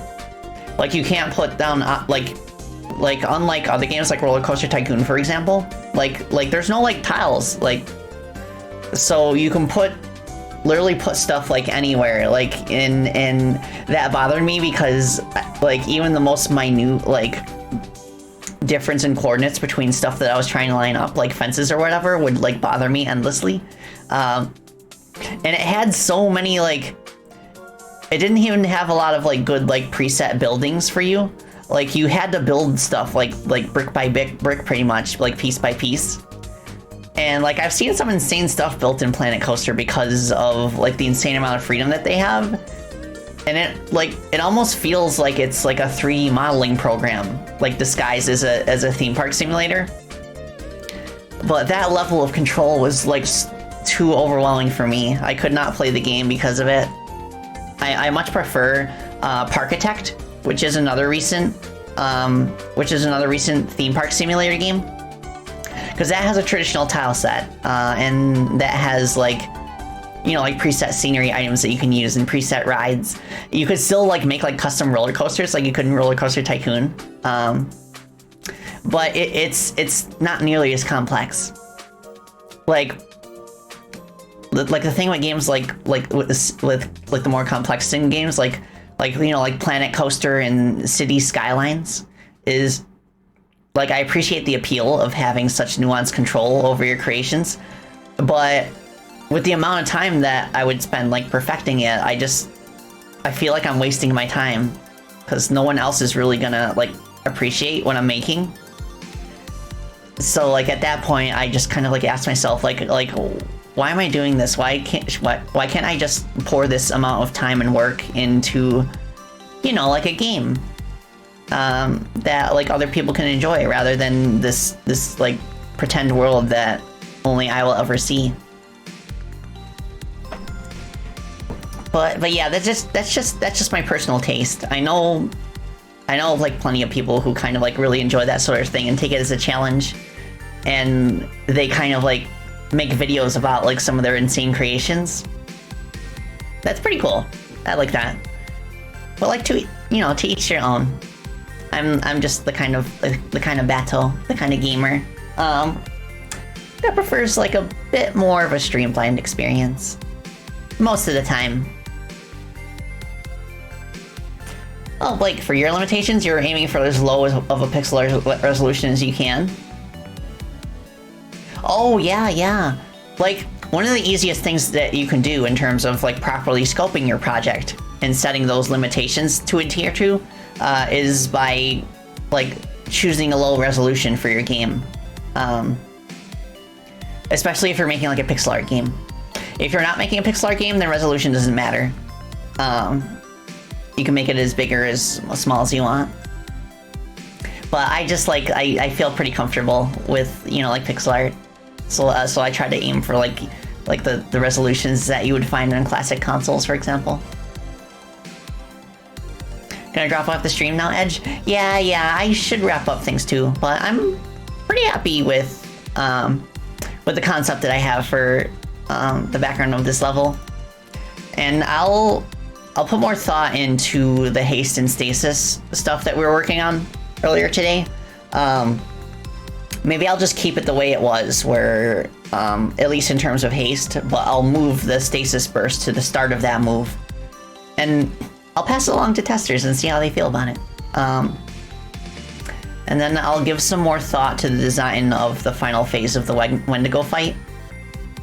I feel like what I have is workable. I just need to put like more detail into it and kind of like stylize the design a bit more, so that it's not just a big like generic skeleton. Like, just like we said, we can wrap like vines and stuff around it and kind of like experiment with the proportions and kind of like lean into the plant aesthetic, while still having like the deer skull as a recognizable like weak spot for it. Yeah, it's getting there. I feel like in terms of my goal for this stream, where I just wanted to like get myself back into focus after a stressful week, I think it was a success. So I know where to go from here now. Whereas at the start of the stream, I just really didn't know what I was doing. But yeah, thank you all for helping me with that and for allowing me to catch up on my adventures. And yeah, I will see you all again next week. Probably the first stream I'm gonna do is that stream where I'm a guest. But I'll keep everybody posted about like the channel, like where specifically to go. I don't know if I'm going to a different channel or if it's gonna be streamed from my channel here. But yeah, I'll look into it. I'll ask them about it. Thank you, everybody. All right, so let's see if there's somebody we can raid today. Mama. Let's see. Bob Ross is streaming. Yomi's playing Yakuza 0. Farrah the Bat is celebrating 1.5k followers.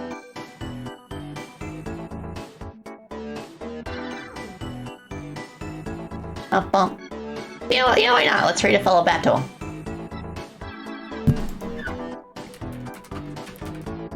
Okay, raid Farrah the Bat. Farrah's popped into our streams a few times. Very nice person. And I also, she was one of the bats that I collabed with at the beginning of the year when we had that bat collab and we played Pummel Party together. Okay, so without further ado, I shall bid you all adieu. Thank you all so much for hanging out with me, and I hope you have the best of weekends, and I'll see you all next week when Freedom Planet 2 comes out. Oh my gosh, I can't believe Freedom Planet 2 is coming on consoles. Let's go! I think it's gonna be fun. But yeah, I hope you have the best of weekends. Please take care of yourselves, and yeah, I'll see you next week. Wow. Bye.